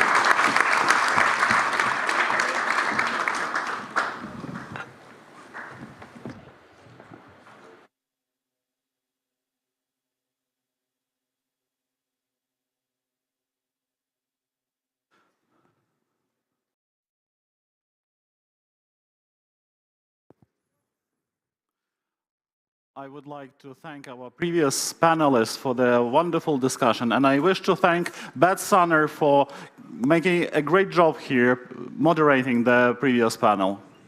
Ladies and gentlemen, that's my great honor, and I'm happy to be here and delighted to moderate the following panel, which is of extreme significance to Ukraine and to the Kyiv Security Forum. But before that, пані панове, хотів би сказати про те, що не хотілося б забути. I would like to say what we wouldn't like to forget. Our Kyiv Security Forum is moving forward, and I would like to thank the fantastic team of interpreters working with us. I want to thank you. You are doing a fantastically important job, and we very highly value the quality and higher class of your translation. Thank you. So let's begin. Let me invite to the stage our distinguished panelists, distinguished guests from Nordic and Baltic countries. So I'm happy to invite to the stage Dr. Mika Aaltola, now a member of the European Parliament from Finland, and he is a leading strategist whose voice has guided Finland's entry into NATO and helped reframe European threat perceptions. Mika, you're welcome. I wish to invite Rasa Juknevičienė, member of the European Parliament and former Lithuanian Minister of Defense, who has long been a resolute advocate for transatlantic unity and military preparedness. I wish to invite Minister and Ambassador Linas Linkevičius, currently a Lithuanian ambassador to Sweden, who has served as foreign minister through key moments of regional realignment and remains a tireless defender of Ukraine and European security. And now I invite Marko Mihkelson, chairman of the Foreign Affairs Committee of Estonia's parliament, who is one of the most outspoken defenders of Ukraine and a key architect of Estonia's foreign policy. Ladies and gentlemen, thank you for being with us. You have already spoken at the Kyiv Security Forum, but there is some special thinking behind today's panel, which is dedicated to the issues of the Nordic-Baltic security issues. And this thinking is twofold. First of all, by doing so, we would like to show that the Kyiv Security Forum has this kind of regional thinking and understanding of the developments all around Ukraine. And we started the project of this regional dimension panels and analysis from your part of Europe. And in our plans to continue doing so, looking eastward, looking to the south, and looking to our neighbors all around Ukraine. But there is also yet another, even more important reason behind this panel. This panel is to thank you. The reason is to thank you, because Nordic and Baltic nations did their best, more than best, to help Ukraine, to help Europe, to defend the values. And I would like to ask our audience to salute the distinguished panelists and their nations for supporting Ukraine. We will never forget this. So this panel brings together some of the most strategic voices from the Nordic-Baltic region, Europe's true northern shield against Russian aggression. From Kyiv to the Arctic, your nations have shown that commitment, not size, commitment defines leadership. We meet at a time when Russian hybrid and conventional threats remain relentless, and when the strategic future of the Arctic, the Baltics, Ukraine is being shaped sometimes with chilling signals. Just days ago, United States President Donald Trump said he would not rule out using force to take Greenland. A statement that may seem surreal, unbelievable, but speaks volumes about the unpredictability of global power projections in the high north. Dmitry Medvedev, already mentioned here, notorious Dmitry Medvedev, has issued explicit threats toward Finland and Sweden recently. He stated that these countries are now potential targets for Moscow and could face retaliatory strikes, including use of nuclear weapons. So let's begin from that. And my first question goes to Minister Linkevičius. Mr. Minister, yesterday, if I'm not mistaken, Russia and China signed a new declaration. They called themselves friends of steel. Some Stalinism sounds in that declaration. But that's a clear wartime signal being sent to Europe, being sent to the West, being sent to Ukraine. China clearly stated that they support Russia. They support the narrative of Putin. This is on one hand. On another hand, Sergei Lavrov makes a foreword to the book which states there is no Lithuanian nation. From Ukrainian experience, we know that very well what does it mean. So how would you react to the fact that there is a new language between Russia and China, and there is a clear threat to Lithuania? You're welcome. Yeah, thank you. First, I would not overreact because it's not nothing especially new, nothing especially unexpected. If I would mention, let's say, 3 years ago, they also signed declaration, no limits partnership, you remember, so it's also rhetorics. Now it was also a statement, it's not agreement. There were some words which were really well received by Russia because, as you said, Russian narrative to address root causes of the conflict. But again, we can read this root causes in different way. We can read this root causes because of Putin's neo-imperialistic thinking. Others can read otherwise. So I'm not saying that's something terribly new, but what is definitely stable, that China is a trade partner for Russia #1. I would say it's lifesaver of Russian economy. It's a big supporter of their military machine, but it's not the same from China's point of view. Russia is not #1, even something like #10 probably as trade partner. So they will balance, Chinese will balance between their interest to keep Russia undefeated, and on the other hand, to make Russia weakened. It's also not very bad for China. So beyond rhetorics, there are some national interests which are even not less important. So yes, yet another statement. They needed to fix something because meeting in Moscow to sign something, but it's not something which should make us discover something terribly new. I see. So you have this kind of calm reaction. Yeah. But don't you find that there is a clear threat which still remains, and further actions of Russia may endanger your security? I'm not saying that this is not dangerous. I'm just trying to say that this is nothing new after signing. It was same before. Interests remain the same. Economic interests, strategic interests. China is growing power with its own, so to say, agenda, which is not expansionist with regard to our territories. But by the way, if they have some claims, it's Russian territory. Also maybe not declared, but this is looking at the map quite clear. So China, this is a big player, growing, expanding, and it should be taken into account, which is taken into account. What is most important for us now, I would say without elaboration, this thought that for Euro-Atlantic community, to make sure that we would try to address these challenges all together, not leaving each other alone facing this.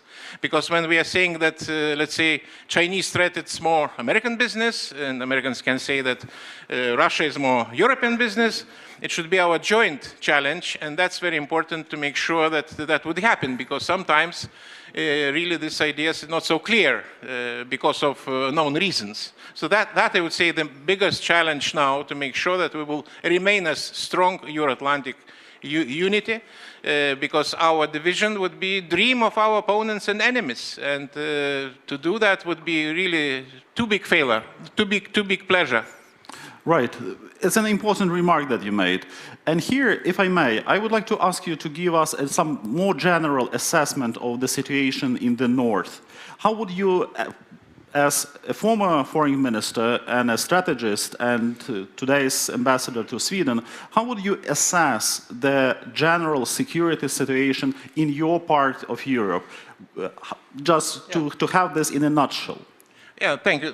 Indeed, being in Sweden and for some one year, right, I really can enjoy this very friendly environment, also very good understanding of the situation, very right strategic thinking. But on the other hand, it's much more important that we have this new brand, Nordic Baltic, you know. This is becoming a glue between NATO and European Union, not divisions, but uniting ourselves. And this is also some kind of center of attraction for others. You know, due to the current, so to say, reality, we are facing problems, let's admit. In international organizations, in NATO, in European Union, we cannot reach consensus for obvious reasons. Now we are talking, we're here and proud to be in Kyiv during European Day, because where we should be otherwise. So it's a country which is really paying big price for European values, and if we are celebrating Schuman Declaration, the best place to celebrate Kyiv. It's definitely, no doubt. But some other leaders of European Union and NATO taking part in the parade in Moscow. So parade is parade, but it's most dangerous and painful when they are blocking our decisions or making them late. And it's not just about, well, it's also about sanctions and whatever. So as organizations, we are not so efficient these days. And this explains that we need to look, of course, we have to make some kind of housekeeping efforts within. This is another story. But objectively, we also are going to so-called coalitions of willing and able. And that's the case. And this core of one of the coalitions of willing and able is Nordic and Baltic format, objectively like that. And others getting closer. During the presidency in European Union, Poland visibly get it closer to this format as well. Also, this another very good interaction between Nordic, Baltic, and Weimar. Because difficult to imagine any progress in Europe without France, Germany, and that's also the reason why we are happy to be together. And the ministers of foreign affairs very recently met in this format in Denmark and discussed the issues. These days, now as we speak, leaders of Nordic-Baltic meeting in JEF format, Joint Expeditionary Forces, again I would say expanded Nordic-Baltic format together with UK, in the lead of UK and Netherlands. Again, core is Nordic-Baltic and others also getting together. So I believe this explains the situation in the Nordic, when we are at the core of actions, of those willing not just to talk but also to take decisions. And implement these decisions. Now it's just the reality, and I believe this is explains that we will not replace organizations which are important for us, being NATO and European Union, no, but we have to do something because the situation is enforcing us to do something, given the fact that we are stuck in the decision-making process because of the veto of some countries. Thank you, Mr. Minister. My next question goes to Dr. Mika Aaltola. I will ask slightly the same that has already been raised during the Kyiv Security Forum, but I would kindly ask you to make, just to have more clarity on that issue. With Donald Trump saying that he doesn't rule out the use of force, with the Russians who threat Finland and Sweden with nuclear strikes, we clearly understand that High North is not already the zone of competition, but of, escalating madness, I would say. What do you do to get prepared to any kind of escalation that may arise in that part of Europe? The floor is yours. Thank you, and thank you for reminding us of the Nordic-Baltic support for Ukraine. I'm proud that Finland currently ranks highest in the polling when it comes to support for Ukraine. Over 90% of Finns are strongly on the side of Ukraine, and it doesn't depend on the parties. It's across the political spectrum. Even the radical left and radical right are supporting the cause because there's historical affinities that we have to understand in here. There's historical connections to Ukraine, and there's a clear strategic level understanding that the Black Sea, Baltic Sea, and the Arctic Sea are connected. They are one theater of operations, if you look at it from our perspective. So if Russia is engaged in here, it will be engaged in the other theaters as well, because it sees opportunities there, and it also feels some dangers there. So perhaps the rising of the level of defense in Finland is one clear indication of the historical tradition, recognizing it today, going over 3%, and perhaps going even beyond that. Level of national defense in Finland is 85%. So 85% of Finns would defend the country even if the outcome would be uncertain, and that's a world record number. And it has a history. You know, Ukraine ranks extremely high there as well, and that has a history. And the common denominator is Russia, and its presence in different arenas in this theater is extremely important to understand that we need to, as in the previous discussion was mentioned, to contain, and we can only contain together. But first and foremost, we have to fix the European defense, get the resources, get them into the eastern neighborhood and Arctic neighborhood.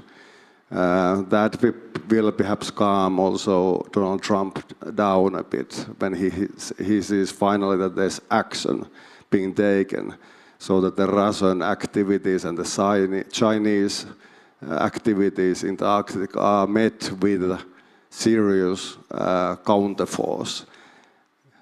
When the war started, I remember I was told the Finnish public in television that, you know, the Russian force has to meet with the counterforce.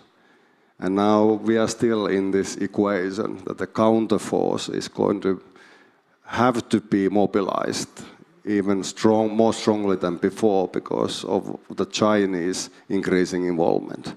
Thucydides, a historian, once said that the reason for great wars has to do with over self-confidence of a great power and the fear it elicits in others.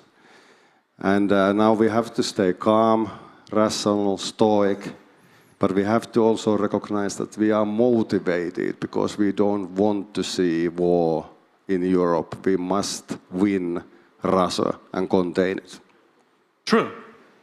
I think it's a blessing that a Lithuanian became the first EU Commissioner for Defense and Space. That's absolutely fantastic achievement, and I'm really happy that Lithuania is leading the process. But here, as you mentioned, Dr. Atola, as you mentioned, that you rely on something what we may call a coherent EU defense policy. Is it an illusion or it's something real? How do you convince the rest of Europe that you are in danger? Well, the understanding is there. Of course, if you go to Iberian Peninsula or to Italy, it's not that strongly motivating and mobilizing. But they understand on abstract level, on a rational level, what is going on. So there is solidarity that is coming. And then there's the other side of the coin. It's the business. It is kind of a re-industrialization of defense in Europe. When Germany is investing 1,000 billion euros, it means that there's business opportunities.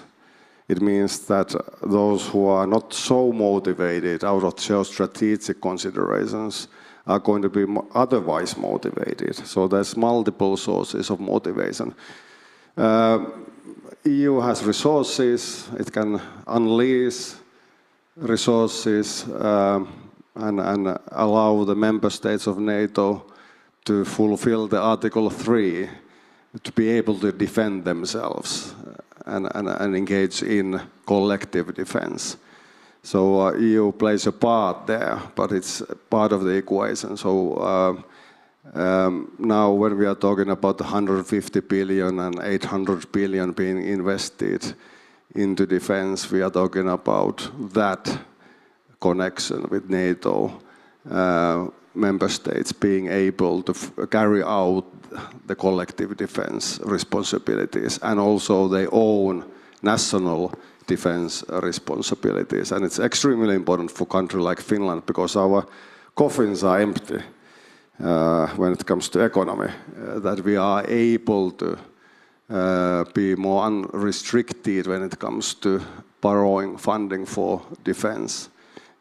So weapons are needed, and also part of that funding through common activities goes into Ukrainian military industrial base. Thank you. My next question goes to Marco Mikkelson. Marco, you know, I would like to continue this topic. Do you actually believe in some kind of regional dimension of security, regional unions, regional alliances? This is something which is being speculated here in Ukraine since, and this is quite natural and understandable because people try to figure out any other form of ensuring our own security, if not NATO, for instance. So, in your opinion, is there any chance that there is some kind of stronger regional, alliance that may contribute to your security, including Ukraine? And do you have this? Do you share this kind of thinking? You're welcome. Yeah, thank you, and obviously thank you for acknowledging this support what our countries has given to Ukraine and will give further on. And to be honest, actually, it's a big thing to be among very good neighbors, and this what we have formed, the Nordic Baltic nations, all relatively small, very democratic, successful societies, in many ways up in the rankings in the world, and most importantly, we have a happiest nation, Finland, among us. You know, how can be bad to be in that company? And I go back already 22 years with a format of NB8 Nordic Baltic countries on a level of chairs of foreign affairs committees of our parliaments. Actually, we established that format already in 2003, prior our membership in NATO and the EU. And ever since, we meet twice a year, have joint meetings, joint visits, and to be honest, this is just incredible to see how close we are. And now, specifically after Finland and Sweden joined the NATO, and that is the first time ever in our history, ever, when we are united under the same sort of ideas and values and defense alliance. And that is something you asked about, do we believe into regional sort of cooperation? No, obviously, yes. That has made us stronger. That has given each of us more the kind of feeling that we are not alone. You know, Estonians and also Latvians, Lithuanians, we learned very hard lesson, very tragic lesson during World War II. Prior to World War II, we were neutral countries. We weren't able to manage to create alliance against the possible threat from Soviet Empire. And ever since we regained our independence in '91, the very simple understood mantra for all of us is that never alone again. And that means that we're constantly working 24/7 to build stronger partnership alliances.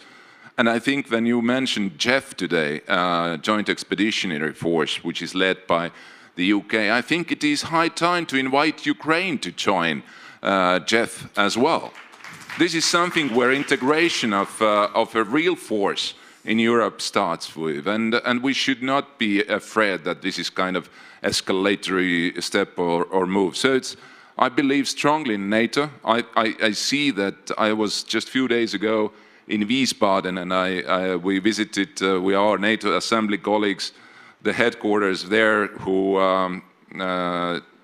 more than 30 countries, including also New Zealanders and others, work to support Ukraine day by day in terms of trainings and logistics and so on and so forth. And I think that the political will, which is absent yet as much as we would like to see behind of Ukraine today from the West, exactly the Nordic Baltic countries can be one of those who are not getting tired until we have victory here in Ukraine. Great remarks. Thank you, Marco, for this. And I like what you said. That it's good to be Finn. That's good to belong to the Finnish nation. It's good to be among good neighbors. But also, it's yet another question that should be asked here. And this question goes to Minister Yushkevich. And I cannot but mention this. The problem is that we are surrounded not only by good neighbors. Ukraine is facing a vital enemy, but also there is a huge dilemma and huge problem which relates and which is related to Belarus. And Rasa, here I would like to raise this issue of Belarus. Do you have any kind of coherent understanding of what to do, how to help the Belarusian people to survive under the Russian occupation, which is vivid, which is clear? In your opinion, is there any way how we can help, all of us can help Belarus survive? Since Belarus, this is part of our understanding of this region, this is natural space, and this is the nation who went through probably the most dramatic revolution, which is not finished. You're welcome. Oh, thank you very much for this very important question. But before answering it, I would like to say something that, first of all, I feel so uncomfortable when you are saying thank you to us. Never do this until we will win this war together, because you are defending us. I feel really this is... It was so important for me to say this. And on another hand, I feel so comfortable here. And Ukrainians always are right, because you put this panel, Baltics together with Nordics. Finally, the Baltics are not post-Soviet, as in some countries still they say. Finally, we are not Easterners. This is not bad. But looking to the map or geography, we are Nordic, more Nordic. And when Ukrainians, Moldovans, and I think Belarusians in the future, Georgians will become a part of European Union, naturally, we Baltics, we will become Nordics together with other Nordic countries. So that is where I feel very comfortable.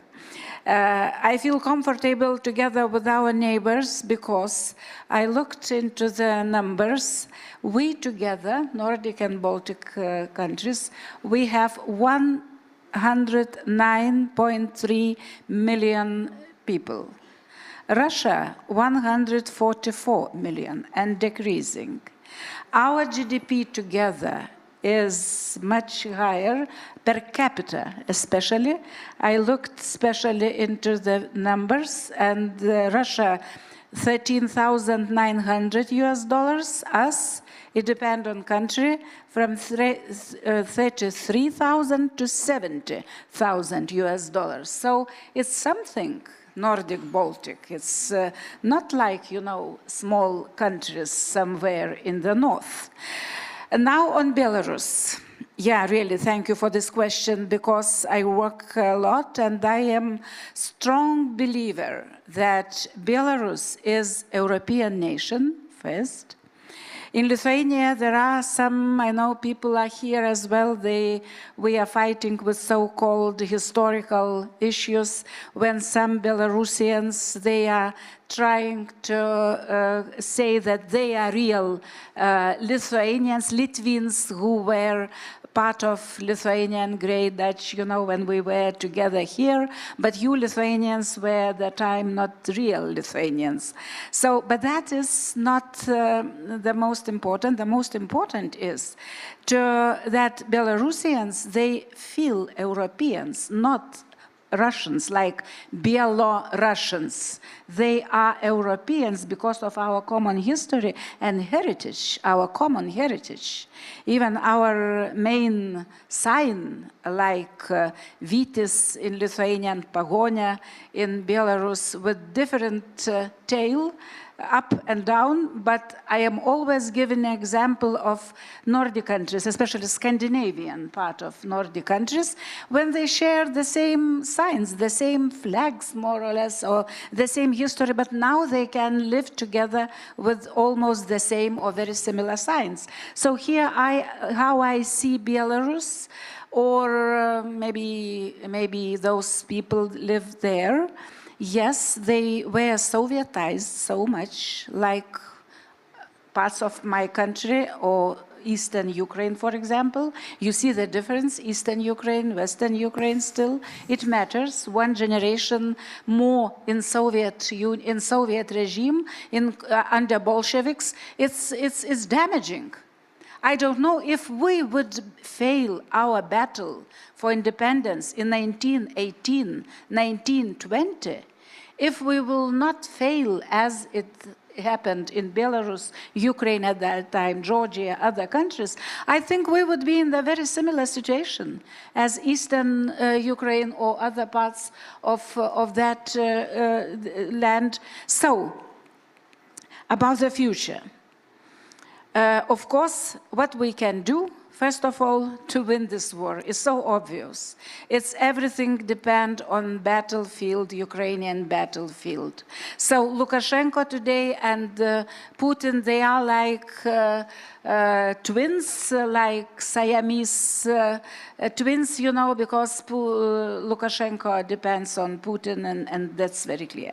On the other hand, I don't think that those people were in the streets in 2020, that they started to love Lukashenko. No, they are there. But repressions and everything we know from ourselves when we lived in occupied Lithuania, it makes them, you know, to stay at home.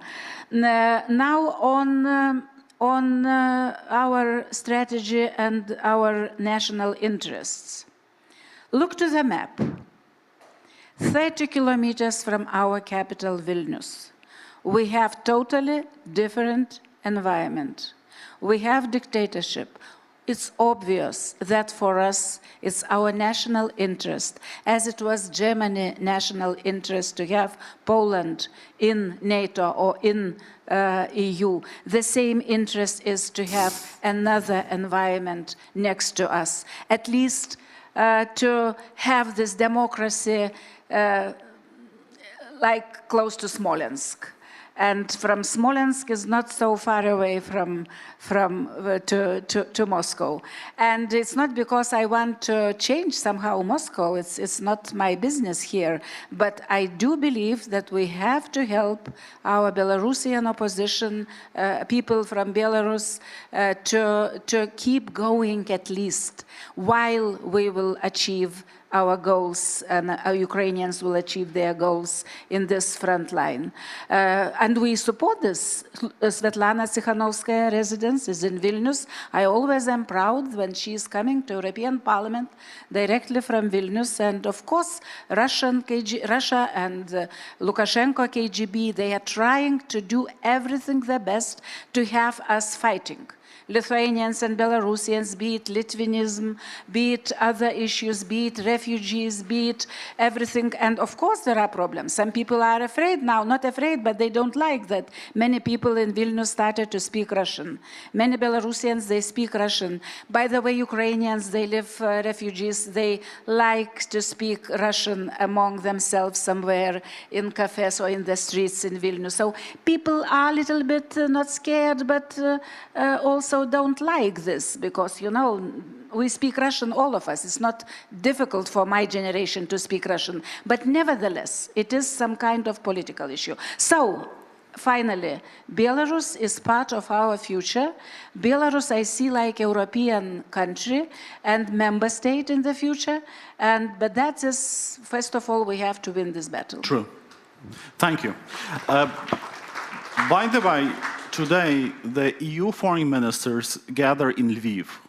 And one of the issues that they are going to discuss and probably, if I'm not mistaken, they will going to have some kind of decision, is the decision to establish a tribunal which should go after Putin, war criminals, and I believe after Lukashenko. Would you like to reflect, Madam Minister, on the issue of tribunal briefly, if I may? Yep.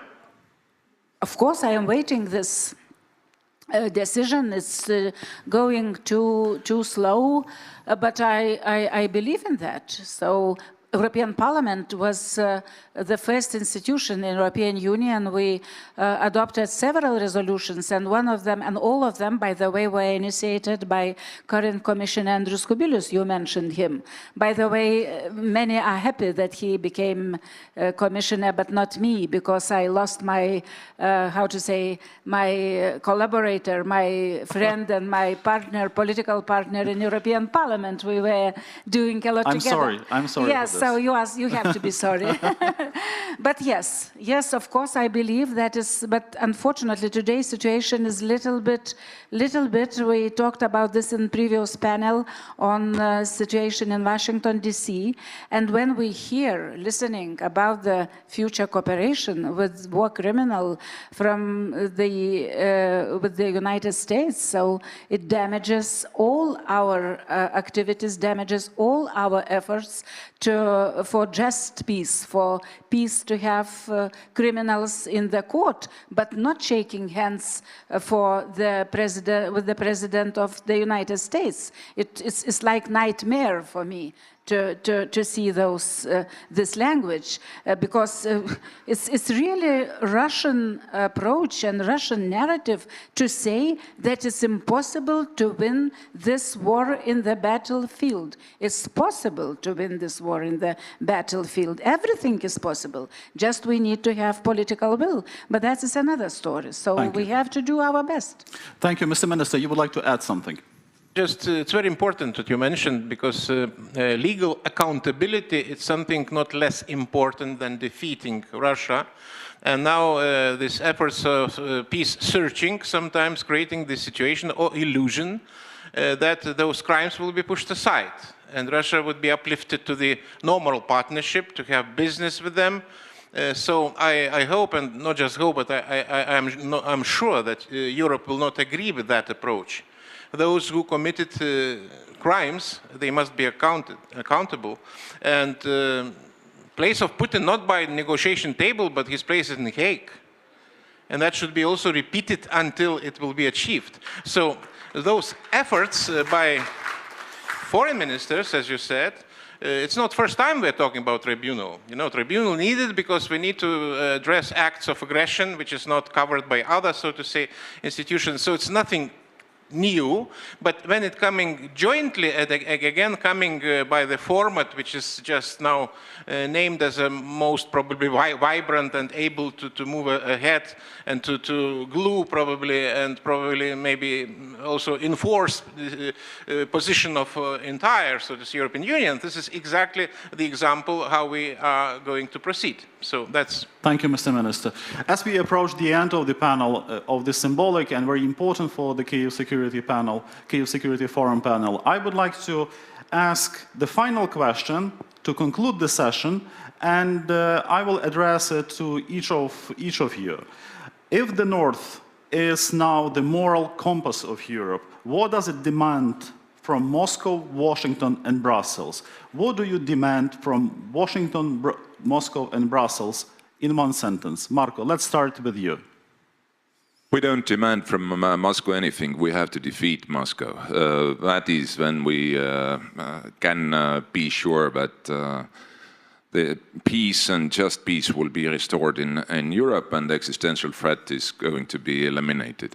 But what we ask and what we work together with our allies, both in Brussels and Washington, we have to be sure that transatlantic alliance will survive. This is key priority right now, and we should stop whining that Americans do this and that and we don't do this and that. I think that we have to realize that those guys who got together today in Moscow, I mean Xi and Putin, they have very clear strategic aim to divide us, to destroy unity, to destroy transatlantic alliance, that would allow them to then make a new kind of foundations for a new world order, which obviously will not be in our interest. So it's what is, from our side, what is most important is to have a positive agenda, to know that there is no alternative to victory of us, and we have to make sure that the alliance will grow stronger.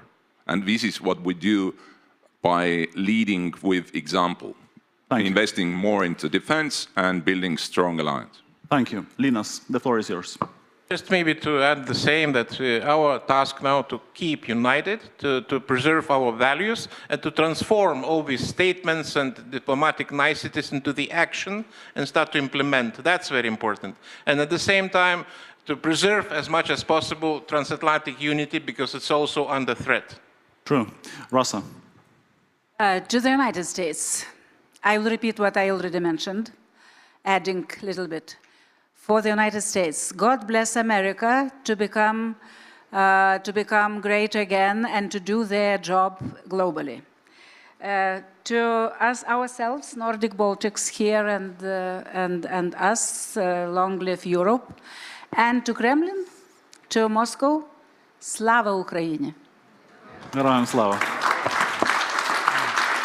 Nika, the floor is yours. Well, I believe in the institutions, and we should preserve the institutions that we have. So to Washington, to make America great again requires revamping, making those institutions better in doing what they do, NATO, European Union, and multiple others. For Brussels, I would say that it's time for action, do things, be bold, make Europe great again. A continent that produced Renaissance, scientific revolution, industrialization, ruled half of the world. What's wrong with us? Why are we acting like children? And for Putin, we need to beat him in a fight. And the fight is happening here in Ukraine, and Ukraine needs our assistance. And perhaps I would also like to see a result when it comes bringing the Ukrainian children that were stolen from the arms of their parents back. It was very touching when I went to the square next to the hotel, and there's the letters, freedom there, and somebody had made a graffiti there that bring the children back home. Thank you. I would like to thank our distinguished panelists for everything they said, and once again I would like to thank, on behalf of the Kyiv Security Forum, our audience, many of our friends, good colleagues, good fellows. I would like to reiterate our deep gratitude to your nations for everything you did and continue to do to help Ukraine. We will never forget everything you did. Thank you.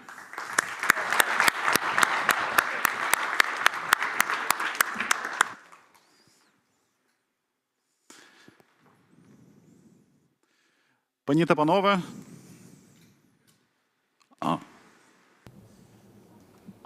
Our technical team advises and actually helped me to remind you that I also have the privilege to announce the video message from the Minister of Foreign Affairs of Finland. You're welcome.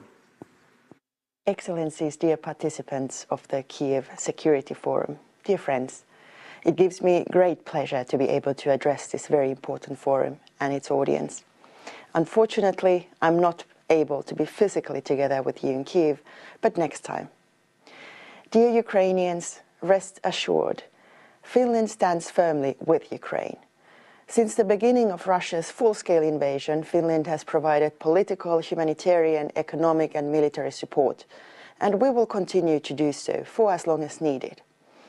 History has also taught us that international cooperation for peace is not a choice, but a necessity.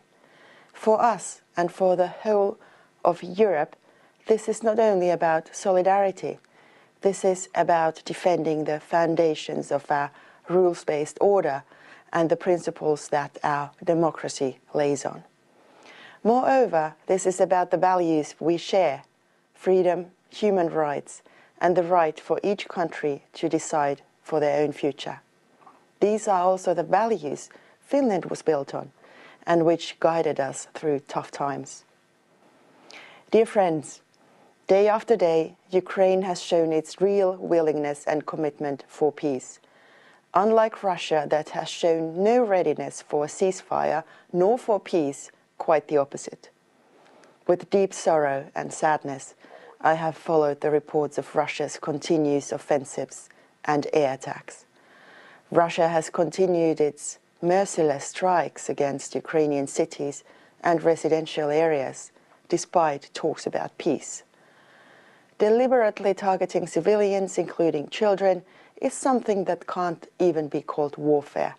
It is beyond cruel and a war crime. It should be easy for anyone to believe and understand that President Zelensky, or what President Zelensky has said, no one wants peace more than Ukrainians.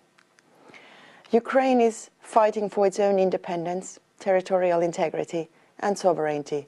It is fighting for the safety of Europe and for the freedom of us all. The future of the whole international rules-based system is at stake. Ukraine and Ukrainians deserve all the support we, together with partners, can possibly give. Esteemed audience, this year Finland is chairing the Organization for Security and Cooperation in Europe. Supporting Ukraine is at the heart of the OSCE's work during our chairpersonship. In the past, Finland has been able to contribute to promoting peace, both on our own continent, in Europe, as well as globally. This legacy obliges my country to continue the good work. It is in the interest of all of us to have a just and sustainable peace in Ukraine. In the absence of it, there won't be stability in Europe. Today, as we celebrate Europe Day, it is good to remember that the people of Ukraine have clearly expressed their desire to be part of Europe, which they are. The future of Europe and its people is within the European family. Ukraine has Finland's full support on its EU path. Thank you so very much.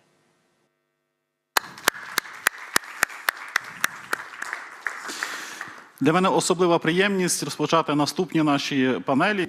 For me, a special pleasure to start the second panel and the second part of our forum, because today, among ourselves, there is a great friend of Ukraine, a legendary personality, one of the founding fathers of Solidarność, the editor-in-chief of Gazeta Wyborcza, Adam Michnik.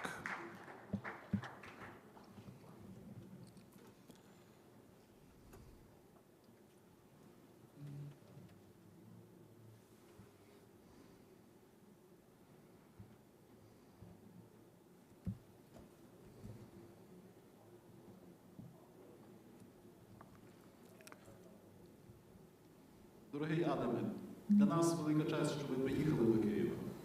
І це справді жест і мужності, і... Dear Adam, for us it's a great honor that you came here, and the support and attention are very important for Ukraine. And for me, you are a voice of a consciousness of Poland. And I would like to hear from you that thoughts coming from deep inside Poland. The floor is yours. I don't want to overestimate. I'm not just consciousness. I'm just a regular Warsaw hooligan. I would like to thank you for invitation. For me, it's a great honor to be at this time in Kyiv and to hear some words from Polish commentator. I think that Ukraine today, not only for Poland, but for the whole Europe and world, is an example of heroism, example of resistance against Russian Putin's aggression. And it's the place in which the democracy is being defended against authoritarian regime, totalitarian regime. And I would like to say that this bandit policy of Vladimir Putin and various interpretations of it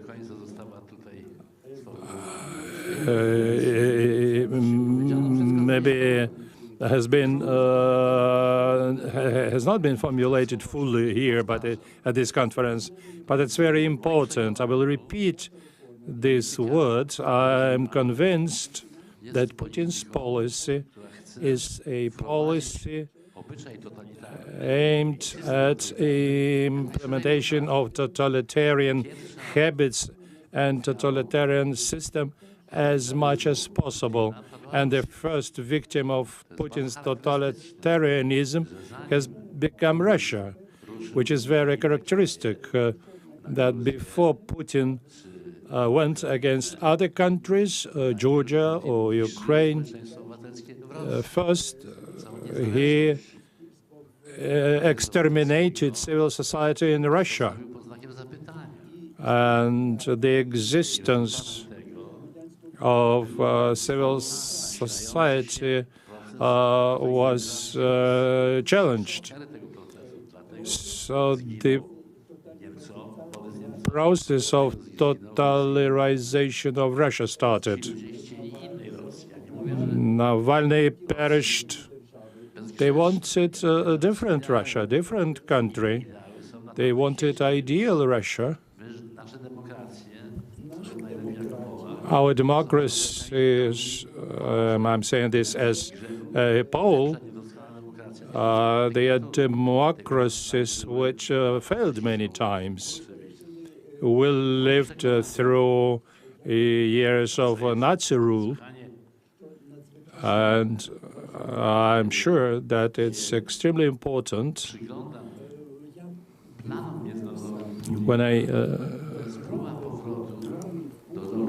when I look at Putin's plans to come back to totalitarianism. I know this from earlier times. This is the spirit of Yalta, 1945, Munich, 1938. This is when the strong and the power decide for all the others. Putin even can't believe that Ukrainians can resist. And Ukraine is an example for all the others, because Ukrainians are fighting and dying for us all, Poles, Hungarians. The Hungarian state has been captured by people who want to rule the same way as Putin. This is a paradox that Orban, whom I remember as a person of democratic views, today became a useful idiot for Putin. It's clear that Ukrainian situation today is extremely difficult, and here something should be done. So I would like to advise all the democracies and Europe that today it's a time when everyone must understand very well that today we are all Ukrainians. Those Ukrainians who are being killed are our brothers and sisters, and each of us may stand together with the victim of the aggressor. And I also realize that we are living through difficult times in my country, where we are going to have presidential election in which it will be decided whether a democratic option would win over authoritarian one. If something bad happened, I would say that no victory is a final victory, but no defeat is also not final defeat. And Ukraine is an evidence and proof that Ukraine has built a wonderful nation, a wonderful society, and as a Pole, I'm happy that we have such a neighbor. But we also realize that there is a brown wave of populism is coming, and I must say that this wave has already reached the United States. And I'm just astonished. It's not America which I used to know. I feel today that I cannot listen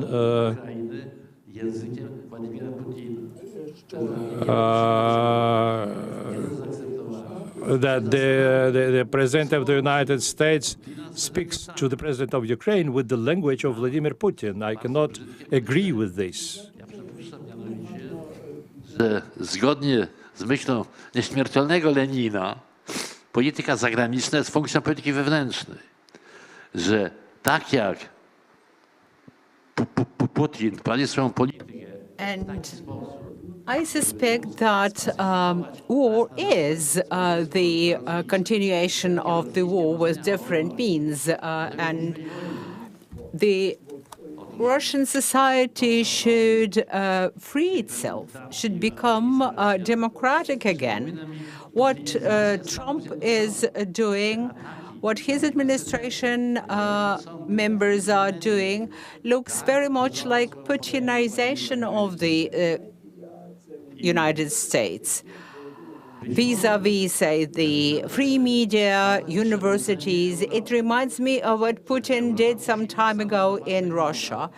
So it might have indeed woken up Europe, and Europe should enhance its military force.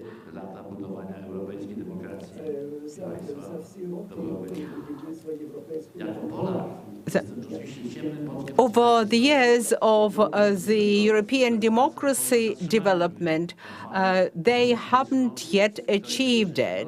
I am a Polish nationalist, but we managed to stop this rise of xenophobia, Ukrainophobia, populism, and leaning towards Putin policies. So anti-Brussels, anti-European mood and strife. So now we have understood that the major danger to Poland and Poles comes from the east, from Putin's Russia rather than from Brussels. But what we've been observing today and in the very near past is different from how Poland felt back in 1989.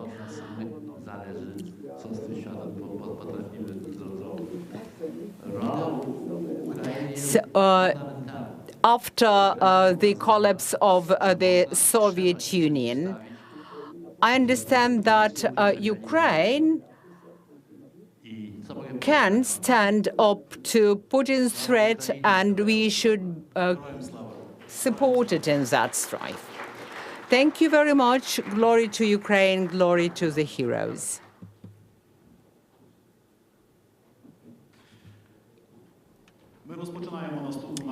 Now, our next discussion is also extremely important because it is the conversation about Eastern Europe.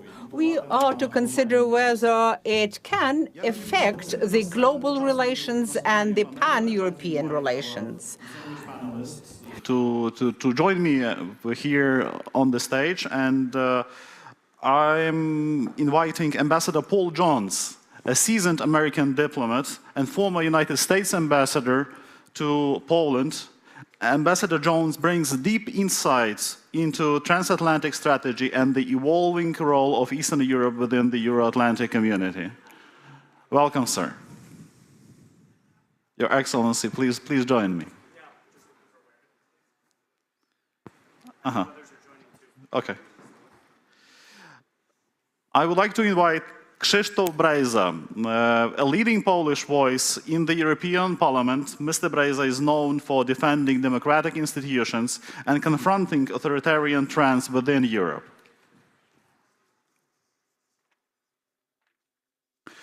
I'm happy to see somewhere here Mr. Mykola Knieżycki, a strong and true friend of the Kyiv Security Forum, a prominent Ukrainian parliamentarian, journalist, and public intellectual. Mr. Knieżycki is the forefront of Ukraine's legislative defense of freedom and European integration. Have you heard what I said? Ambassador Fredrik Lundqvist, as director of the Stockholm Center for Eastern European Studies, Ambassador Lundqvist offers strategic depth. You're welcome, sir. On regional security and hybrid threats facing Europe's north and east. I'm happy to greet Liisa Rivas among us, an Estonian member of parliament and rising voice on European security. Ms. Rivas represents one of Europe's most cyber-resilient democracies, standing on the front line of deterrence and innovation. Liisa, thank you for being with us. And I'm happy to see here Sławomir Serakowski from Impact from Poland, and we are co-sponsoring together with Impact this wonderful panel. Sławomir is a good friend of Ukraine, one of Poland's most influential intellectuals and editor of Krytyka Polityczna. Mr. Serakowski explores the intersection of values, culture, and politics in times of upheaval. Can Eastern Europe redefine the balance of power on the continent and give voice to a new generation of democratic leadership? This is the key question of this panel. And I'm immediately heading into Sławomir, and I wish to Sławomir that you would start the discussion. Let me tell you, Sławomir, would you like to speak in Polish or in English? This is up to you. I mean, okay. You know, first of all, we are really happy that Impact is here. Impact is one of the biggest, strongest conference platforms on regional security in Poland. And the Kyiv Security Forum appreciates our cooperation and looks forward to new projects as we start the partnership. And I'm happy that Sławomir, who contributed strongly to Ukraine's support in Poland, is with us today, together with Adam. My question goes to Sławomir. Right now, all of Poland seems to be preoccupied with the upcoming presidential elections on May 18. The level of tension is evident, even from the fact that none of the official representatives of Warsaw that we invited to the Kyiv Security Forum have dared to take part here. None. And this is the question. Tell me, please, what is really happening in Poland? Do Polish politicians declare support of Ukraine, or they are afraid of Ukraine? The floor is yours. Hello, everybody. I'll speak in English. I understand You're welcome. It's probably easier for majority of you to understand. You didn't add that I'm an arm trader also, because I raised funds first for Bayraktar, and recently with Timothy Snyder we raised millions for armored vehicles. I'm mentioning it not because I want to praise myself, but I'm mentioning it because 3 years after the war, raising funds for these armed vehicles went even faster than at the beginning of the war with Bayraktar. My interpretation is, of course, yes, Poles are not angels and never was, probably will never be. But if you don't give reason, occasion, something clear to regular people, then the pro-Ukrainian majority will stay silent. And then you're going to hear mostly populists, anti-Ukrainian nationalists, etc., etc. So from my perspective, although I was perceived for many, many years as one of the top 5 enemies of Polish government, anti-Polish, etc. Kaczynski wanted me to hang on the lamp when I was 20-something, so I have a good record of being anti-Polish in Poland. My interpretation is that in the society it looks a little bit better than we could sometimes be afraid of. And among elites, I'm also surprised. A year ago I was here and I was one of the 1 or 2 Poles that were present at the conference. Don't know why. I mean, I don't, but I'm absolutely sure that Tusk, Sikorski are so pro-Ukrainian that probably you cannot be more in Europe. So there is no fear on my side that there is no pro-Ukrainian majority in the government and in the society. When it comes to elections, fortunately, the populist candidate just several days ago committed political suicide because it turned out that he was he took over the flat from senior person without really paying the real price for that. So now, an hour ago, we saw the first surveys after this case, after this scandal. And now the difference between Rafał Trzaskowski, the Democratic candidate, and the populist candidate is even more than 10%. I'm talking about the second round. In the first round, it's about like 7–8%.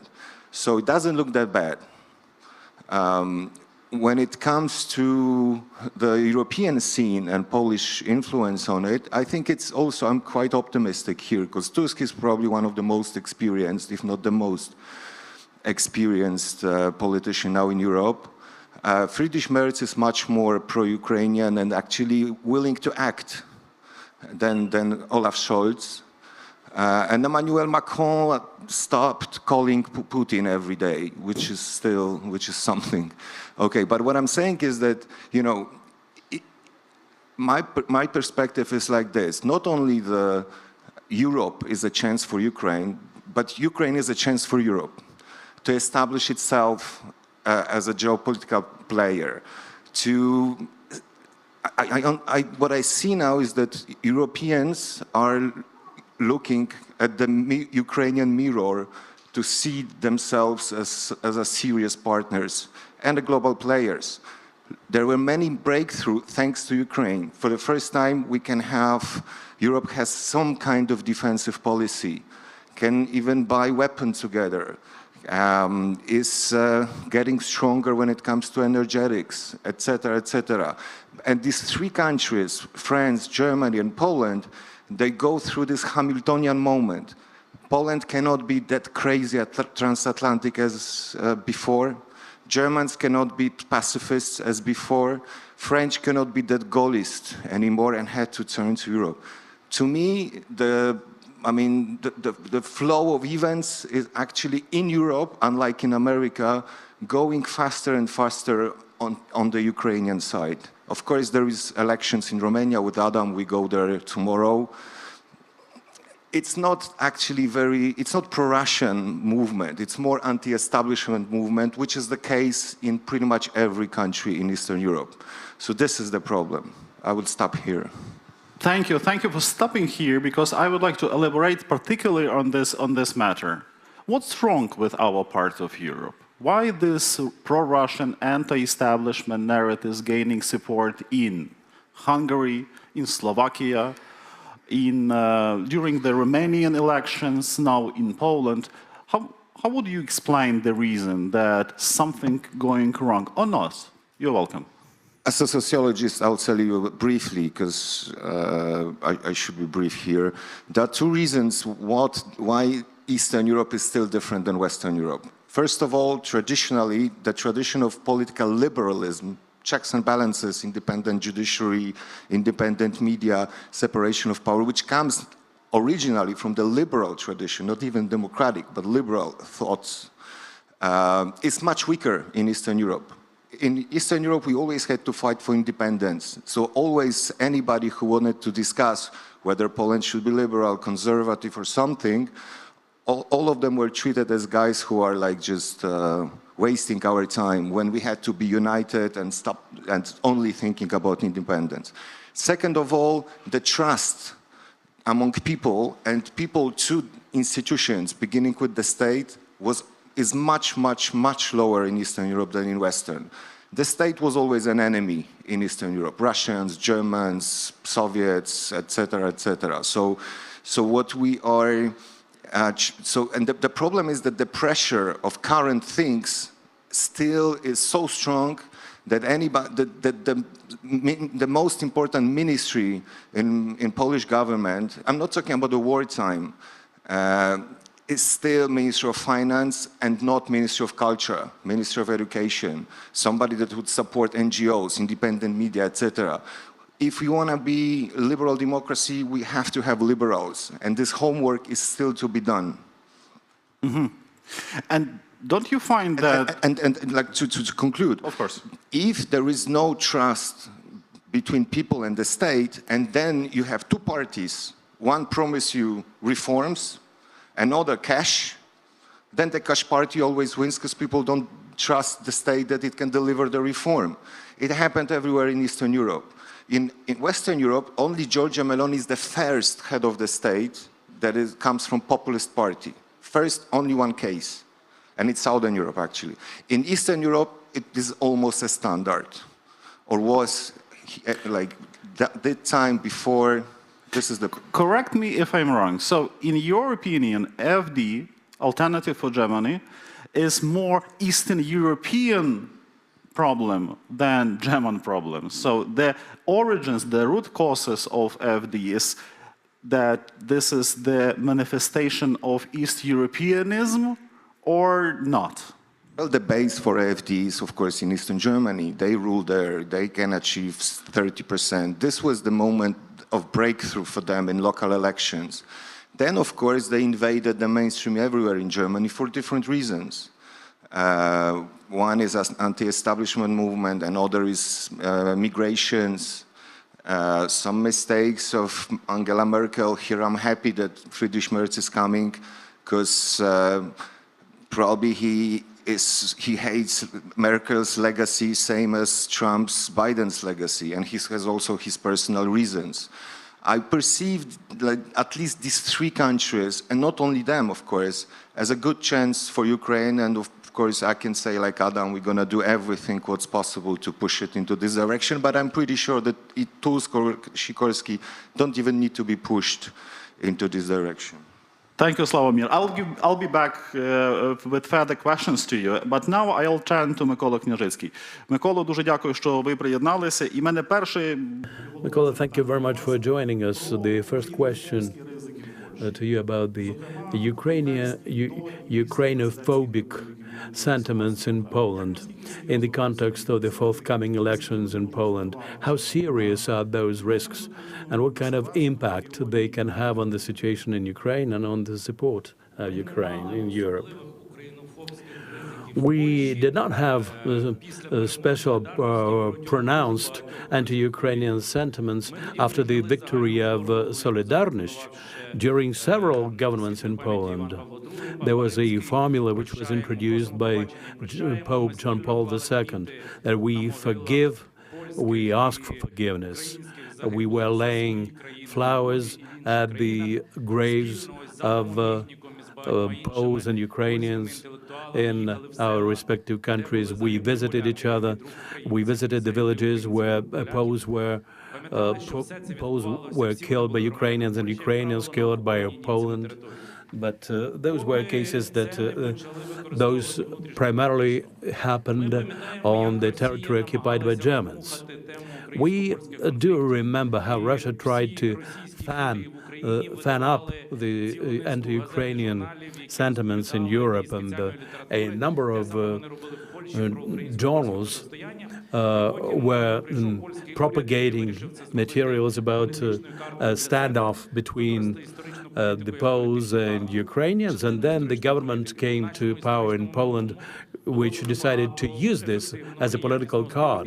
But nevertheless, we also had a lot of joint positive things in our relationship, going back to the times of Petlura, Pilsudski, and so on. So they started using this card in their own interests, using anti-American, anti-German, and anti-Ukrainian cards. That was primarily done by the previous Polish government, PiSu. And when the large-scale invasion started, they stopped doing that. We saw that, and we thanked the Poles for supporting Ukrainians. They did support us, but since that seed had been sown in Poland, this card was taken over by the extreme right, who blocked the roads, blocking Ukrainian grain and so on. And now these people play into the hand of Russians, clearly and openly. And I'm sure that the goal of Russia is to stoke those sentiments in Poland now. And this card is pretty much being used now as well. Now we are in the situation when Europe, well, actually, Ukraine is a part of joint European security. What is the EU now? It has changed its forms and visions of the future. There's G5, Poland, Germany, France, Spain, and Italy. There are Nordic countries in cooperation with Poland and the Baltic countries who unite in supporting Ukraine. There's the Great Britain and Ireland and Norway, which are not members of the EU, but they are involved in European politics. Even Turkey is involved and engaged in the European politics. And here, the role of Poland is very strong, because jointly with Germany and France in the Weimar Triangle, Poland is one of the major countries of Europe, and they're very much interested in Ukraine's victory, because otherwise Poland will be next. And Poland knows that Putin and Medvedev set their sights on Poland, and they openly declare this. Russia will continue supporting ultra-right and Eurosceptic movements. And I think that politicians, sensible politicians in Poland, understand that they have to support Ukraine. The case in point, Mr. Tusk and Sikorsky and other similar politicians who are the first to support us, who stand for our interests in the world.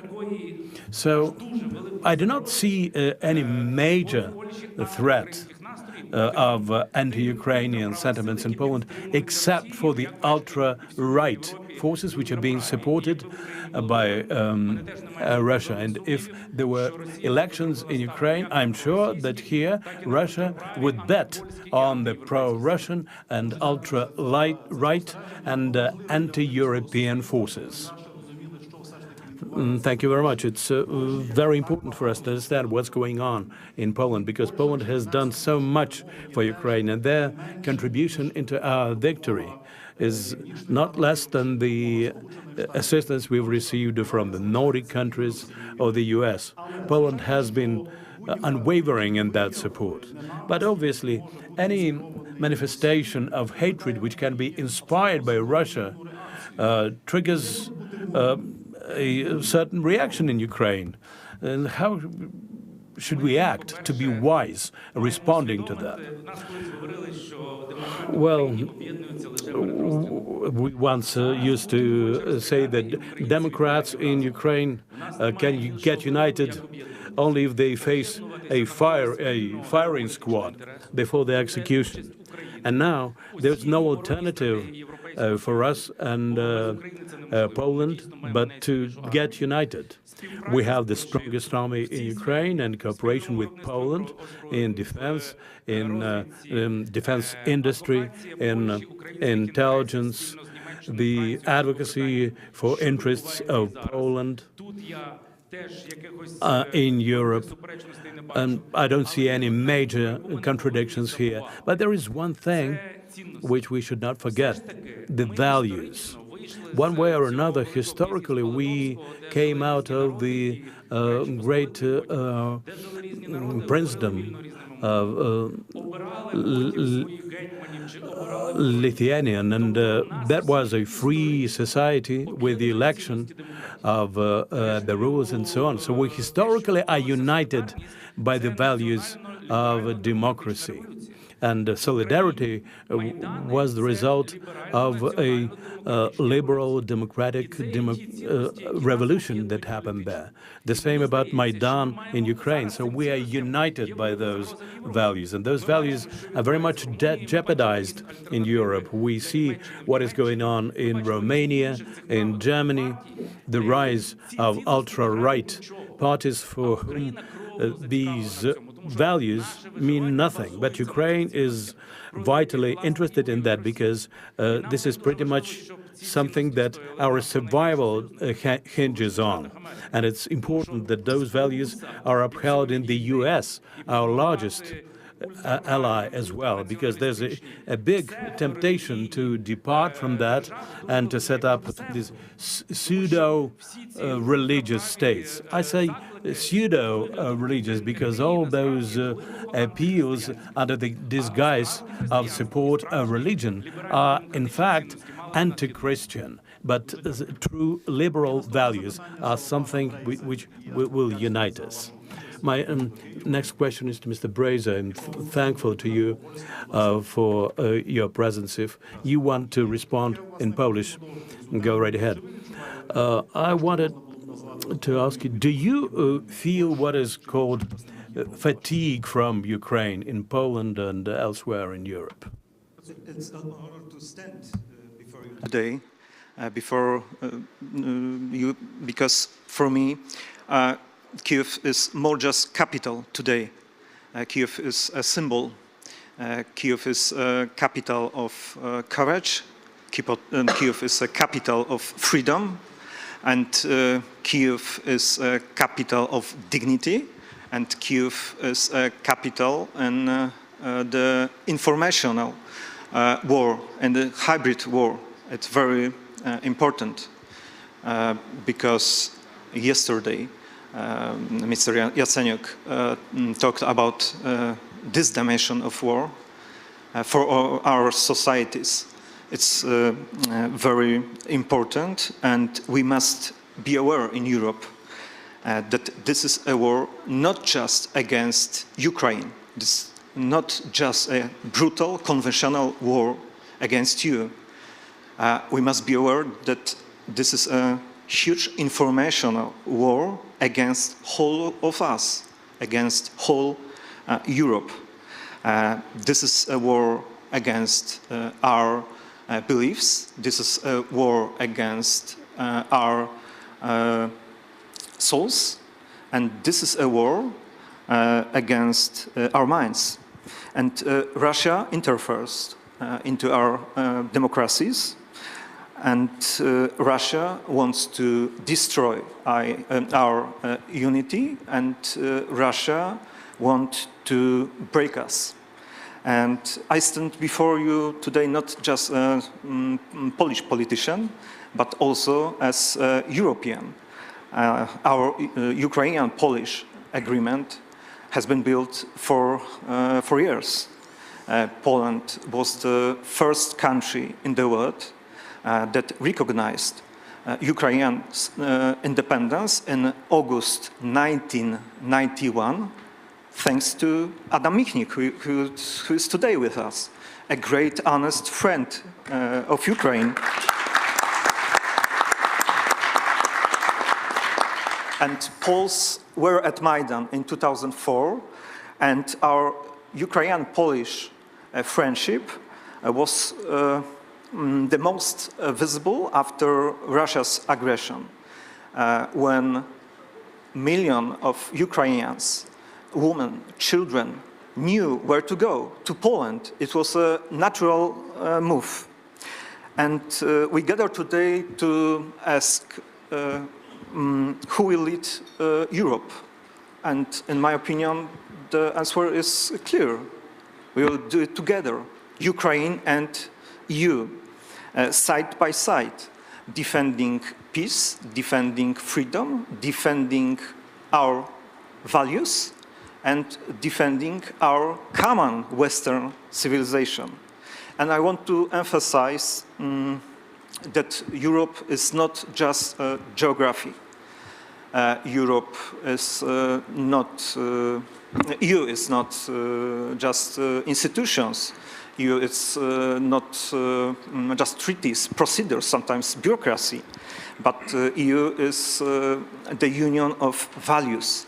And when values are attacked, it's our duty, it's our common obligation to defend our common values.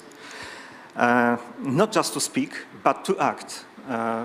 And as a member of the EP, I'm proud to say that the EU is the biggest Ukrainian supporter. We have provided almost $200 billion for Ukraine. It was financial support, it was humanitarian refugee support, it was very important military support. And we are aware that this is not a form of charity, but this is our common investment into our European future. We have also firmly acted against Russia. We imposed 16 packages of sanctions, and just now we are preparing 70th package of sanctions.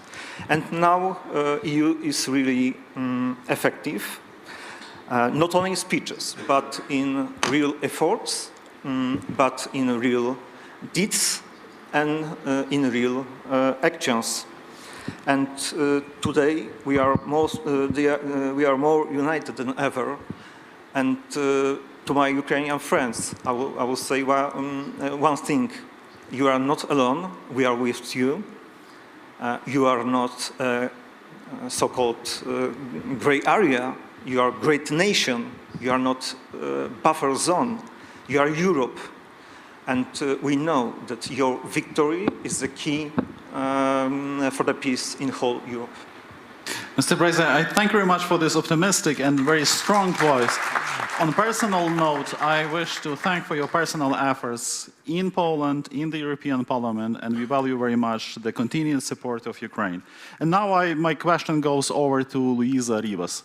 Luisa, how it looks from the Estonian perspective? I mean, the external pressure that this part of Europe experiences, what kind of strategies would you advise, or how should we act to preserve the unity within our part of Europe, and with that unity has to have an impact upon other parts of Europe? So what's your vision? How these things look like from Estonia? Thank you very much. Thank you for the organizers to having me here. It's a great honor to be here. First of all, I'm quite young, as you said in a first introduction, but still I have some historical memory from my childhood. So Estonia, together with Poland and also with Baltic states, Baltic neighbors, has been warning about Russia imperial ambitions since 2008 when they attacked Georgia. Then we did it again in 2014 when they invaded to Ukraine. We were often heard, but politely acknowledged maybe, but rarely understood. Our values, I have to say, have never differed from our Western allies. But what was different was that our perception of the Kremlin real brutality and of geopolitical reality, that was different. And I have to say, we didn't overreact then, or 2014 or 22. We saw it clearly, and we still see it. And in 2022, when missiles struck Kyiv, many others finally saw it too. Some thanks to, of course, the public opinion. It helped a lot. And since then, many have told us, and also for me, that, yeah, you were right. Yeah, we were right. And we still are right. But we don't have to be right in a retrospective, like in 10 years or today. We want to be listened to and now, because we want Ukraine to win this war, and we want that Ukraine will be supported not just cautiously, not conditionally, but fully, and to the victory, of course. And what's my point? I want to be very clear that Russia can lose this war. This is actually possible. And it must lose this war. Because history shows that even the tiny democratic shift in Russia or the Soviet Union has only come after strategic weakness. And we have to make that happen, that weakness, we have to make it happen. All together with our allies and Western allies, all together. But if I have to answer the question that who will lead and or who or how should lead Europe, if I could choose by myself, then I would prefer that Europe and its security is led together with Ukraine. Because if I have to ask or answer the question why, then the first thing is because my 8-year-old son knows that Ukrainian soldiers are the best in the world, and if I don't believe him, who else has to believe him? And also, Ukraine has 11 years. Just imagine 11 years. My son is 8, but Ukraine has done it 11 years. And they have this experience, and they have this experience with Europe's most brutal enemy, and we don't take their wishes and recommendations seriously. Then I don't know, my 3 kids will be the next ones who will be in the front line, defending themselves and me. And I have been actually in the front line here. I'm not sure most of they here sitting have been there. It's awful. You don't want it to be in Europe. So yeah, we can't lead Europe today without Ukraine. We have to do it together with their experience.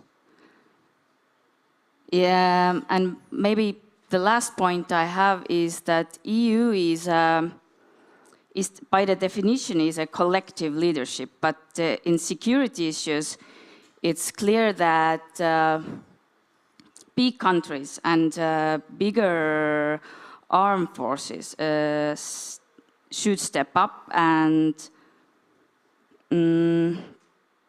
I think a little bit we are seeing that already. Hopefully, and I hope it's going to be that way more and more and more. And also, I have some hopes in the new Chancellor of Germany as well. I hope that will be good for the Europe and also for Ukraine. Thank you. Thank you, Lisa, for this emotional and important remarks. I fully share. And now my question goes to Ambassador Frederick Lloydquist, who is, by the way, the director of the Stockholm Center for Eastern European Studies. And here I have the question which also reflects what we see these days in Moscow. In Moscow we see the gathering of a new alliance, a new old alliance led by China. They declare that they are going to be friends of steel and actually sending this wartime message to, first of all, to Eastern Europe. So this is an extremely difficult pressure which is imposed on Eastern Europe. How would you assess this situation in Eastern Europe today strategically from the point of view of your institution? Thank you. First of all, I'm not quite sure we all I think we all operate with different understandings of what Eastern Europe is, and for me, Poland is Central Europe, and that's 100%. This is the prominent signature feature of Eastern Europe. Yes. Everyone understands something else. Yes, I will get to your question, but I will just like to pick up where Sławomir started the discussion, namely that Ukraine is and must be seen as a chance for Europe. And I would be amiss also with having Adam Michnik here in the audience to refer to my personal history. I'm a little bit older than Luisa, so my first political awakening in 1981 was that I bought this badge. Probably you can't see it, but it's a Solidarność badge. Mm-hmm. And I think this was also an important, beginning of the 80s, I think this was also an important awakening in Sweden, and there was a strong support for Poland. I started my diplomatic career in 1994 with working with Swedish support to the Baltic states and in the Baltic states. And that had a huge transformative effect on Northern Europe and Eastern Europe. And I think we are now, with Ukraine, at the same sort of transformative moment in Europe's history. And as a previous Swedish Prime Minister and Foreign Minister said, either we will be able to stabilize Europe eastwards, that is to include Ukraine, or we will be destabilized from the east. There is no stable equilibrium, any status quo ante which we can return to. So I think there's a growing realization, and not least in my part of the world, the Nordic-Baltic region, what's at stake, because the real question here is what will be the consequences for the whole European project, not only Eastern Europe, but the whole European project and the EU, if we allow Putin to draw the conclusion that the most large-scale and brutal military aggression in Europe since the Second World War, combined with nuclear blackmail, is a successful tool to achieve their aims. And I think it's important that, and we've heard also from Western European politicians admitting since 2022 that they have been wrong and we should have listened more to the eastern part of the European Union, so to say, which was underlined here by Luisa. We were aware of this threat, and I think also in the Nordic countries we have a long understanding of Russia as an existential threat. I think the danger now, I mean, you can pile up a lot of threats and, you know, China, Russia and so forth. The real danger here now is that we in Europe and in Eastern Europe don't feel that we have a sense of agency, that we become sort of defeatist or fatalist in our worldview. And I think Europe is much stronger than we believe. This is not really a question of resources, it's a question of resolve. Europe has so far mobilized since 2022, give or take, around 150 billion euros for support to Ukraine, which may sound like a lot, it's not. You know, put this in comparison to the post-COVID subsidies that the EU were able to mobilize to the tune of 800 billion euros. So this is not a question of resources, we have the resources. And I think we need countries in what you maybe call Eastern Europe, and I think in Northern Europe, where I come from, and the Nordic-Baltic region, we can lead by example, we can lead by the right analysis, framing the question, asking what's at stake.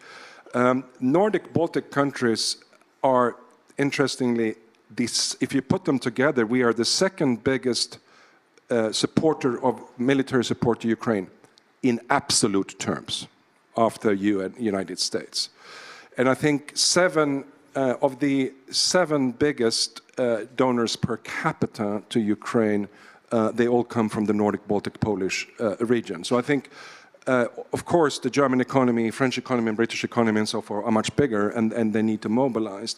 But we can show by sort of setting the example, and the Swedish Prime Minister called together a summit late last autumn with the Nordic, Baltic, and Polish leaders. So I don't think we should be too dazzled or too paralyzed or caught like the deer in the headlight of China and Russia and so forth. And as Luisa said, you know, this war, Russia is not invincible. This is the narrative that Russia tries to put in the minds of our politicians in our public debates right now, that Russia is invincible. Russia is, that's true. And that Ukraine, Ukraine doesn't have the resources, Ukraine don't have the agency. Ukraine have shown over the 3 years, or almost 3.5 years, to resist militarily this fantastic military monster of Russia, right? Against all odds. So I think we need to put things in proportions, and we all have agency. Europe has agency, Eastern Europe has agency, and Ukraine has agency. Absolutely right. Your Excellency, this is completely true. Russia is far from being invincible. No one actually admits that, the fact that they cannot be defeated. But nevertheless, so far, we have experienced very painful defeats in Georgia, in Belarus. Does it mean that there is no any kind of coherent thinking in Brussels and key European capitals regarding the Eastern Europe?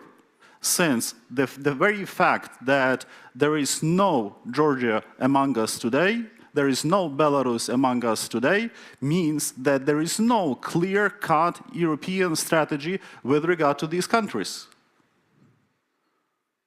You can always say, that you would want to have more political leadership, more strategic vision and so forth, but I think we are slowly moving in the right direction. Have we fully internalized, have we fully operationalized the Zeitenwende? No, of course not.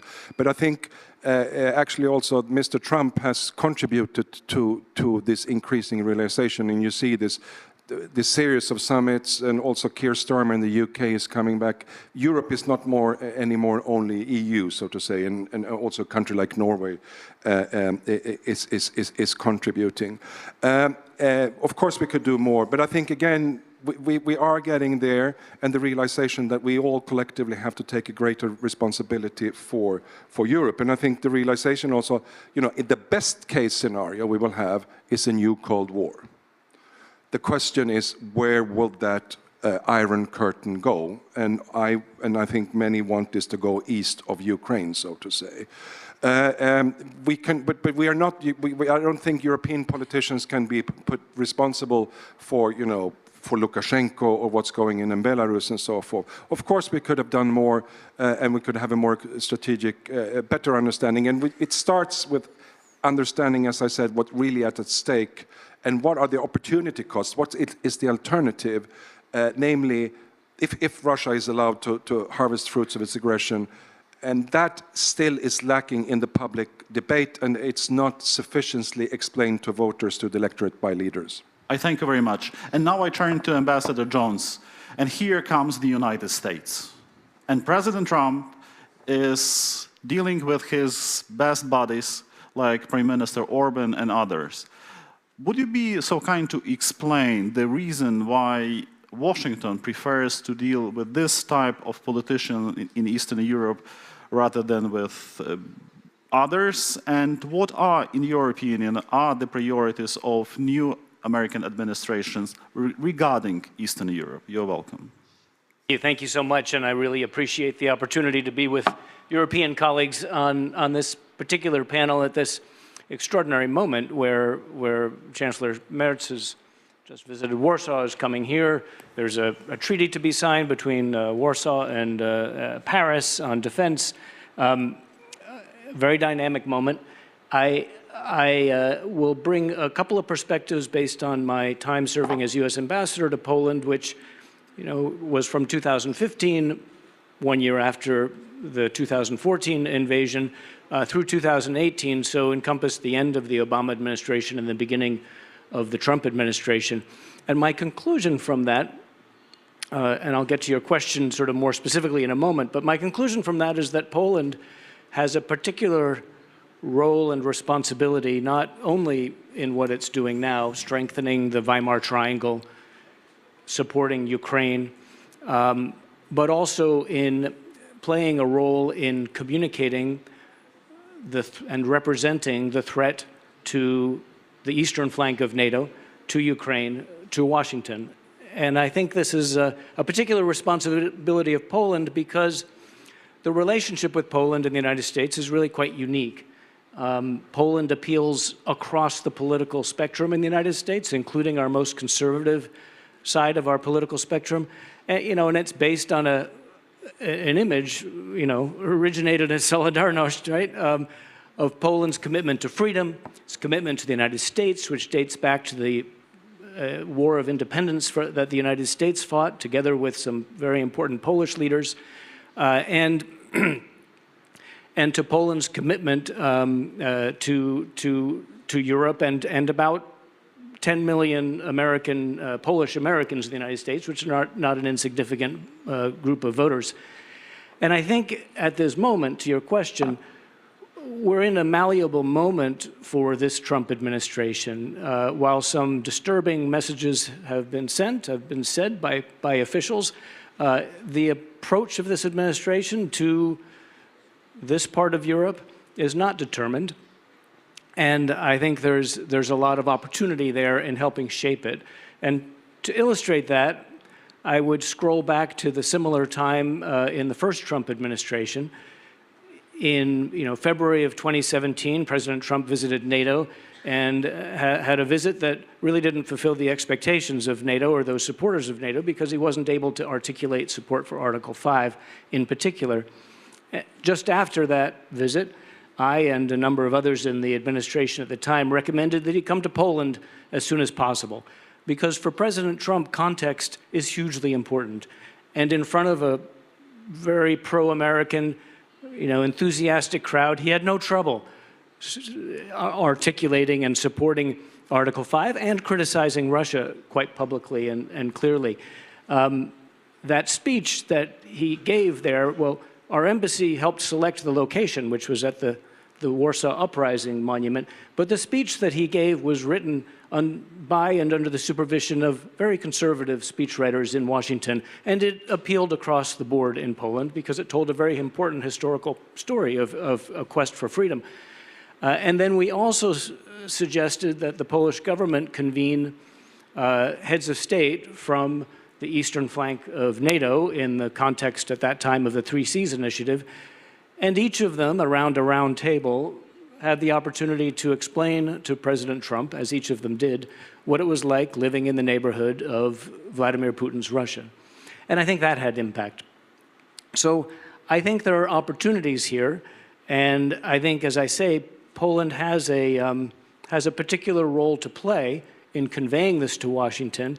And the great thing that I found about the relationship between the United States and Poland is that it sort of transcends politics in the United States. Sure, there's some ideological navigation to be done, and given the in the previous government led by Law and Justice, in the current government led by Prime Minister Tusk, and in the presidential elections. But soon the presidential elections will be completed in Poland, and I think at that point, I hope there's an ability to help bring America on board with the perceptions that we hear from our colleagues here today.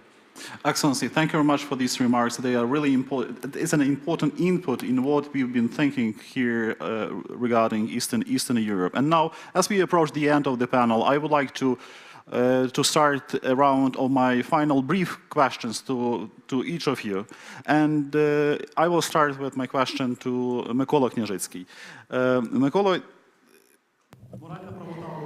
Mykola, the moral right of Ukraine is felt by all peoples of the world, and it should translate into the profound, wise policies that would be implemented in Eastern Europe and in larger Europe. Do we have the intellectual potential for that, to develop and implement this policy? So if yes, how will we be taking advantage of the moral benefits or moral advantage that Ukrainian men and women at the front line can demonstrate to the world? First of all, I think we have to be token of democracy and example to all, or be a role model to other societies in Eastern Europe. When we substantiate the need for supporting us by saying that it is essential for the security of Europe and for global security, and we are the front line whereby authoritarian countries are attacking democratic countries, trying to destroy democracy. So we ourselves should be the true democracy. We are already an example of resilience and of bravery of our armed forces. But our powers that be, our society should be an example of true democracy. And our foreign policy should be, first of all, absolutely pro-European. And we should do our best to become the EU member state as fast as possible. And we should do also our best in order to support defensive European structures, and we can play a role there. And we should preserve our Euro-Atlantic cooperation and to contribute to the improvement of the US-EU relations. That will be the only way for us to survive, of course, with the help of the armed forces of Ukraine. Do you believe in potential of strong unity within Eastern Europe, between Kyiv and Warsaw, between our capitals, and in our ability to overcome any kind of local selfishness in order to bring some new moral energy into the affairs within Europe? Such a difficult question, and please give an answer in 1 minute. Yes. You're welcome. Well, Zelensky said once, this would be my emotional answer, at the beginning of the war about Poland, Ukraine, Lithuania. I hope also about Belarusian free people. I still remember about them. I was during all the protests, and I think we also have to keep them in mind still, that we are one country, like одна страна. Страна and country is a little bit different, but like one... I don't understand you. in a sense that like we have to behave in foreign policy as one country. Okay? Like Commonwealth. Not even a Commonwealth. I'm not talking about history. History should be left to historians, which unfortunately not all Polish politicians remember it like this.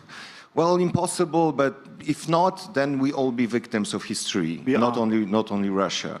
So to finish it, I mean, I can repeat now Tusk's words that we cannot expect that 500 million Europeans will want 350 million of Americans to oppose 140 million Russians. I mean, plus 1 billion of Chinese. Well, I mean, Chinese are still not there, and we'll see who's gonna cheat who. I mean, Xi and Putin. So I agree with Mykola, with Mr. Ambassador as well, and of course you that we, you know, if Kaczynski integrated Polish democratic opposition, Putin integrated us if we were not able to do it by ourselves. So like it or not, if you're Polish, you have no other choice than to support Ukraine. Thank you, Slavomir. Or you are an idiot. I mean... Let me invite Luisa to have her concluding remark. 1 minute, please. Thank you very much. I think if we are talking about a little bit the US and collective West, the problem is that collective West sometimes has a trend to underestimate itself and overestimate Russia. That's something we should change. And Ukraine has been able to defend itself from Russia for years with some, but not full help, I have to say. What is our justification as EU? More than 10 times the population of Ukraine, that we need to be a bit afraid of Russia? I don't know. We should stick together and do something and do more to victory. Slava Ukraini. Героям слава, дякую. Your Excellency, Frederick, you're welcome. Thank you. I think sometimes we speak too much. We are too good in Ukraine and the European Union maybe to speak about our own weaknesses. And we should speak more about our own strengths. And we speak far, far too little about Russia's weaknesses. They are the weak one. And I think, again, as I said in the beginning, I think this is a moment of destiny for Europe's future, and that future will be decided in Ukraine and how much we can support Ukraine. There is no going back to any kind of status quo ante. So either, and that's, I'm optimistic that this could be like Poland was in the 80s, like the Baltic states, Central Eastern Europe was in the 90s. Ukraine is the potential moment for renaissance for the whole European project right now. If we don't succeed in that and we allow Putin to succeed, that's a much, much bleaker picture, not only from Ukraine, but for all of us in the rest of Europe. So therefore, our fates are intimately connected and you can't separate them. Thank you. Ambassador Jones. Just briefly, to your earlier question, I wouldn't be confused too much by some of the political rhetoric coming out of Washington. But to the point here, I think, to what I was suggesting yesterday, the more we can explain Ukraine, not only as, obviously, we all care about, as important in and of itself, but as an asset to the West, as an asset to the United States, the better we'll do. Thank you. Thank you. Mr. Breza. We will support Ukraine even more strongly, and I'm sure that Putin will lose, just like Hitler lost, and just like Soviet Union collapsed, and it will be the same way. Putin would also lose and collapse. It's only a question of time. Amen. Thank you. Slava Ukraini. Героям слава. I do thank you. Please pass our best regards, and on behalf of the Kyiv Security, to all your nations, to Poland, to Sweden, to Estonia, to the United States, for everything you did, which is of highest price and value for Ukraine. The difficult truth is that Ukraine, the Ukrainian people, would not survive without our friends. But another part of that truth is that if we fail, you will never survive. And it means that we have to prevail. We have to prevail because there is no other option how to move forward, how to live in the 21st and other centuries before us. We have to destroy this damned evil, which is Russia way of doing things, led by war criminal Putin. Slava Ukraini. Slava Ukraini. Thank you. Дуже дякуємо, і в нас перерва. Thank you very much. Now we break off for coffee.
is the free world abandoning its voice. And this can take so many different angles and directions, this discussion. We have a very representative panel that will have different viewpoints represented at this panel, and I will introduce them to you all shortly. But to frame the conversation, I'd like to mention that do we know what we're doing? Do we know what we're dealing with? We know that our adversaries, through propaganda, misinformation, disinformation, are outspending us, are in some cases outmaneuvering us, and are we doing enough? Is there something else that we should be doing? So that would be the framework of the conversation that we'll have. But before I call the panelists to the stage, there is a video that the organizers would like us to watch. So it's a short video, but please pay attention. It will also provide a framing of a sort to this conversation. This is the Voice of America. The Voice of America. Stimme aus Amerika. Welcome to the Voice of America in Washington. For more than 8 decades, this was the broadcast that many relied on in times of war, repression, or natural disaster. This is a voice speaking from America. The Voice of America, VOA, was established in 1942 to counter Nazi propaganda.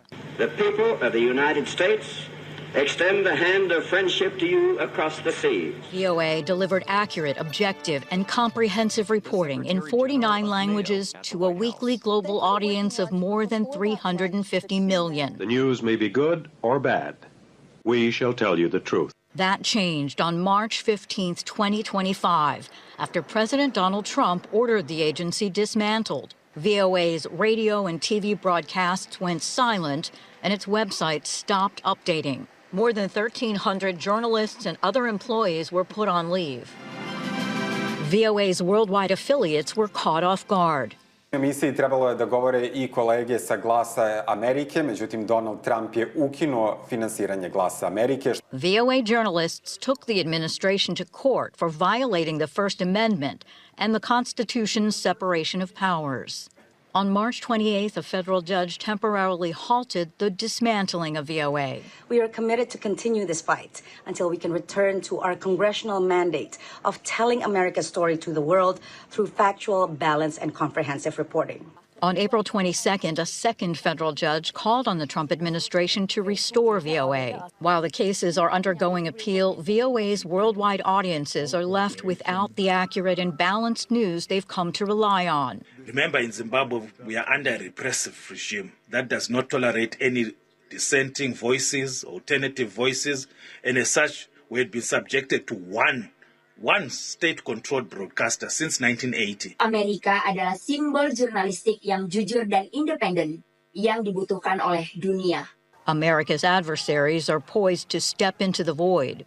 The departure of the Voice of America also leaves a gaping vacuum in the information world that can only be filled by countries like China and Russia. For 83 years, the Voice of America has delivered independent news, including to places where press freedom doesn't exist, strengthening American soft power and national security. Please contact your representatives in Congress and tell them to save VOA. This is the Voice of America, Washington, D.C., signing off. That sign-off happened 82 years or 83 years after the Voice of America was first established. And initially it was created to counter Nazi propaganda, mainly in the European part of democracies or the world. So the VOA broadcasts in almost 50 languages globally, and its weekly audience is 354 million people a week. So with that, just to finalize that, and I'm also very passionate about VOA since I spent 15 years of my professional career at VOA at the Georgian service. I left last year as the managing editor of the service. So I'm very passionate about it. Thank you very much for the video. And with this, let's invite the panelists to the stage, please. And first, I will introduce Jeremy Branston, who's joining us from Prague, and he represents the Radio Free Europe, Radio Liberty. He's the regional director for Eastern Europe. And we have Indre Makaraitete. Please, Indre, join us. Vitaly Portnikov, and I'm sorry, Vitaly, yes, please. Vitaly is a very famous author and journalist. And Indre, I should say, that represents the Lithuania's national radio and TV network. We have Olga Rudenko, who's editor-in-chief of Kyiv Independent. And I'm sure you all know about Kyiv Independent, which is one of the most reliable sources that comes out of Ukraine on a daily basis. Yanis Sarts.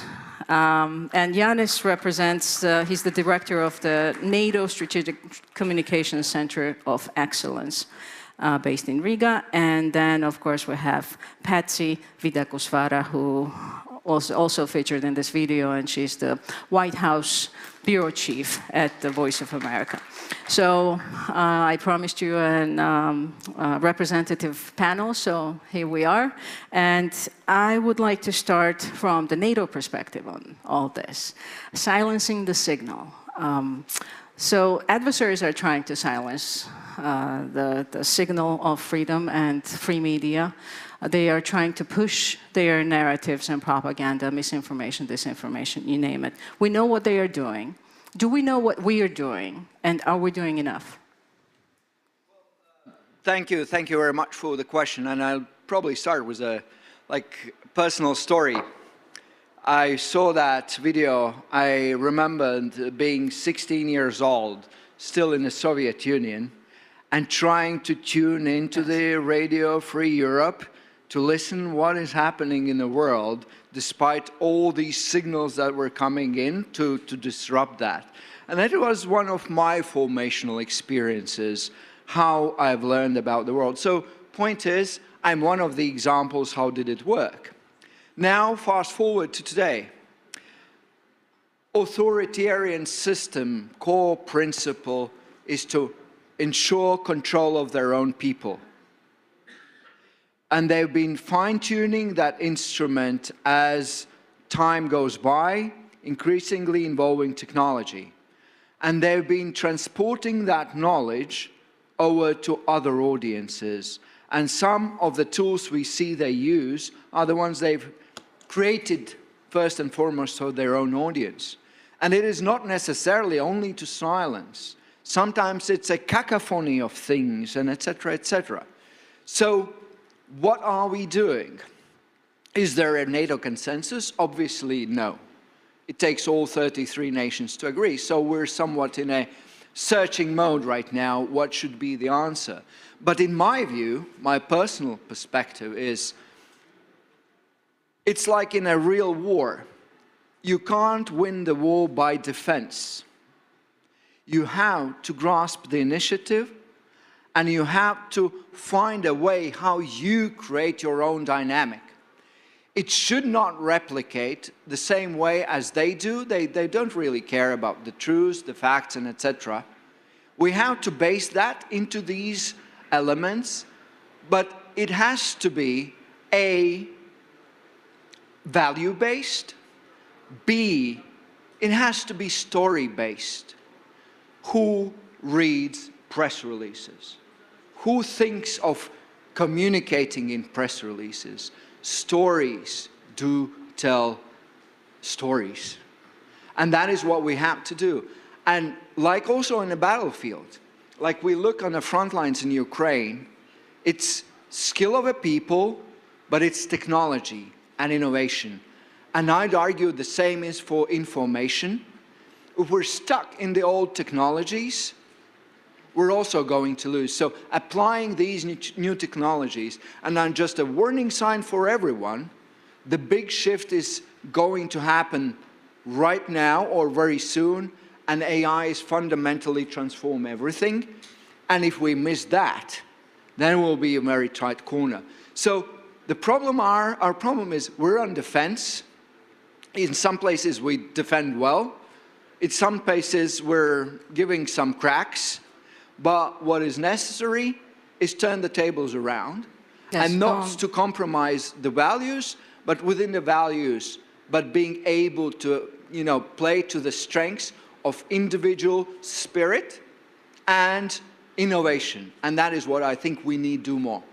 Storytelling and be on the offensive. So I would like to go to Jeremy now, who's in Prague.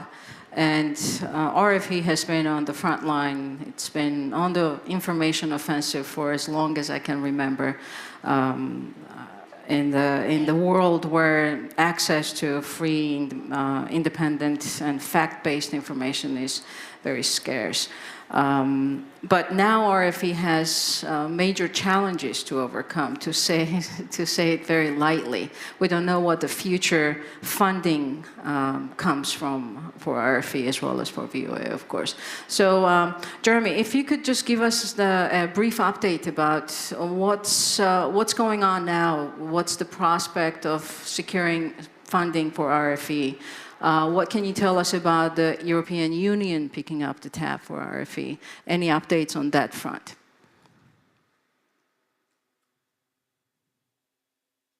Hold on one second. We cannot hear you. Hold on one second. I think we have a technical issue, but we can come back to you.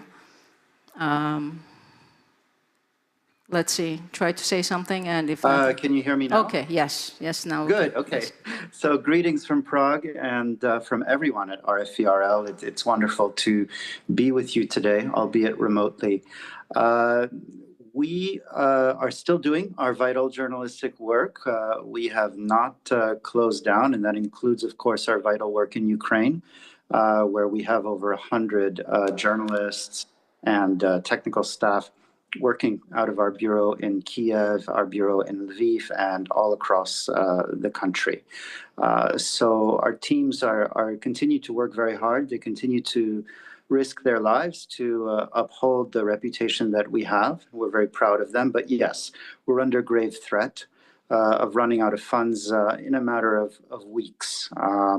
We're living on savings right now. We haven't received our congressionally mandated budget since the end of March.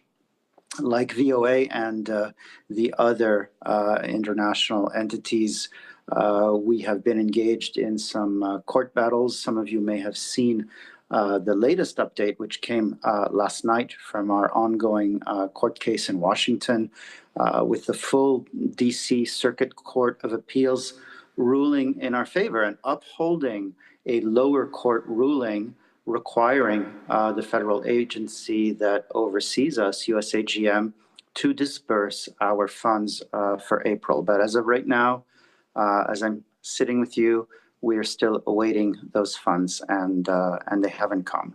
So this, our ability to keep going for a few more weeks has come at a very heavy price. We've had to send home a lot of staffers on only partial pay.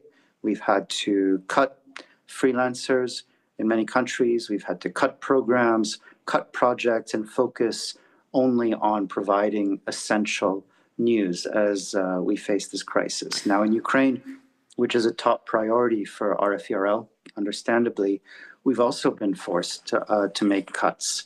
Our daily morning show has been put on hiatus. We have had to pause our dedicated refugee desk, which does very important work. Some staff and many freelance contracts have been ended. However, we do maintain our national network. We are still reporting from the front lines and from cities all across Ukraine that are being bombed frequently. With that update, outside Ukraine, our operations, continue, and that includes Russia, of course. We're the only major outlet that gives Russians in their own language news about what is really happening in Ukraine, and I think that's vital to cut through the propaganda and all the brainwashing. Now, we've received an outpouring of support, as you know, from civil society leaders, from governments, including many EU governments. So the conversations are ongoing about potential rescue funds for RFE, but I can't divulge all of the details here, but those conversations are ongoing. We're very grateful to our European friends And as well, our court case in Washington continues. So we are in a tight spot, but we keep going. And thanks to the support of our audiences as well, we hope to still be around for a long time. Jeremy, since the conversation is about basically, in this case, predominantly government-funded media entities, RFE, VOA, and 3 other network organizations under the US government Agency for Global Media, they are all government paid. So my question to you is, do you think it's important to keep the government-funded entities, news organizations, operational? And would anything change in your case if the EU were to fund RFE as opposed to the US government? Well, look, I would say that I prefer to refer to what we do as public service media, and it's been documented. If we want to take Europe, for instance, but in countries across the world where you've got strong publicly funded media, you've got a much healthier environment where disinformation has a harder time than it does in countries where that public service media has been dismantled, and unfortunately, that includes countries that are inside the EU and parts of Eastern Europe. So yes, I think it's terrifically important to maintain this, and there is a firewall, so it's not about the government telling us what to do. It's about having the means in a non-commercial way to give people an accurate picture of what's really going on. We know that if we add up the what Iran, what Russia, what China are spending, as you alluded to, in their information campaigns, it's something like $7 to $10 billion a year, which is 50 times our budget here at RFE. So obviously they think it's pretty important and it's effective at swaying minds. And if we disappear, they've got an open space. So I think it's terrifically dangerous to cede the space and to deliver an own goal. I mean, there's really no reason we should be increasing our budgets, not yes. trying to eliminate these very valuable media operations. Thank you very much, Jeremy. And Patsy, I would like to come to you now and ask you a similar question. What is the added value that VOA brings? And I think it's an important distinction for the viewers, for the understanding of the issue. We have all kinds of private media organizations. Some of them are trusted, some of them less so. We do have BBC, we have Deutsche Welle, France 24. We have all these trusted, reliable sources of information. VOA is very small compared to them, at least in the English-speaking world. So what would be the importance that you place on the organization from your perspective? Thank you, Iya, and thank you, Kyiv Security Forum, for inviting me. I have to stress, first of all, that I'm not here speaking in my capacity as VOA's White House Bureau Chief, because I have been put on administrative leave since March 15th, and technically not authorized to speak here, so I'm speaking on behalf of my capacity as lead plaintiff in the Widakuswara V-Lake, which is a lawsuit against Kari Lake in her capacity as the senior advisor for USAGM. This is a lawsuit on behalf of journalists and also labor organizations, Reporters Without Borders. And we have a separate lawsuit with RFE and RFA, but our lawsuit also fights for the relief for RFE and RFA, and we welcome the en banc review's decision to give your funding immediately. Hopefully that comes out. To answer your question, Iya, why is it important? It's because good journalism takes resources. And I have to push back against the fact that VOA is very small. VOA is 360 million English language weekly. Right, but we broadcast in 49 languages, including in places where there's no freedom of the press. And our audience are not only, you know, women in Afghanistan or farmers in Africa, but also decision makers in the global south who is facing the onslaught of disinformation by Russia and China. You can see this by the way they are reacting to our closing. Let me just quote a couple of things that RT, the editor-in-chief of RT, said in the closing of VOA. They said, she said, "This is an awesome decision by Trump. We couldn't shut them down, unfortunately, but America did so herself." Beijing State newspaper also said VOA has now been discarded by its own government like a dirty rag. So this is a fight that I believe and my colleagues believe is not just a fight for our jobs and our independent journalism, but also for our audience. Our audience have been listening to our broadcast for 83 years, and for the past 7 weeks, we have been silent. And now, Kari Lake has just decided that she will air OAN programming on VOA. And so for those who are not familiar, OAN is this small, very right-wing, very partisan outlet that's very pro-President Trump, and this will merely just destroy the trust that we have built.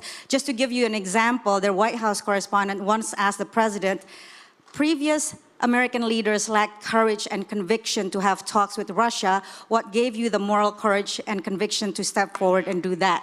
So they're not exactly the bastion of independent journalism, and this is what they're trying to replace our independent journalism, which is, by the way, protected and mandated by law, that we have to be objective. Yeah. Let's see what the court decisions come back with and how the VOA's future evolves, and good luck with everything. And now I would like to come to you, Indra, because you are also representing a national radio and TV network in Lithuania. What's your perspective as a frontline state that's dealing with Russian misinformation, propaganda, disinformation, Ukraine war? What's your view on private versus public funding for the news agencies, or how do you think they are important? We got the views from VOA and RFE, but what would be your perspective on that? So it's a great honor to participate here, and Yanis, I also remember myself growing up with radio, with Voice of America. My grandfather, secretly listened to Voice of America, and my father as well. So, but the job was done, and by all these free media outlets in occupied Baltic states, and we have our own media now. And what we observe in Lithuania and other Baltic states, but Latvia and Estonia is a little bit another case different from Lithuania. In 2018, we noticed that there is a group of people which organize constantly protests on every possible topic, which somehow, make the society nervous and disoriented. And they still organize, they keep organizing those protests. And guess what main slogan they use in those protests? The main target is that, mainstream media, all journalists, it doesn't matter where they work, in the public service media or private media, all the mainstream media, fact-checking, investigating journalists, they are under attack of those people who are, have links with pro-Kremlin organization or pro-Russian organizations. So it's not like, attacking journalists and the mainstream media is not like, just they have a goal. What does it mean? They say, don't trust mainstream media. They are servants of the system, and we fight with the system.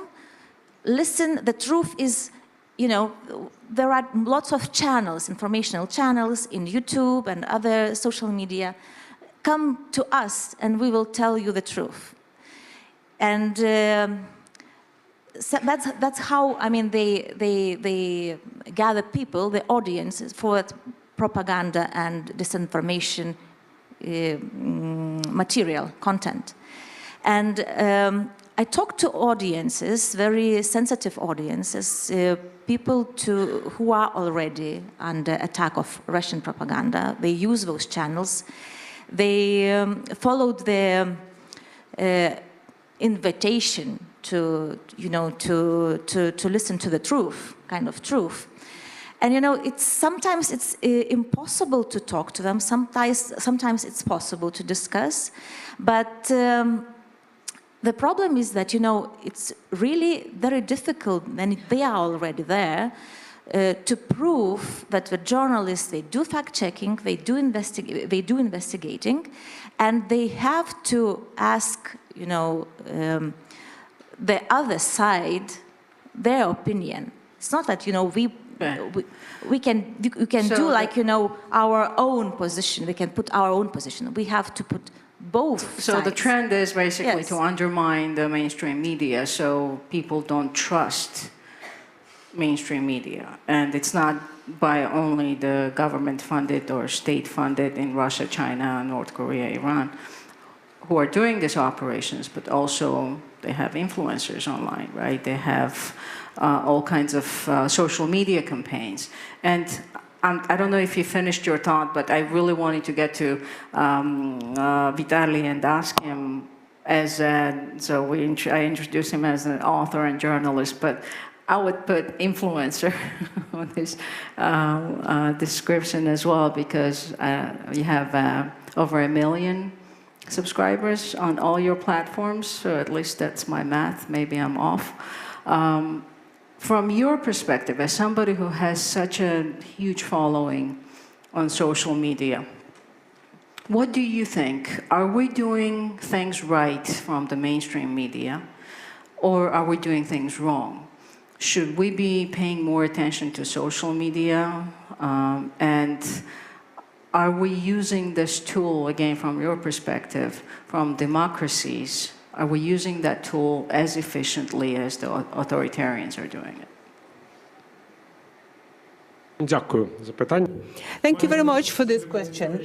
To me, it is a historical event, and talking to this panel, since 1992, all of the conferences dedicated to the media, I was presented as the one who is the member of Radio Liberty, Radio Free Europe. And today, I can't say it because I don't represent the interests of this corporation. So I have this strange feeling, because it's totally unusual for me not to be part of it. I'm happy Jeremy is with us, because he represents Radio Liberty, Radio Free Europe.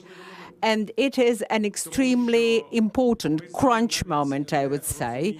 We even can't understand what we are losing when we lose such serious and well-reputed corporations like Radio Liberty, Radio Free Europe. There are a lot of people amongst you who do not do journalism, and I call on you to understand it. When we are put together with Voice of America, Deutsche Welle, BBC, it's a wrong approach. It doesn't take on board one specificity related to Radio Liberty, Radio Free Europe, whose establishment was an invention in journalism 20th century that is tantamount to the creation of a printing press, right, by Gutenberg, because all external foreign broadcast was based on how you communicate your own story, you tell about your country to other countries. But in Radio Liberty, Radio Free Europe, you are telling the stories of that country to that country, because the people in that country can't get truthful information. So we spoke about say, the Czech Spring to the people in Czechoslovakia. We were telling Russians about Russia during the Gorbachev perestroika, let alone communist times when Radio Liberty, Radio Free Europe was the only source of truthful information about the Soviet Union and the so-called Soviet camp states. Because all other media, from Voice of America to Radio Sweden, were in the frameworks of the context that their editorial boards had with the Soviet Union. So those are incomparable things. So when I studied journalism in Moscow University, the military department that trained journalists, there were 2-semester course, how to counteract Radio Liberty, Radio Free Europe. And the first thing that was done in 1989, when I was the correspondent of the Molod Ukrainian newspaper, I printed the interview with the editor-in-chief of this radio. And it was from this interview that people learned that you can have an adversary in your own newspaper. Vitaly, if you would, please.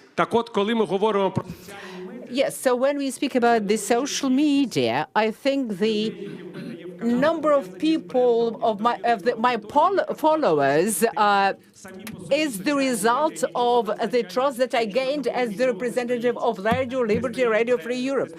Because I have had this brand, I had this influence. My audience in Ukraine, Kazakhstan, Tajikistan, the Baltic countries are those who have been listening to me for decades. Otherwise, you don't have this trust. And that's not the matter of traditional or, say, legacy media that fail to follow the innovation technologies. It's all about content. You were speaking about Europe and whether the EU can support Radio Liberty, Radio Free Europe. And it is important to remember that part of our authority and our influence was the fact that the USA were behind us as a country that is a leader in the democratic world. So without that, there is no Radio Liberty, Radio Free Europe. And unless the EU is capable of establishing the same renommee for this outlet, we won't have the world where there is a voice to democracy. No social media, no individual activities can step in and replace corporations, because corporations set standards. They show whether we do good journalism, whether we promote truth and integrity. No YouTube can you guarantee that, right? You have to be aware of that.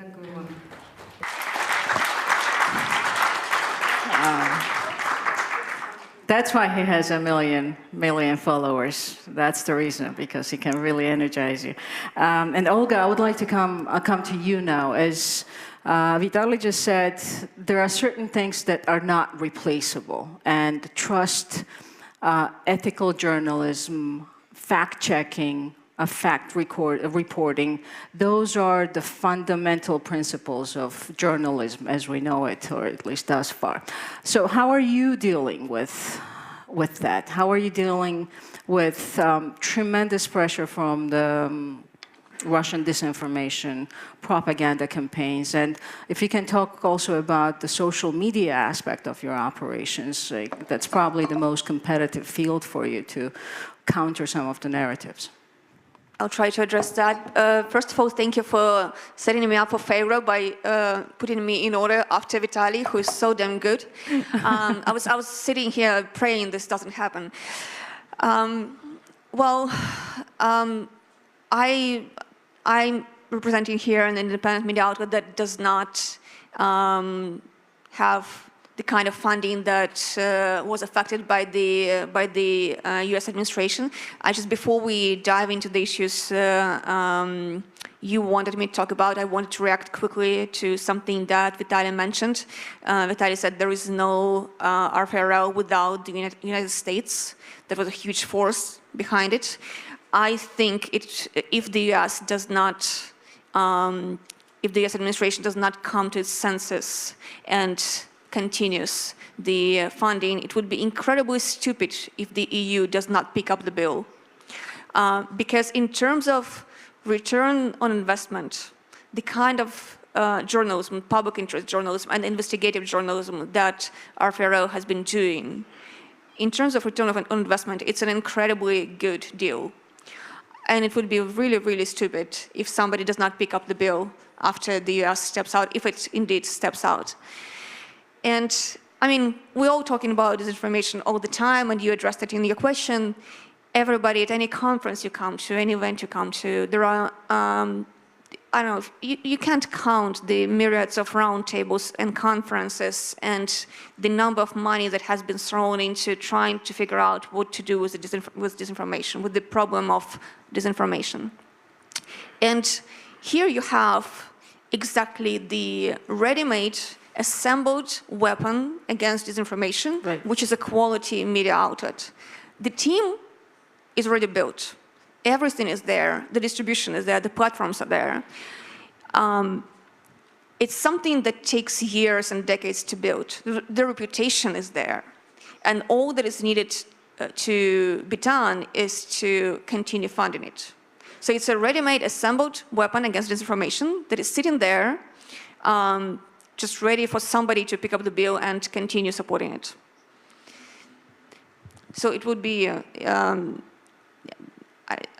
think I would be enraged if Europe doesn't step in and pick it up. If indeed the US continues on this pitiful trajectory of just dropping its torch as the watchdog for democracy and freedom of the press globally. In my position as the chief editor of the Kyiv Independent, I had the opportunity of the past several years to have the front row seat in figuring out what motivates people to support independent journalism. Because we are funded by our readers. We're currently funded by almost 18,000 people who support us monthly, our subscribers.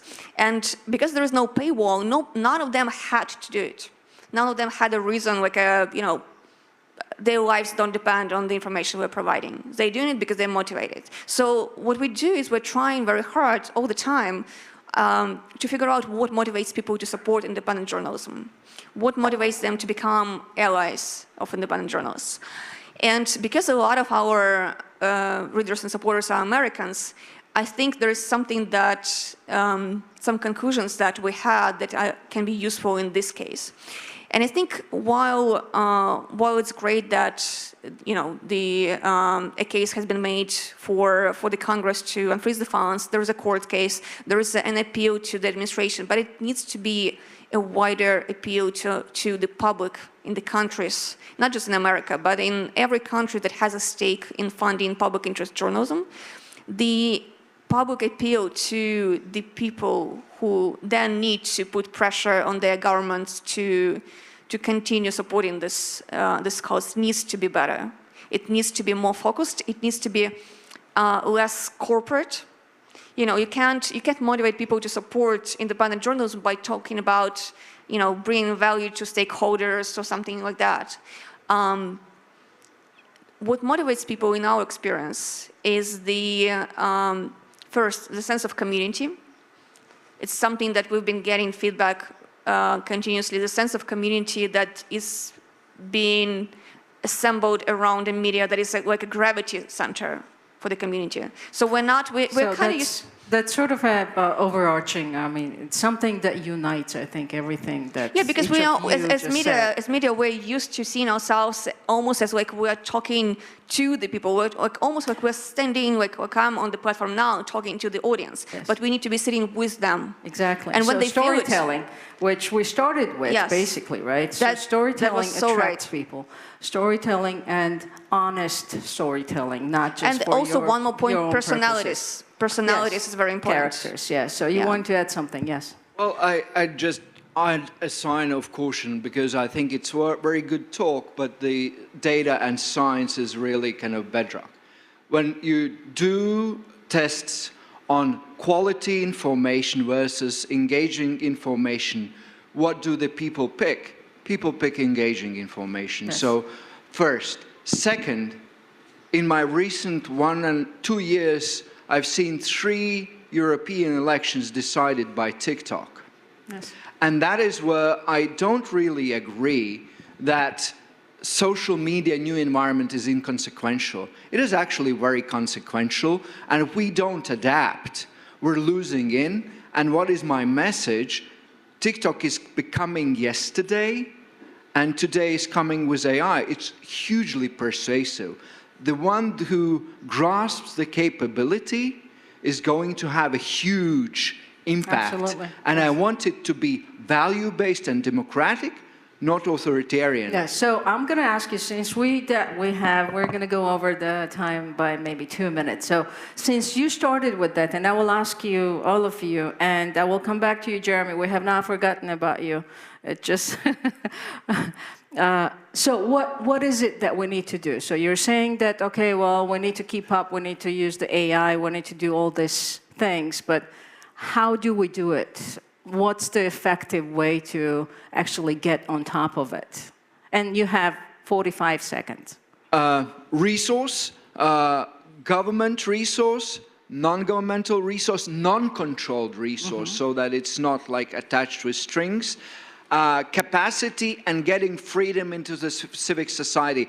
That's the disbalance we have versus the authoritarian systems. They don't have that vibrancy. They don't have that innovation. If we tap into it, we have strengths they don't. Yeah. Jeremy, your turn. I think that all of the points have been alluded to. Trust is vital, and maintaining these networks that have been created for public interest journalism and not shutting them down. That's a main thing. But we have very intensively explored all sorts of social media platforms, from TikTok to Telegram to others that make sense in specific markets in recent years. So we're very much in the thick of it when it comes to being where the audience is. I think it's all about cultivating trust, but you need a basic level of consistent funding for that. There you go. Two funding and trust. Let's see. I agree with that. I think whatever vehicle it is, whether it's TikTok, other social media platforms, or even AI in the future, the bedrock has to be about good journalism, about factual reporting, about independence, because whoever our audience is, they will see propaganda, and maybe propaganda is effective for a little bit, maybe during an election cycle or something like that. But if you want something sustainable and effective, there is nothing that beats factual, comprehensive and balanced information, and that is what we strive to do. Sure. And how about you, Andrea? I think that we have to come back to the audiences and talk directly. Yes, social media is very good, but then you directly reach your audience, and you address and listen to the audience. Not via social media is also very effective, at least in Lithuania. It is a small country, and we know each other quite well. I mean, we know these people. And yes, and one more thing, I think that we have to have stricter rules towards propaganda channels. Actually, I mean, this is like, this is a crime to spread propaganda, and we have to be that's good. I like that. Yeah. So Olga, I'm going to put you before Vitaly this time. So how about? Thank you. I appreciate it. Yeah. Do you want to just conclude, or you already said yours? Oh, your original question before this was about how we can adapt to AI and stuff like that. And I think if we're now talking about adapting to AI, we're very late to the party. And one thing that media really need to do is drop any arrogance about the new channels, because it's been a hurting factor. I've seen so much arrogance about AI, about TikTok, about we shouldn't be there, it's for stupid teenagers, something like that. While we are being arrogant, others are winning over this audience. And another thing is journalists need to learn to explain to the audience what is their value. Yes, you are the last, yes. Я хотів би уточнити одну дуже важливу річ. і TikTok, і YouTube, і будь-яка інша... I'd like to clarify one very important thing. TikTok and other social media is just a source of transferring information.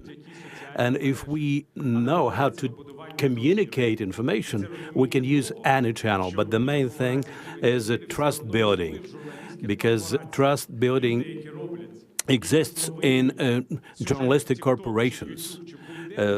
Those who do features, everything depends on the standards, all depends on the number of journalists and the level of their professionalism. If you take out this factor and how we deal with social network, all this will largely determine the democracy in the civilized world. That's a very nice summary. And to really summarize this now, so we're at war and we need to treat it as such. We need trusted journalists and media outlets. We need legislation that would support it. And we do need to be innovative and use AI for it. So that's my conclusion. I don't know what you remember from this, but thank you very much for the panel. Thank you very much, Jeremy, for joining us. And thank you. Let's keep fighting. Okay. Thank you.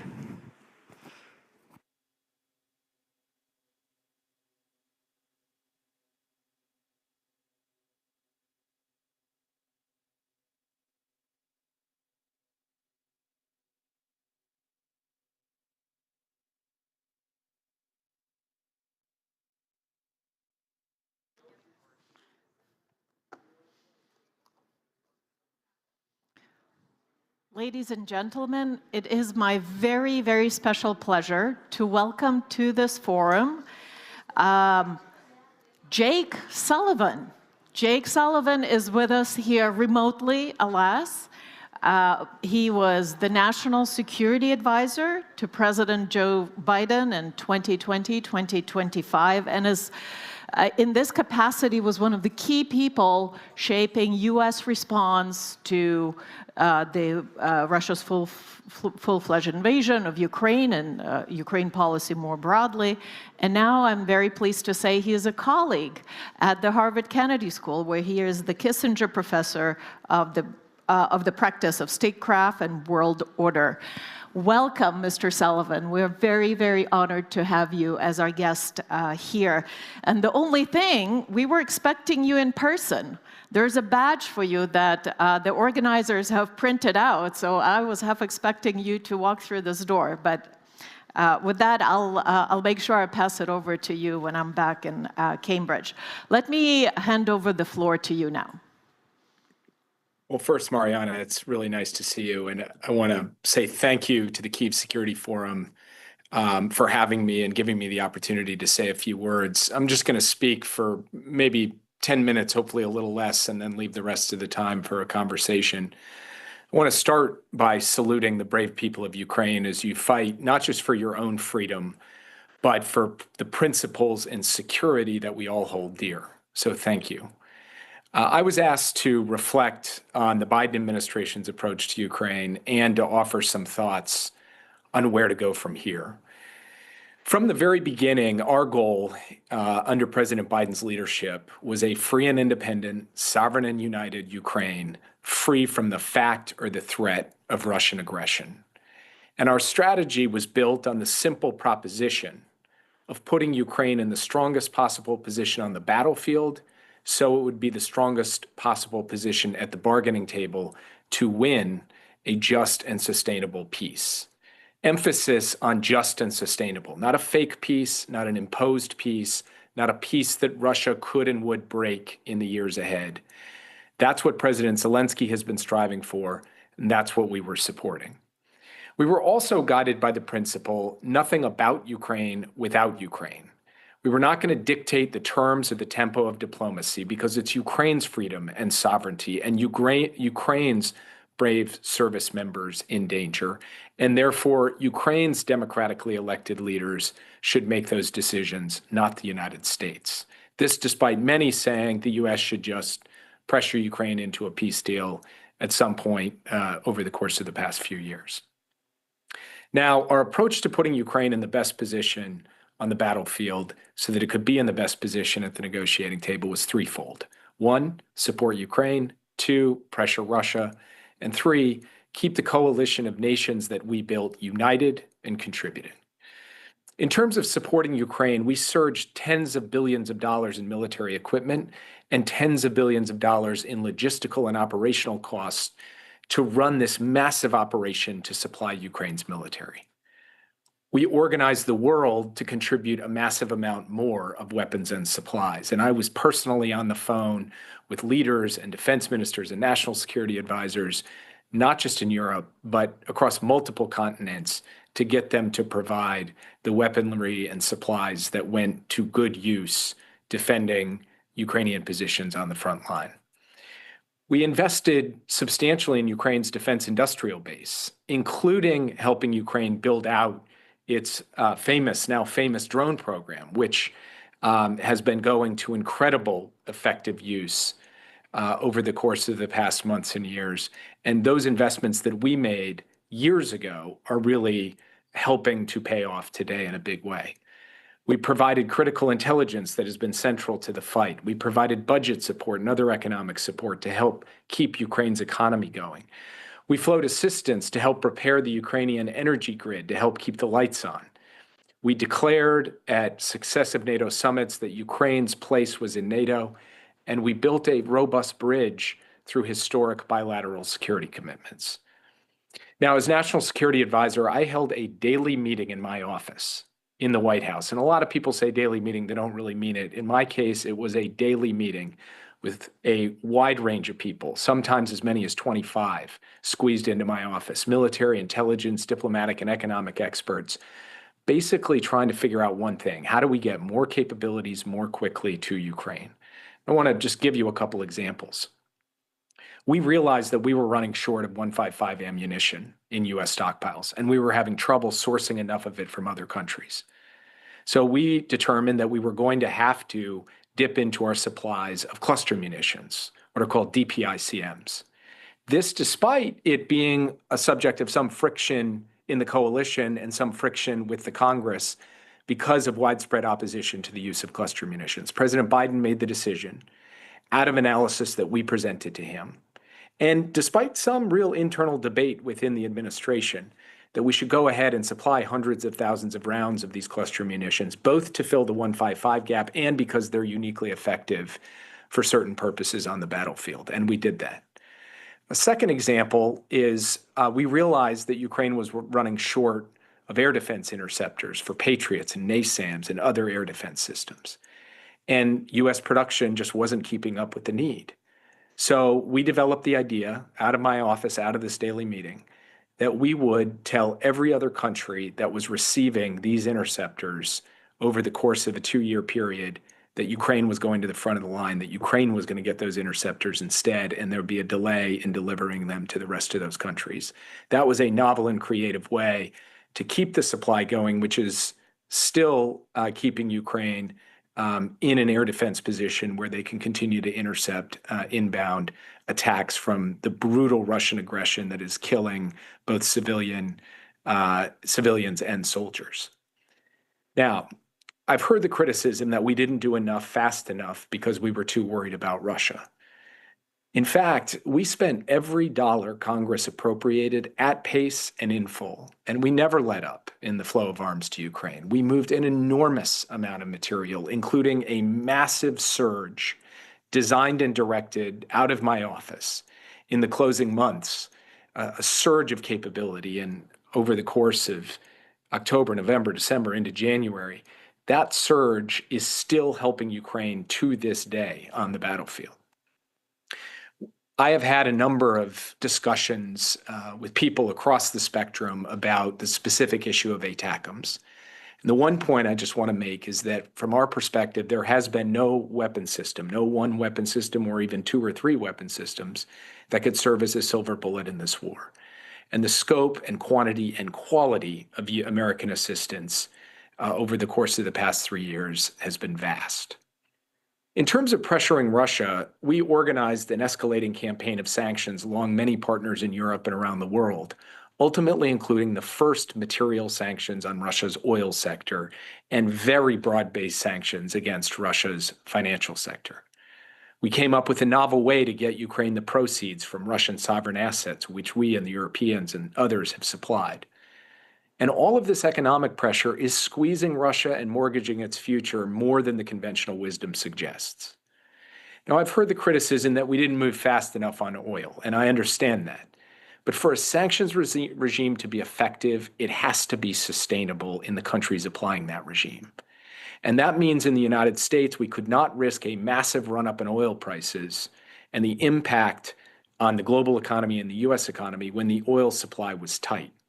But as soon as it was a more permissive price environment, we acted and we took an important step. And I hope the current administration, which has suggested at various points that it will build on that, actually follows through and does so. And finally, it was not a small feat to build and sustain a coalition of more than 50 nations united in supporting Ukraine's defense of its sovereignty and territorial integrity. That was a proud feat of American diplomacy, led by President Biden and executed day in and day out by Secretary Blinken, myself, and others as we tried to hold that coalition together and succeeded in doing so. So the question is, what comes next? There are always complexities in trying to end a war, especially a brutal war of aggression. But some things are simple. The key to a good deal, to a just and sustainable peace, is leverage. And the key to leverage is staying power. And the key to staying power means the United States and its allies surging more support to Ukraine and continuing to tighten pressure on Russia so that Putin gets the message he will not be able to outlast us. We will continue to put pressure on him and to stand behind Ukraine as we seek this just and sustainable peace. Now, as I noted, President Trump has at various points hinted or suggested that he might be prepared to impose greater pressure on Russia. I hope he follows through on that. Meanwhile, there are two big steps that Europe could take and should take, in my view. The first is actually to seize the Russian sovereign assets. This would not just provide resources to Ukraine, it would send an unmistakable signal of resolve. We worked hard at the end of our administration to show there is a legal and practical basis for doing so, and I think it is the right course of action. Second, European finances, funding, can support the Ukrainian defense industrial base. Ukrainian technology and Ukrainian ingenuity are doing amazing things, and they should be resourced more and more. Let me close with this. In my country, some have tried to frame U.S. policy on Ukraine as a choice between supporting peace and supporting war. You're either for peace or you're just for war going on forever and ever. That is not the choice, and we cannot let anyone fall into that trap. The real choice is a choice between true peace through supporting Ukraine in effective negotiations with leverage and false peace through basically a surrender to Putin. We've built a lot of leverage to secure a good deal. We need to keep helping Ukraine build more. And the president has the opportunity to do that and then to use that leverage working with Ukraine and our allies, and I hope he takes that opportunity. Supporting Ukraine and staying firm with Russia makes America stronger, more respected, and more secure. Peace through surrender to Putin would come at not just a great moral cost, but a great strategic cost. So from my perspective, there is a clear way forward by maintaining support for Ukraine while pursuing tough, principled diplomacy with Ukraine in the lead and the United States and its allies backing them up. That path, despite everything, is, in my view, still open, and I hope the United States and the rest of our coalition takes that in support of a free and independent Ukraine. And I will stop there and just say, once again, thank you very much for having me. Thank you so much. Thank you, Jake. And I'm sure I speak on behalf of many people in this room and beyond it when I venture to express our gratitude and appreciation for the support that Joe Biden's administration, with your contribution, has extended to Ukraine in its hour of need. So my first question has to do with risks of nuclear escalation, how they entered your radar as National Security Advisor. Even though this is a conventional war, there's a very thick nuclear shadow that has been hanging over it from the very beginning, certainly courtesy of Russia's nuclear status, but also its abuse and, rhetoric, nuclear rhetoric, aimed at influencing others, at thwarting the support other countries, in particular the United States, would extend to Ukraine. One could say it hasn't been entirely successful, but it has been somewhat successful, this ploy of Putin and the Russian Federation. Every weapon system supplied to Ukraine, or most of them, have been considered carefully, understandably so, for their escalatory potential. Some of the end uses have been limited, right? That took time. The time that perhaps meant some lost opportunities for Ukrainians on the battlefield, and certainly meant lost Ukrainian lives. I would like you to reflect and perhaps share with us in the audience, in those daily meetings that you held in your office, what was the theory, the going theory of nuclear escalation that you were working out of, and how did this influence your decision making? Over to you. Thanks for the question. Look, it is true that Russia is a nuclear armed power with the capacity to use nuclear weapons and potentially use them on the battlefield in Ukraine, which would have been, if it had happened, the first time nuclear weapons were used since the U.S. dropped the bombs in Hiroshima and Nagasaki, with all of the attendant consequences. So our first order of business was to send a clear message to the Russians that there would be catastrophic consequences if they did so, and we did that in quite specific terms at very high levels. So we didn't just kind of back down in the face of Russian nuclear threats. We delivered a very clear and stern warning with respect to them through private channels, and we reiterated that forcefully publicly. I personally reiterated that forcefully and publicly.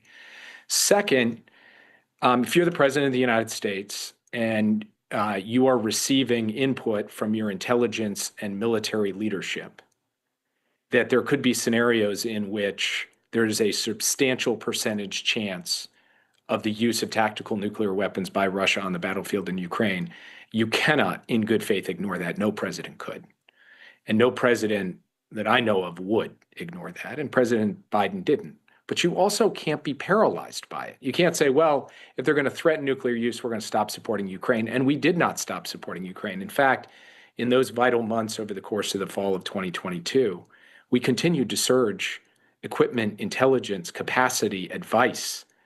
And you can see much of this as a matter of public record laid out there. Now, I'm not going to confirm a lot of things that have been reported, because a lot of things that have been reported actually kind of surprise me that they're out in public view, given their sensitive nature. So I won't confirm them. But I will say that there is a composite picture that I think is different from the narrative some people have offered, which is somehow the U.S. really pulled back in the fall of 22, when I don't think that that is really accurate. Now, it is the case that we took some time, quite a bit of time, to supply ATACMS missiles. And that was not something that the White House kind of cooked up as a limitation, said, we're not going to do this. Our uniformed and civilian military leadership consistently recommended against the supply of those systems until quite late in the conflict. That's just a fact. And I think that that is not quite how it tends to get reported. And I know that there's a lot of discussion on the question of ATACMS. And frankly, one thing I'm doing now is going to talk to a lot of people who are big advocates for it, just so I can understand better the argument about, had we supplied them in the fall of 22, it would have fundamentally changed the outcome of the war, just to try to understand that. What I would say is I continue to believe that, as I said in my remarks, there's no silver bullet here. And I think that this ATACMS question has overshadowed a more fundamental truth, which is through that entire period of elevated nuclear risk, as presented by the most credible people in the American intelligence community, including the heads of our intelligence agencies, Joe Biden never said, hey, let's pull back, let's not give something that we were giving before, or let's slow it down, or let's blink. No way. He kept going. He kept supporting. He kept providing. And that, to me, is the way that on the one hand, you take seriously the possibility of an escalation like the use of a tactical nuclear weapon, but you also take seriously your responsibility to a free nation to continue to supply it with intelligence and capabilities that they use to good effect on the battlefield through that period. Thank you so much for clarifying that. I think we look forward to discovering more over time about exactly the deliberations and the mechanics of this process, because I think lots could be learned from it for future crisis management. As you mentioned, one of the sort of positions, long-standing positions of the Biden administration from the get-go was to support Ukraine as long as it takes. I mean, that's a fantastic and inspired phrase, right? But the operational meaning of it seemed to have been to supply Ukraine with enough weapons to stay in the fight, to acquit itself from the position of leverage at the negotiating table, like you presented. There seemed, some would say, there seemed to have been a reticence to utter the words Russian defeat. A Ukrainian win would somehow logically mean that Russia would be defeated on the battlefield. Was there a certain caution about what a Ukrainian victory would actually mean in practice?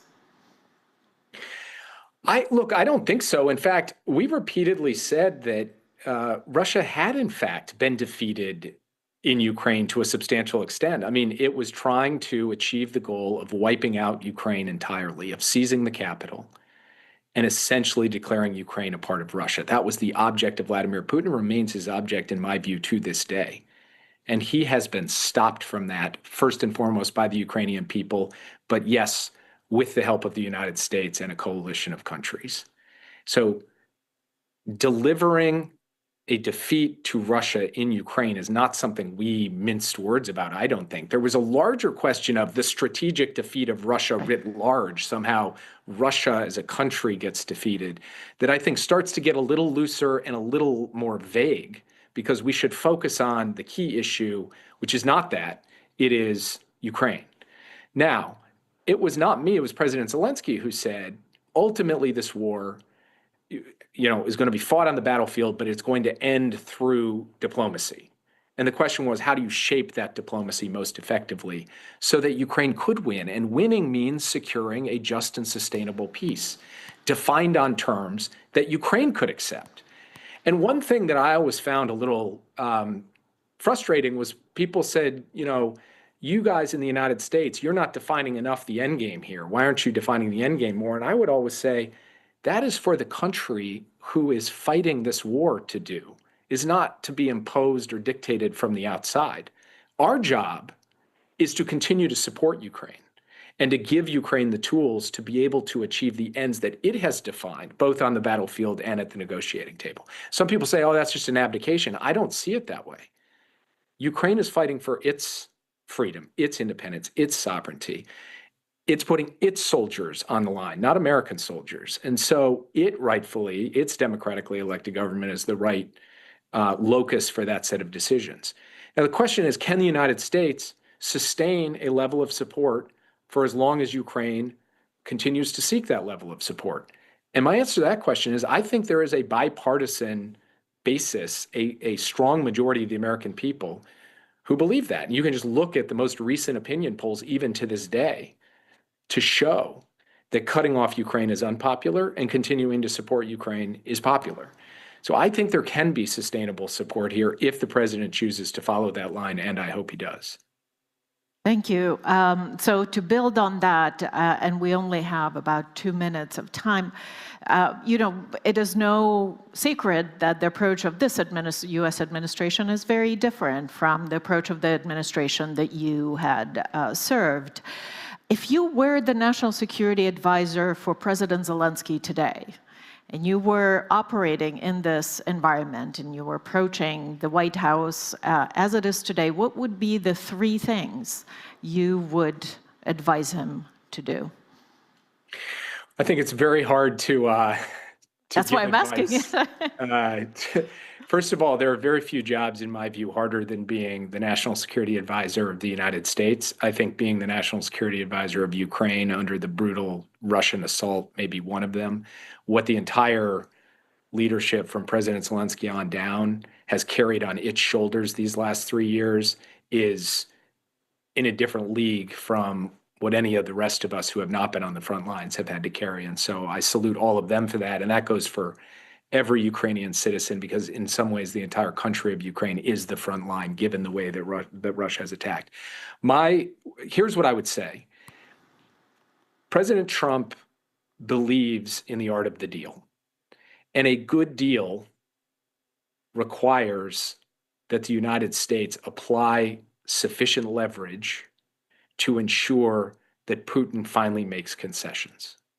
And one of the things that gave me a glimmer of hope was the meeting between President Zelensky and President Trump at the Vatican, because President Trump came out of that meeting, a one-on-one meeting, which I think was a good thing for them to talk mano a mano, and seemed to recognize that it is, in fact, Russia and not Ukraine that is the obstacle here to a just and sustainable peace. And so I think continuing to reinforce that basic point in hopes that the president and his team see the value in ratcheting up the pressure on Russia and continuing to supply Ukraine with the tools that it needs. That, I think, is the formula to get to the outcome that is necessary. And for all the difficulty, all the challenges, I still hold out hope that the right heads will prevail in Washington to support the leadership in Kyiv and the Ukrainian people. Let's hope that your words are heeded. Thank you so much for joining us today. Please join me in thanking Jake Sullivan. Thank you. Thanks. And so we swiftly move on to our next and last panel of this 2-day conference. I invite to the stage Ian Brzezinski, Senior Fellow at the Atlantic Council and former U.S. Deputy Assistant Secretary of State for Europe and in NATO policy in 2001-2005. James Scher, Senior Fellow at the Estonian Foreign Policy Institute, International Center for Defense and Security. Please, James. Brian Whitmore, non-resident fellow at the Atlantic Council. Welcome. Nicolas Tenzer, chairman of the Center for Studies and Research on Political Decision from France. And last, but certainly not the least, Marcin Walecki, senior resident country director for National Democratic Institute in Ukraine. Please, gentlemen, welcome. We have this concluding panel with the lightest of light topics. Fittingly for the last panel, it is about the end of the world. We have discussed many things in this conference. We haven't gotten yet to the end of the world. But jokes aside, I think what this panel tries to tease out is what is at stake, right? What is the cost of failure in Ukraine? What are some of these alternative futures that we must consider and we must avoid? And so, given this this kind of unorthodox, as it were, panel, I'm going to go in an unorthodox way and call out for the fearless French leader who is going to provide us all with extended security and nuclear deterrence. Nicolas Tenzer, you start us off with your remarks. Thank you very much, Mariana. Well, first of all, I consider that if basically Russia is winning, and by winning I mean a kind of half victory, even a kind of peace deal, because any kind of peace deal, in my view, is still a victory for Russia. Then I think we can understand very clearly that the fate of the free world will be just no future.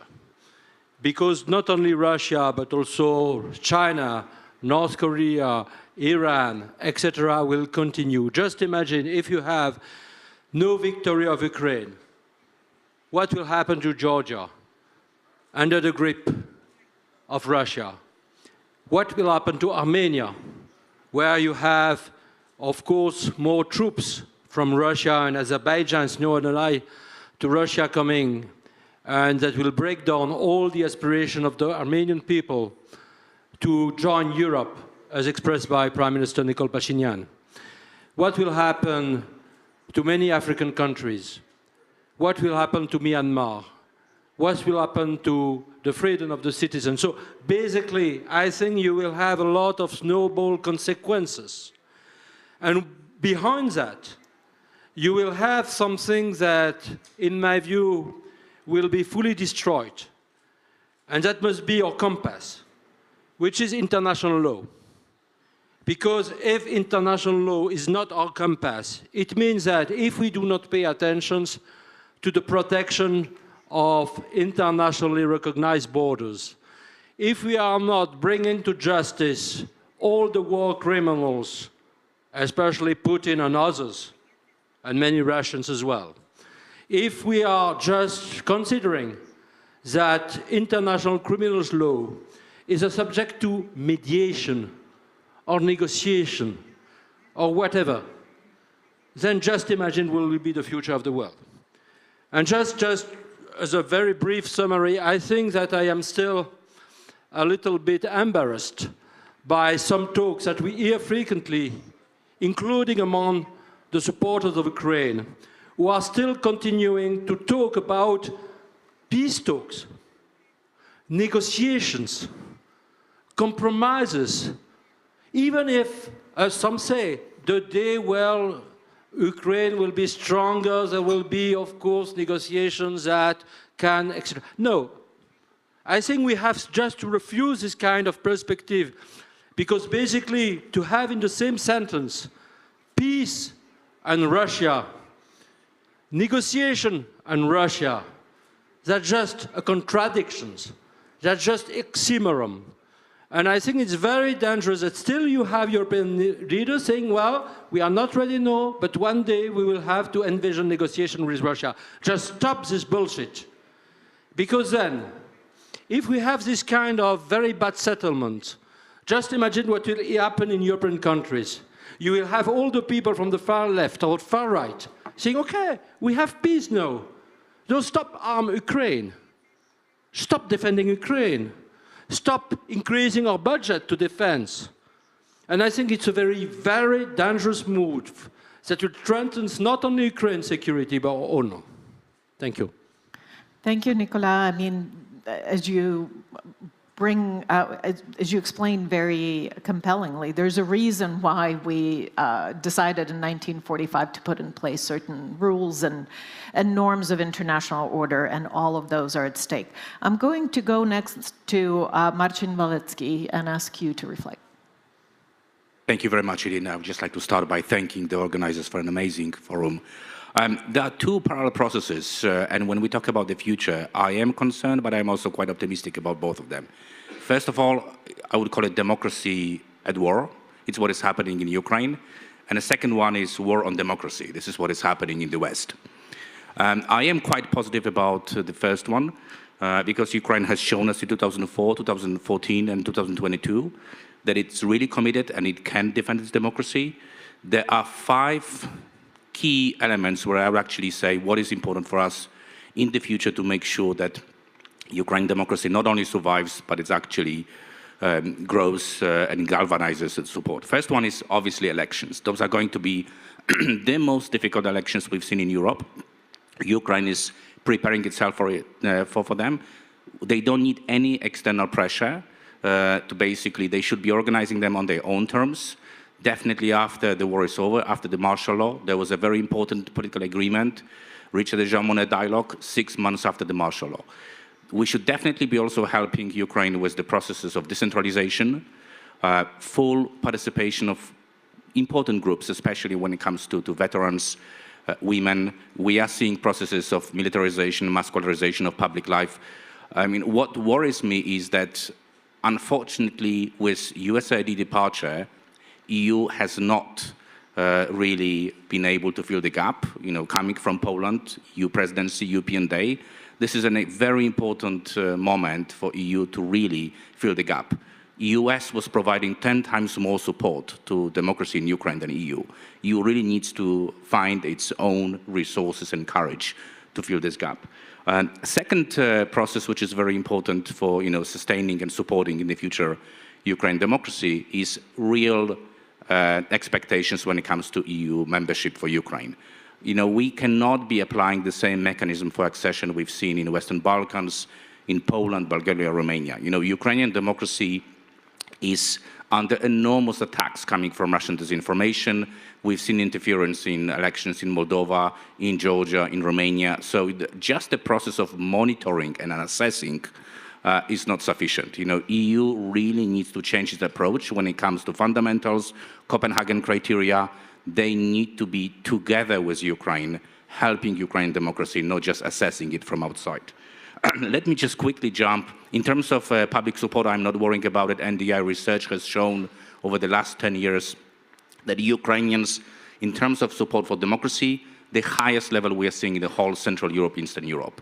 More than 2/3 over the last 10 years, and definitely almost 85 to 90% in 2003, 2005, support for fully functioning democracy. War on democracy in the West. I'm not going to comment on the state of US democracy. Let me focus on Europe. I am still concerned that we have some EU member states who are not meeting Copenhagen criteria. And at least 2 of them are neighbors of Ukraine. We'll have a very important elections in Romania, very important elections in Poland.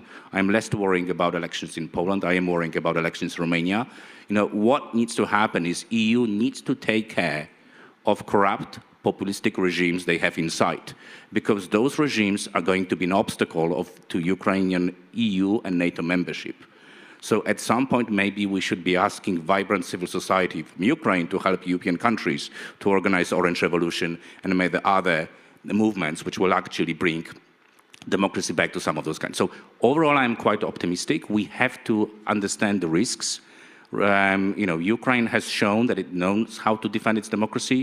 I'm quite confident there is a sufficient level of political dialogue, unity, understanding, respect for political pluralism, very vibrant civil society, and respect for parliamentarism.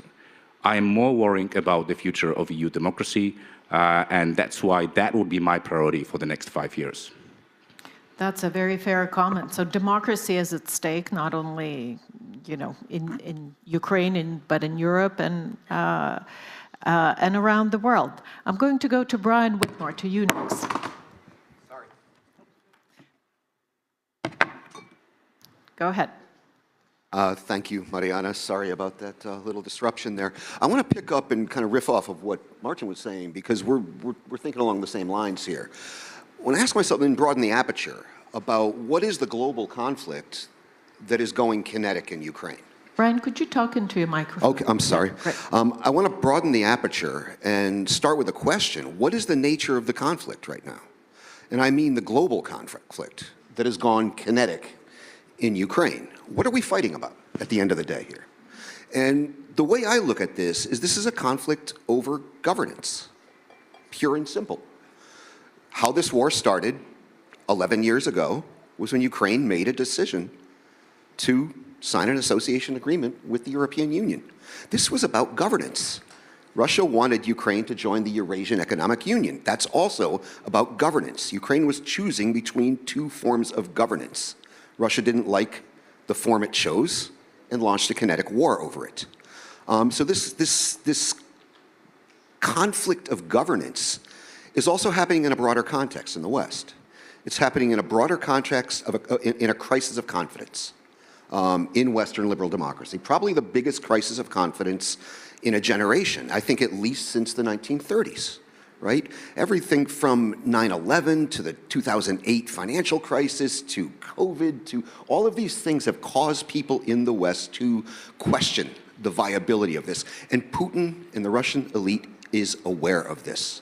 And they have figured out how to hack this system and undermine our democracy. These two wars, the kinetic war in Ukraine and the non-kinetic war that is currently happening in the West, are happening in parallel, right? Now, the alternative to liberal democracy is not attractive when you really think about it. I characterize it as gangsterism as governance, and I'll get to what I mean by that in a moment. It's not attractive, and they know it's not attractive, right? This oligarchic gangster-type regime is not attractive to ordinary people. It's attractive to some elites because they can get pretty rich off of it, but it's not attractive to the public. So what they do there is they play on the grievance and they play on this crisis of confidence in liberal democracy to undermine faith in liberal democracy to make their model more attractive. Now, I've described the existing Russian system in various publications, alternatively as gangsterism as governance or mafiaism as governance. And what do I mean by this? I mean a state whose internal logic, processes, incentive structure, and behavior resemble those of an organized crime syndicate. It's ruled by an unaccountable clique whose exercise of power is not checked by any institutional constraints. Such systems are characterized by weak institutions, sanctioned kleptocracy, the willingness to use extrajudicial force, including lethal force, against enemies, real and perceived, at home and abroad. It's characterized by an impulse to expand and control territory and control markets. It uses corruption as an instrument of statecraft, and it cloaks and justifies these predatory goals in grandiose rhetoric about traditions and values and religion and history, right? We see this in various contexts. We see it in Viktor Orban's Hungary. We see it in Tayyip Erdogan's Turkey. We see it in Narendra Modi's India, and we're beginning to see it in Robert Fico's Slovakia. Are we seeing it yet in my country? This is the big elephant in the room, right? I'll just throw out a few data points to wrap up here, because I don't want to go on too long. I teach courses at the University of Texas, Arlington on Russian politics. And this past semester, as I've been lecturing about Russia in the 90s, and the destruction of Russia's democratic institutions, the weak and fledgling democratic institutions by Putin, by the establishment of an oligarchy in Russia in the 1990s, the culling of that oligarchy, which turning it into one kind of ruling clique under Putin, about the politicization of law enforcement, about executive dominance and legislative and judicial weakness and conspiratorial thinking. And students have been asking me repeatedly, is this happening in America right now? Right? And I mean, I don't think we're there yet, but the trend lines are not encouraging. I'll close with an anecdote. When I would lecture my students about the Russia-Ukraine war, and I would describe Putin's logic, if you can call it that, about why Russia should have Ukraine, I said that this is as absurd, and this is in the past, mind you, this is as absurd as if an American president claimed that Canada was really American territory and that Canada should be the 51st state. Now, no American president would ever claim that, right? I said in past semesters. I obviously cannot use that example anymore.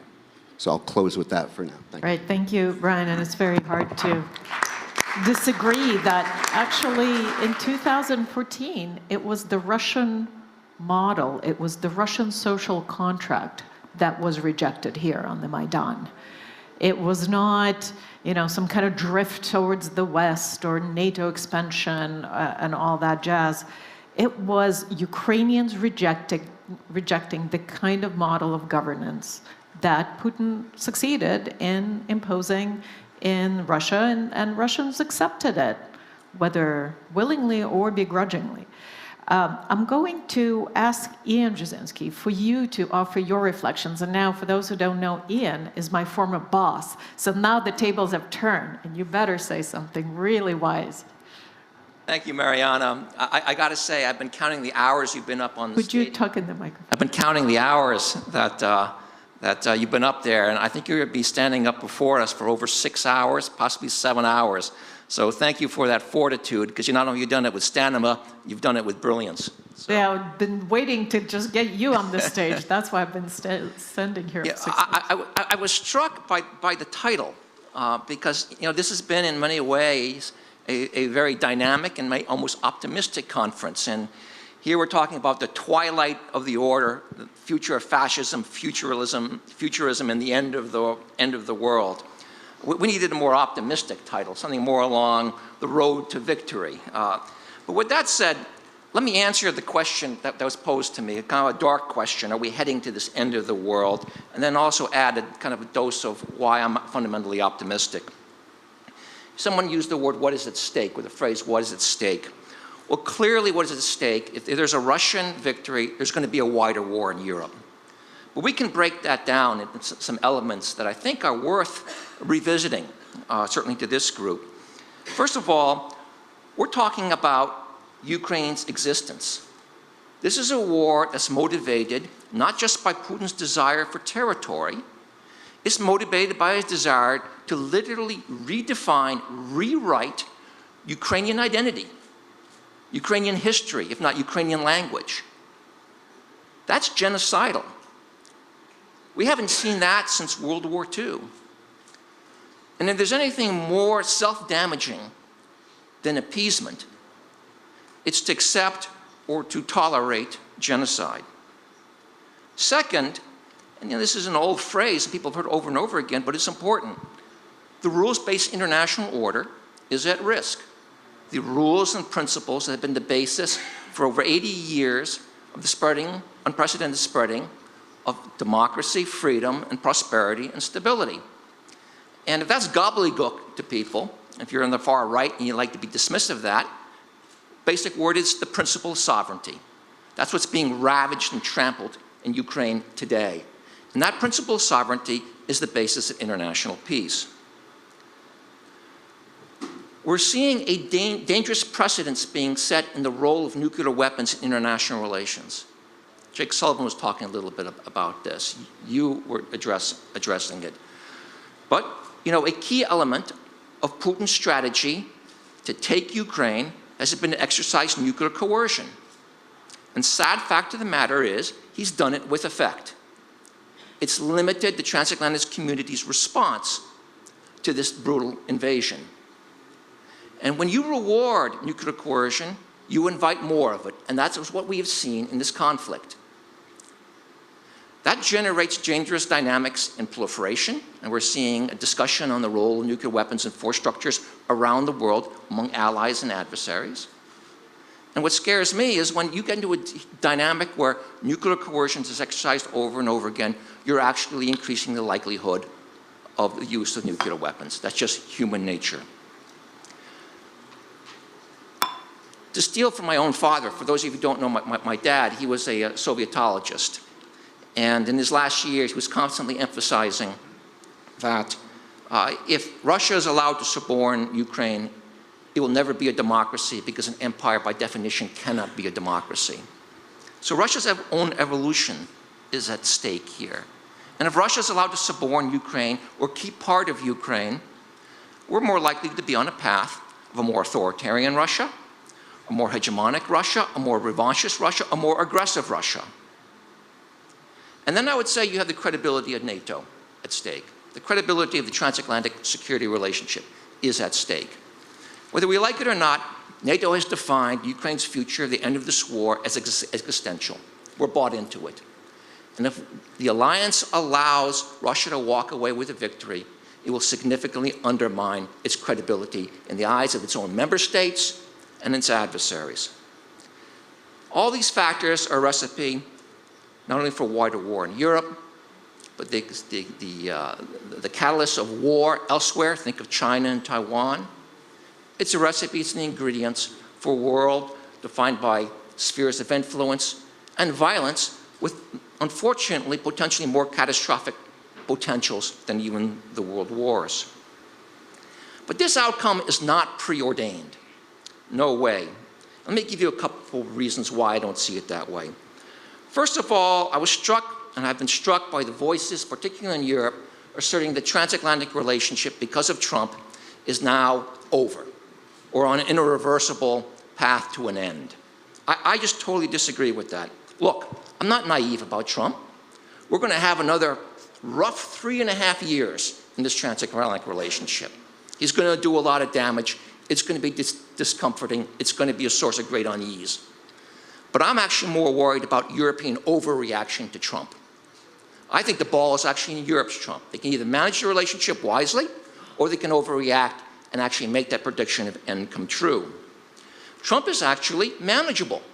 We just saw evidence of that this week with the ratification here in Ukraine of the minerals deal.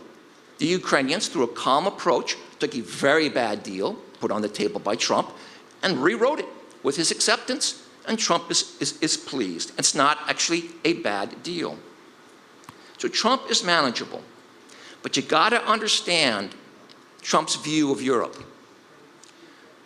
Trump thinks Europe is feckless. Trump thinks Europe is weak.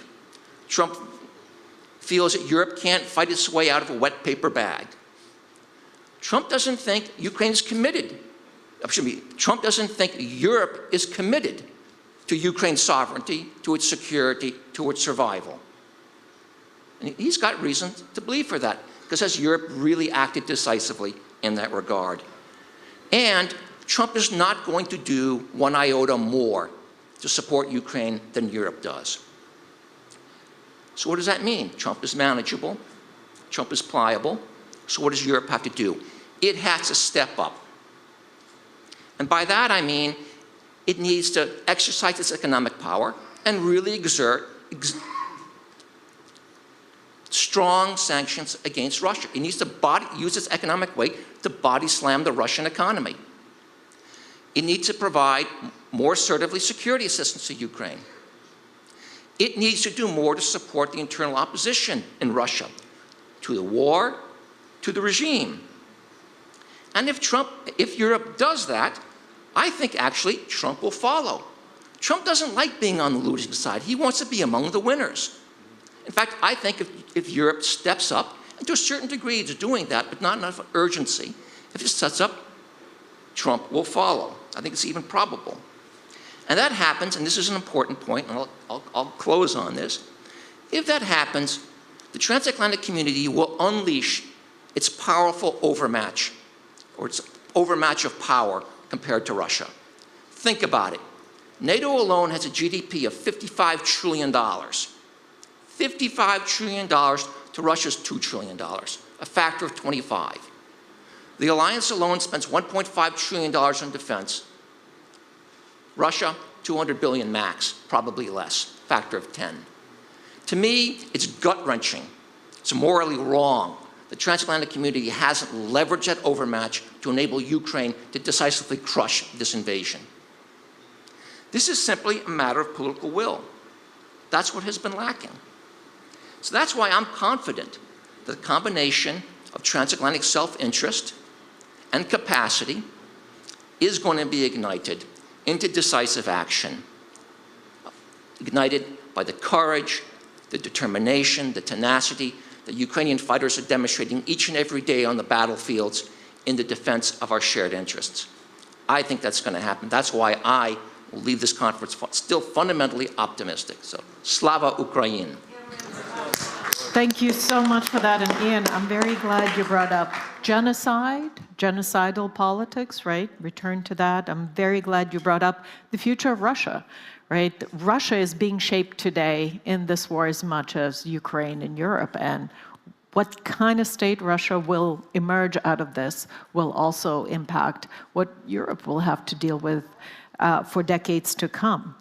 And thank you also for mentioning your father, who knew and understood and supported Ukraine way before it was fashionable. He had that breadth of understanding for the specific geopolitical role that Ukraine, a country far away about which most people knew very little at the time, he knew its ultimate significance as a keystone of European security. So thank you for those remarks. And let me, last but not the least, certainly go to James Sher for his reflections. Mariana, thank you very much. It is, as always, an honor to be here, a great pleasure to be back. And so I thank the Kyiv Security Forum as well. When I looked at the lurid alternatives set out and at the beginning of this panel, my conclusion was that this is a time to remind ourselves that history is the product of human will and decision. The question is not what Vladimir Putin will do. The question is not even what Donald Trump would do. The question is what we are going to do. And by we, I am referring to Ukraine and Europe working together. It is very important for those of us who think about these matters to understand the difference between a topographical map and a political map. A political map changes the moment you begin to act on it, the moment you engage with it. Now, many of those in the United States and elsewhere who have the temerity to call themselves realists don't seem to understand that difference. And you know the axioms of realism, and they're very powerful with regard to this war. Russia cannot be defeated. Ukraine cannot win this war. And finally, there can be no European defense without the United States. Fortunately, in the past, we had European leaders who did not think like that and follow that advice. The Brussels Treaty of 1948, if you look at Article 4 and compare it to NATO's Article 5, its obligations were stronger and clearer, and yet it was put together by 5 European states who signed it at a time when Europe's main preoccupation was still clearing rubble from cities. And the momentum behind that, the spirit behind that, was one of the factors that resolved the argument in the United States as to whether to fully throw its own weight into the scales in building a Euro-Atlantic security system. Britain launched the Falklands War in 1982 at a time when even most people in the British establishment said this is a foolhardy venture. And it was a time, incidentally, early in the Reagan administration when the United States was trying to engage with the most authoritarian countries in Latin America, including Argentina, and we simply had to do this and send our Navy without air cover to Argentina and retake our territory, which had been occupied. And what happened? The United States reconsidered its policy, as did other NATO allies. One could multiply these examples endlessly. If we had not acted with the courage of our convictions, if we hadn't followed the maxim that necessity is the mother of invention, we would not be living in the world we were living in now, or even certainly not before 2014. Now, with regard to Russia, our task is very simple. It is for Europe and Ukraine, with or without the United States, to confront Russia with a Hobson's choice. Either you decree general mobilization with all the risks that entails for internal stability, or you change your objectives. And we have the potential to do this if we are determined to do it. It requires planning, of course, and it requires making sacrifices, and it costs. But it's well within our potential, which is vastly higher than that that Russia can mobilize. Europe and Ukraine alone. What is required, and General Tovary made the point yesterday, what is blocking this are all kinds of psychological and bureaucratic impediments to changing our mentality and understanding the mentality we've grown accustomed to, the habits of mind we've grown accustomed to since the so-called peace dividends, since the end of the Cold War, are no longer serving us and are actually damaging our security. Now, the last point, and I look forward to further discussion with Ian and some others later. The last point, which is inescapable, concerns the United States. Forgive me for paraphrasing a Russian axiom. Umom Trumpa nie panyać. You will not understand Donald Trump with the mind alone. But the challenge here is very, very basic, and it's very profound. For over 100 years, in most of Europe and much of the world, the United States has been seen as a force for good in the world. In the past 100 days, this faith has been deeply shaken, and it's going to be very difficult to restore whatever should happen in the next 100 days or in the balance of Trump's four-year term. Unfortunately, the president and his administration seem to regard unpredictability as a strength. But for an alliance, unpredictability is ruinous.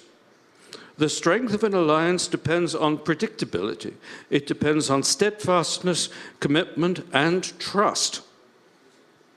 Now, it is not certain that an administration that threatens allies, threatens the statehood of allies, that dismantles much of the whole apparatus of US soft power, that treats the most effective exponents of Western values as ideological enemies, that seems not to comprehend the difference between states and statehood, and property ownership. It is not certain that such an administration will not come to Europe's defense if Europe is attacked. But I will suggest it is certain that Europe can no longer rely on it. And I would point out, I obviously will not mention names, that even before this last election, a very senior British military officer, and I think I could speak about others, said, out of prudence, we must plan for the next war on the assumption that the United States will not be there. Finally, I think that we in Europe need to deliver 3 messages to Washington. First, we thank you for giving us compelling reason to take those steps that should have been taken 20 years ago so that we could pull our proper weight in European security, number one. Number two, where we maintain common interests, we will work shoulder to shoulder with you, and our contributions, we guarantee you that the United States, that our contribution to our collective security will not disappoint you. Number three, but be in no doubt that whatever decisions you make, there are certain things we will not do, and there are certain things we will do, if necessary, without you, and even if you don't approve. Everything now depends, in my view, on whether we have the will and capacity to articulate those messages and those principles and turn them into reality. Thank you very much. Thank you, James. Very poignant as always. And I saw Martin had a reaction, so go right ahead. Just very quickly on those 3 points, I would go further. I mean, Ian mentioned credibility of our transatlantic alliance, and I would actually like to make 3 points that this credibility goes much further. And for me, it's also long-term commitment to reconstruction. Just like Brian was mentioning, Ukraine was not attacked just because of its territory, but it's of European transatlantic aspirations. And, you know, our solidarity with Ukraine also means a long-term commitment to reconstruction of Ukraine. And Ian, thank you for those figures. I think it clearly shows that we can also pay for reconstruction of Ukraine as a victim of its inspirations and, you know, willingness to join our community. Second, it's reunification. I think it's fairness, which also requires that we need to contribute to reunification of Ukrainian families. We've been offering protection, temporary protection, to millions of Ukrainians.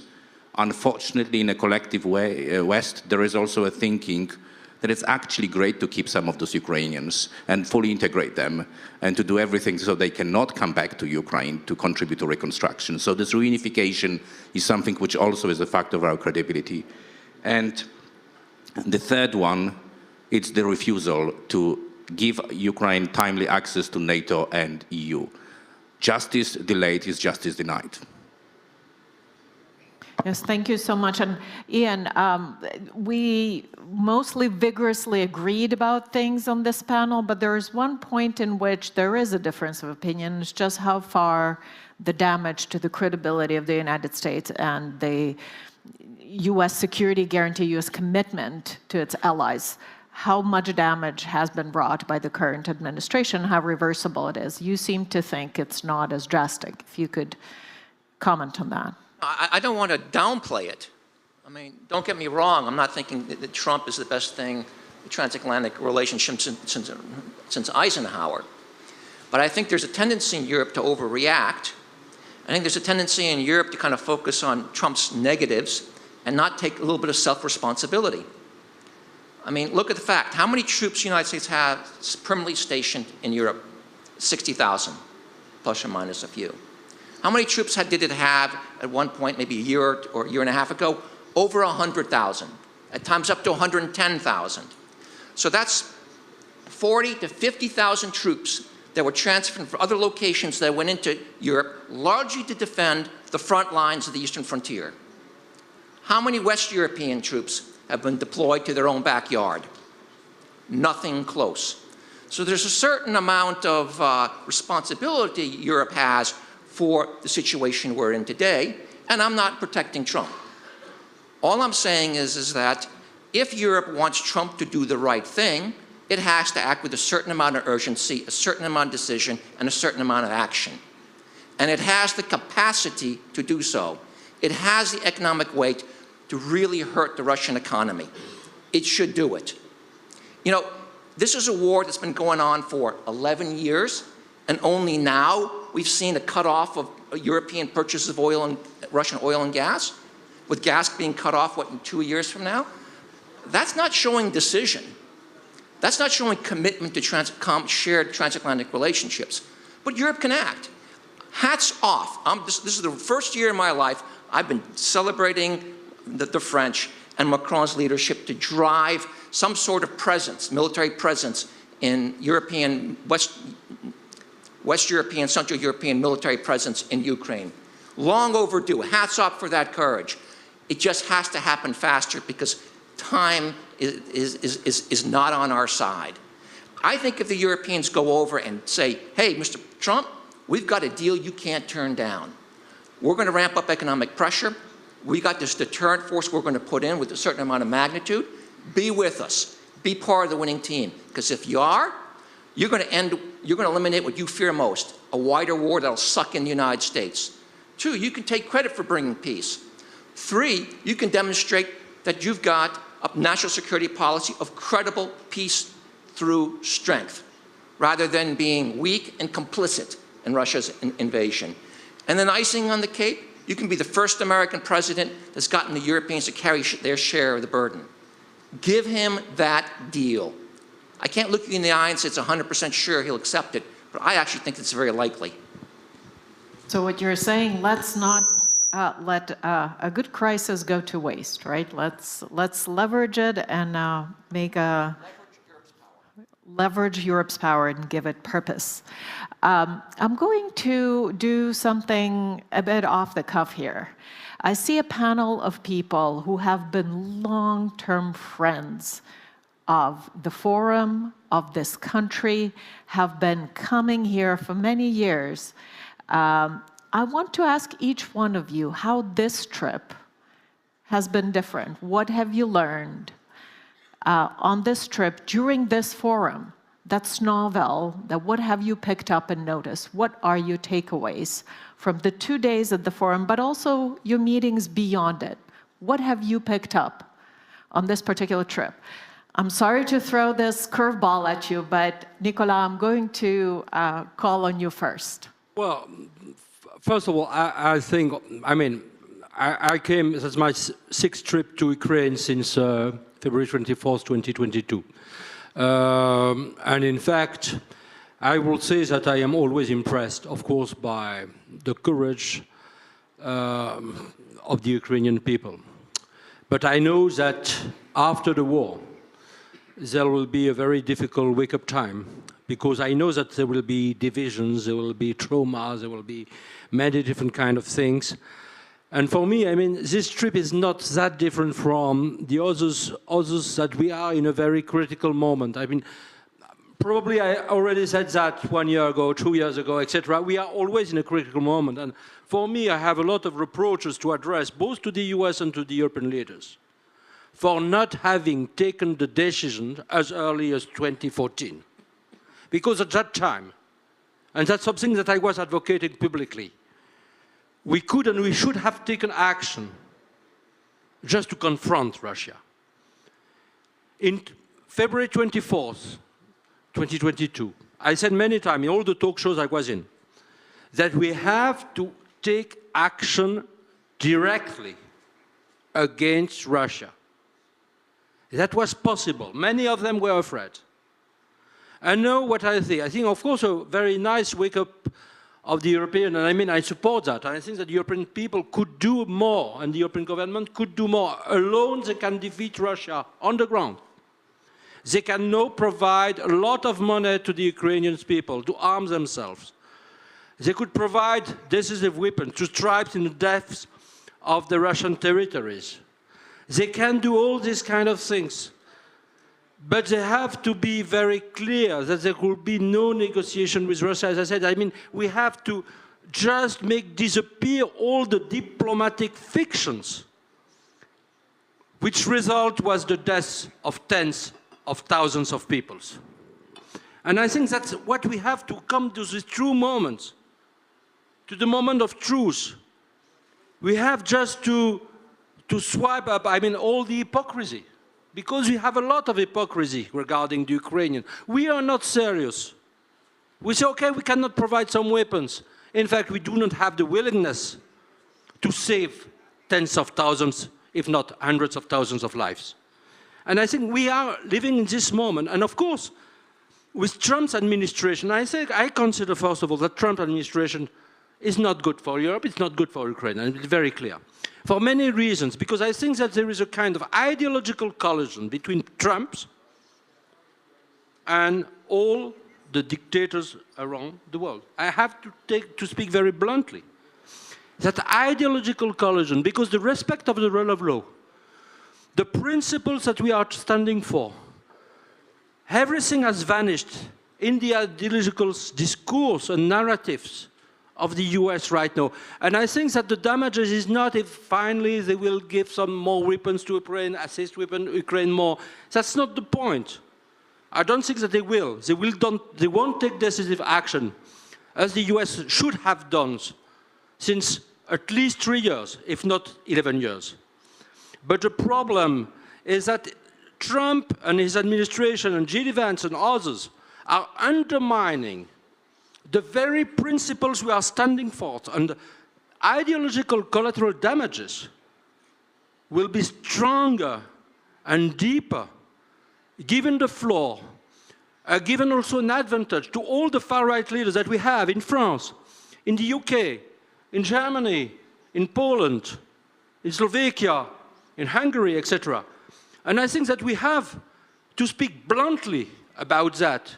And we have to form the kind of, let's say, axis of resistance, of democracy. And I think for that, Europe has the capacity, because it considers that the rule of law is absolutely vital. The message, the rule of law, is the true message of Europe.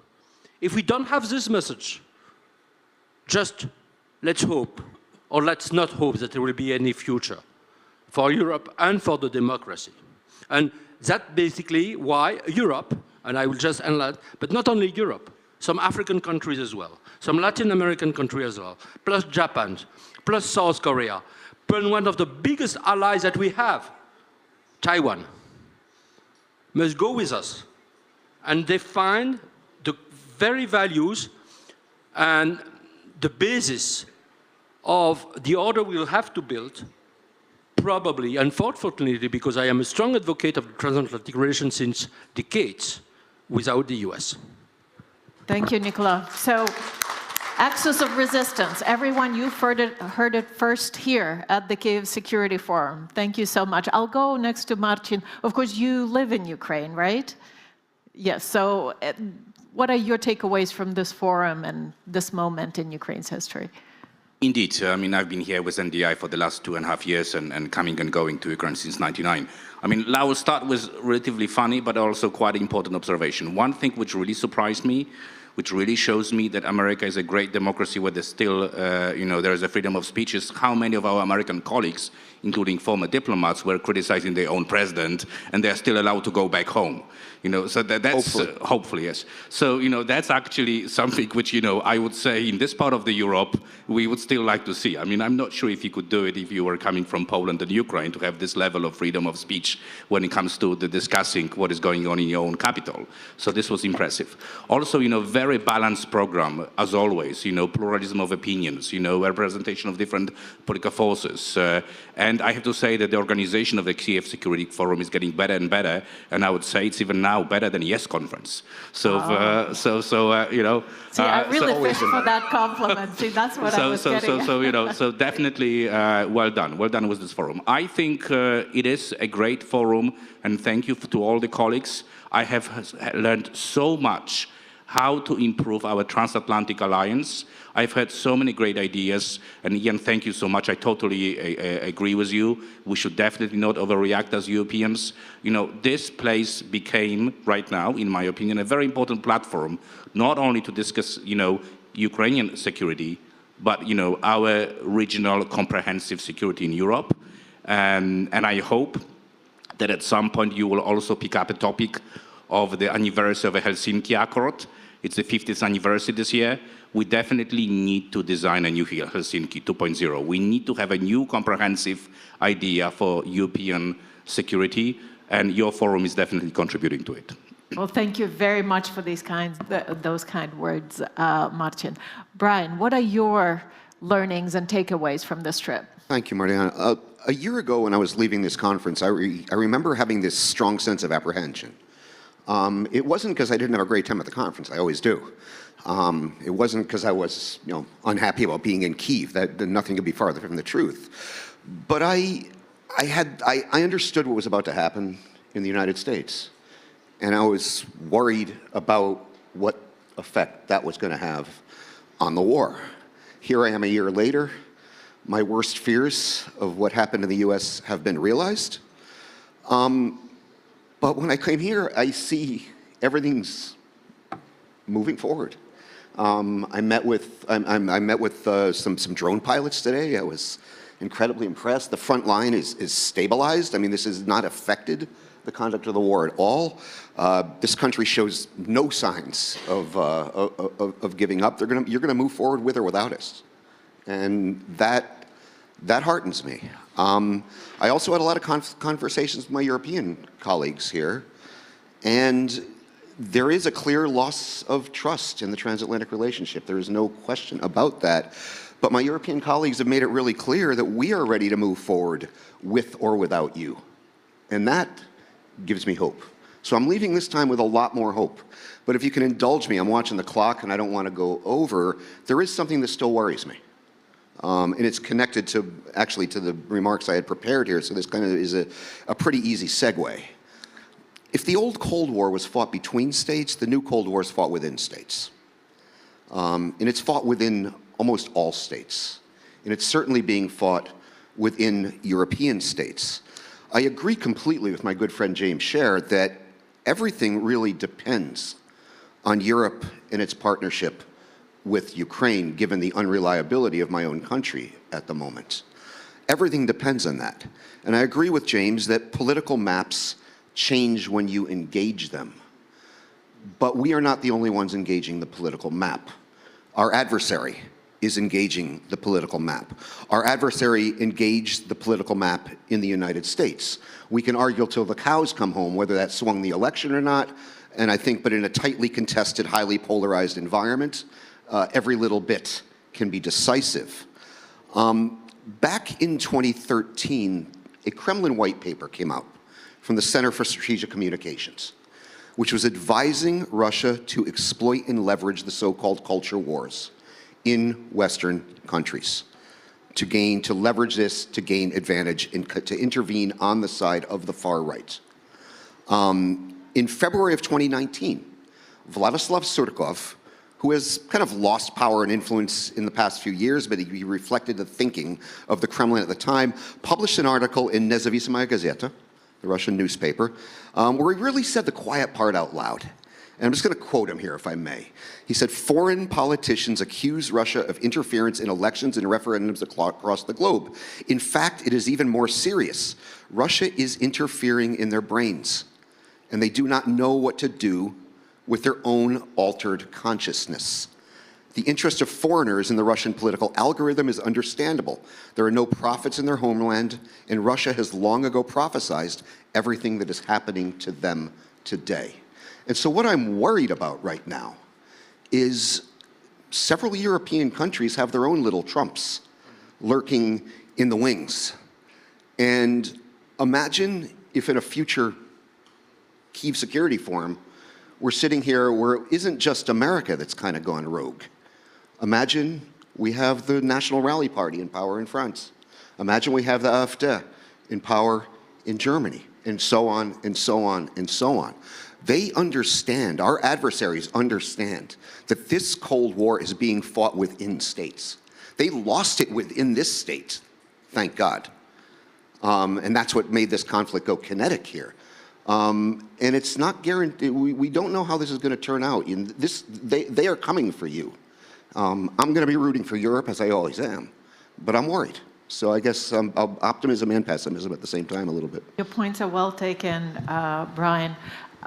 Ian, I'm going to turn to you. You mentioned already that you will be leaving with optimism.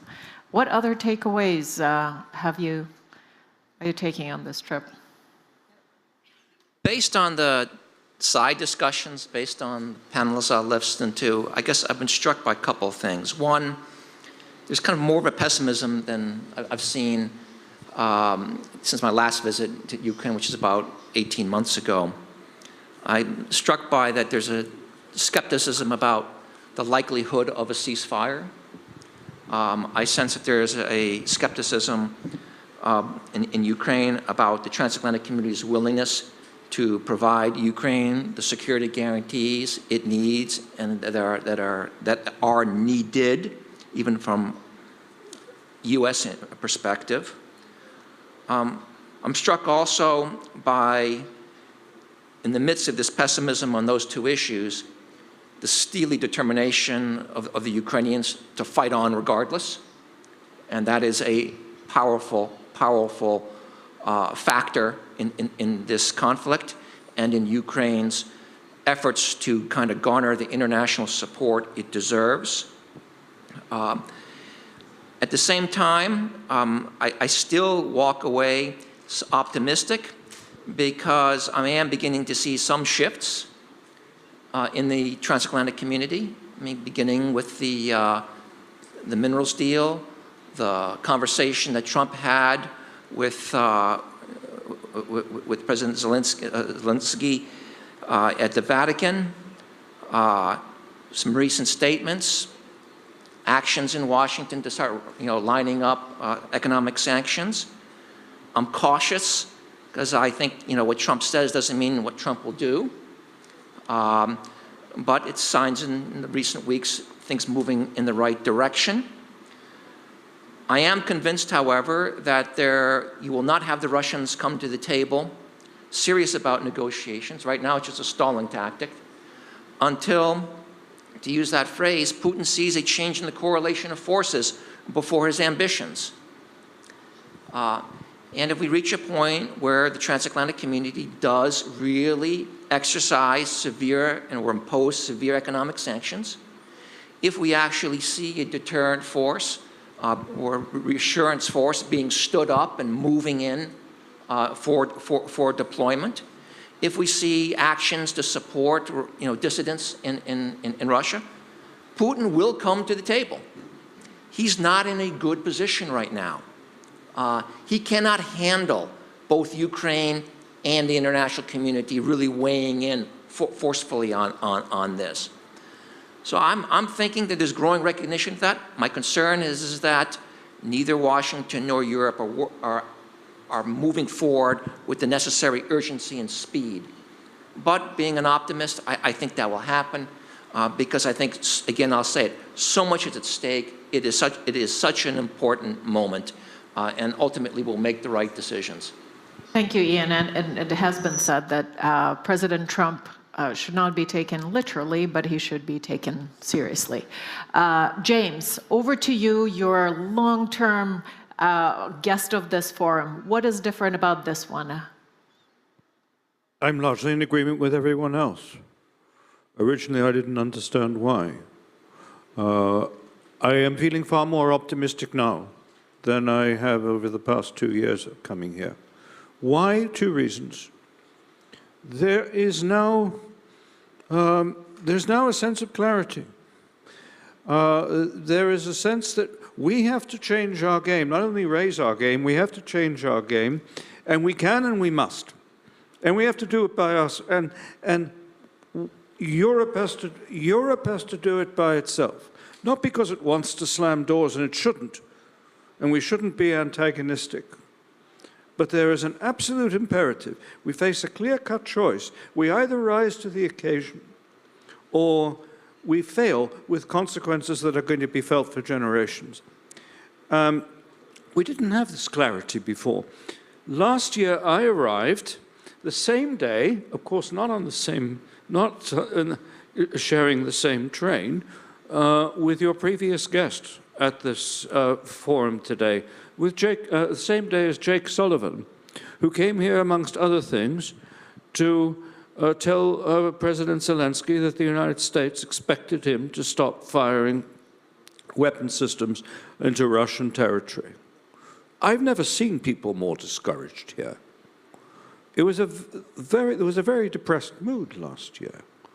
There was no clarity at all, and very difficult to get it, because the Ukrainian audience knew what I've always known, that we are dealing with the skilled exponents of a white lie culture, with people who are very adept at not telling you exactly what they mean. Now we know exactly what people mean. I think there is a greater sense of what people mean and what we need to do and what the penalties are of not doing it. Thank you so much, and please join me in thanking this excellent panel, and we look forward to welcoming you here next year with your new points and your new impressions. We have now, you're welcome to take your seats. Thank you so much. We now have the pleasure of welcoming online Deborah Ross, U.S. Congresswoman from the 2nd Congressional District of North Carolina. Welcome, Congresswoman Ross, and thank you so much for joining us. Well, it's afternoon for you, it's evening for us. Please, over to you. Well, thank you so much for the invitation. I wish that I could be there with you in person, but as you know, Congress has been in session this week, and I'm very heartened to hear some of the observations and conclusions from the participants. Thank you so much for inviting me to speak with you today. And I'm honored to join you virtually from the United States for the conclusion of your 17th Annual Security Forum. For the last 3 years, and of course throughout history, the Ukrainian people have courageously fought for their freedom against a brutal authoritarian regime. On Putin's orders, as we all know, Russia continues to be engaged in the same kind of unprovoked aggression that has plunged the world into cataclysmic violence in the past. And we must heed the lessons of history. Appeasing dictators does not work. It enables them, it emboldens them, and it compromises the world's security. And of course, as we've seen in this war, it costs countless lives. I'm the co-chair of the Moldova caucus. I believe that you heard from my co-chair, Representative Lawler, earlier in this conference. Like Representative Lawler, I am deeply committed to fostering the democratic aspirations of Russia's neighbors. And I'm joining you today to share a very simple message. Despite what you might read in the news, contrary to what you might hear from our president, a clear, decisive majority in Congress believes in your fight. We will be with you from now until the day that Ukraine ultimately claims victory and achieves peace and security. Our friendship with Ukraine has been built over decades and, of course, through your incredible diaspora in the United States. It's forged on a foundation of common strategic interests and shared security priorities. But on a more basic level, the relationship is grounded in mutual values, an unshakable belief in opportunity, democracy, and freedom. The United States has stood on the side of people who, in the words engraved on our Statue of Liberty, are yearning to breathe free. We cannot retreat from that commitment now. And left unchecked, as we all know, Putin's ambitions will not stop with Ukraine. His aim is nothing less than restoration of the Soviet Union's old hegemony, a new empire built on oppression and autocracy. Beyond Ukraine, we've seen attempts by Russia to seize territory, overturn popular will, and install pro-Russian rulers in Moldova, Romania, and Georgia. And of course, Russia's disinformation campaigns in the West that were alluded to earlier. We've witnessed democratic backsliding, and we all have watched as Romania was forced to nullify its first round of elections due to massive Russian interference. I have been in regular contact with leaders in Moldova who are extremely anxious about their own country's future as Russian meddling in Moldova and its society intensifies. But they have stood strong because we have stood with them, including our European allies. Now, all of these events, as you all know, are consistent with a broader pattern. Russia seeks to undermine democracy with stolen ballots before it even tries to eliminate democracy once and for all with bullets, bombs, and tanks. That's why the United States and our NATO allies have supported Ukraine from the beginning. And I am so proud and heartened about our NATO allies stepping up to continually support Ukraine. The stakes could not be higher. The consequences of failure could not be more dire. It is no exaggeration to say that Europe's future hangs in the balance. The West simply cannot allow Ukraine to be carved up by Russia. And a Ukrainian victory is the best safeguard and the strongest shield for the future of its independence and the independence of Moldova, Romania, Poland, and the Baltic states. Indeed, when Ukraine ultimately prevails, it will offer comfort and reassurance to democracies as close as your western border and as far away as Taiwan. Again, despite what you might hear from our president, please know that by a wide margin, the majority of Congress and the American people stand with Ukraine. Last year, under the leadership of President Biden, Congress finally passed a historic $61 billion aid package for Ukraine. I am committed to doing all I can to ensure that the pipeline of arms and assistance continues to flow from our shores to the soldiers on the front line.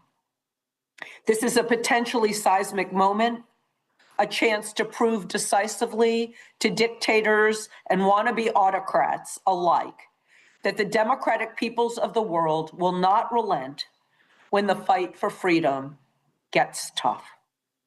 When innocent people are brutally attacked and sovereign democratic nations are under threat, Congress must heed the call. To do otherwise would not just be at odds with our interests, but it's contrary to the character of our nation. We don't give up on our friends. We don't back down from a fight. We don't betray our allies and our values, and we will not rest until democracy prevails. Now, despite the overwhelming odds, as we all know, the Ukrainian people have stood up to Putin, a vicious dictator. Now, the American people must reassert our support for Ukraine and our European allies until Putin is pushed back. And when this war is over, and I'm sure you discussed this, we all must be part of Ukraine's renaissance. Once again, thank you so much for the chance to be with you virtually. Slava Ukraini. Heroyam slava. Thank you so much, Congresswoman Ross. And I'm sure I speak on behalf of everyone gathered here in expressing my gratitude to you and to like-minded colleagues of yours in U.S. Congress and elsewhere for your staunch and steadfast support of Ukraine. Thank you so much. And with that, let me turn over the floor to Ramina Shut, Director of the Arseniy Yatsenyuk Open Ukraine Foundation, with some final words of gratitude and closing. Thank you, Mariana. Thank you. You know, I remember 15th Kyiv Security Forum 2 years ago. I stood on the stage with a heart full of hope. Last year, I stood on the stage with a heart full of pain. And I wish that the next Kyiv Security Forum would be held in Ukraine without the war. Tonight I stand here with both. Hope and pain have become inseparable companions of our everyday lives. We carry them in our hearts, in our work, in each and every discussion that we had at this forum. We carry them because we must. This is the 17th Kyiv Security Forum, and the third one held during the full-scale invasion. And saying you the truth, we didn't want it to become our tradition, but we turned it into a tradition of not giving up, a tradition of gathering in defiance of fear, of thinking strategically when emotions are overwhelming. You know, there are a lot of people who have to be with us tonight, but they aren't.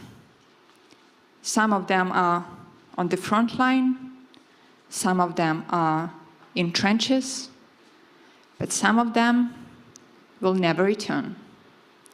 And we carry them too, in our silence, in our grief, in our unbreakable determination. And yes, we are tired. But still we are here, and that matters, because security is not just about weapons and alliances. Security is about people. It is about presence. It is about standing together when the whole world is shaken. And you, each and every one of you, is a part of this stand. You know, tonight I don't want to repeat my wish. I want to make a promise that we will continue. That we will continue to bring people that defend our freedom. That we will continue to shape future even in the darkest hour. And one day, this forum will be held in a peaceful, rebuilt Ukraine, not as a dream, not as a wish, but as a reality. Until then, we will walk together with clarity, with courage, with love for this country that refuses to fall. Thank you. Thank you for standing with us. Thank you for standing with Ukraine. And until we meet again, hopefully, for the next Kyiv Security Forum, let our unity be our shield and our truth be our weapon. Thank you.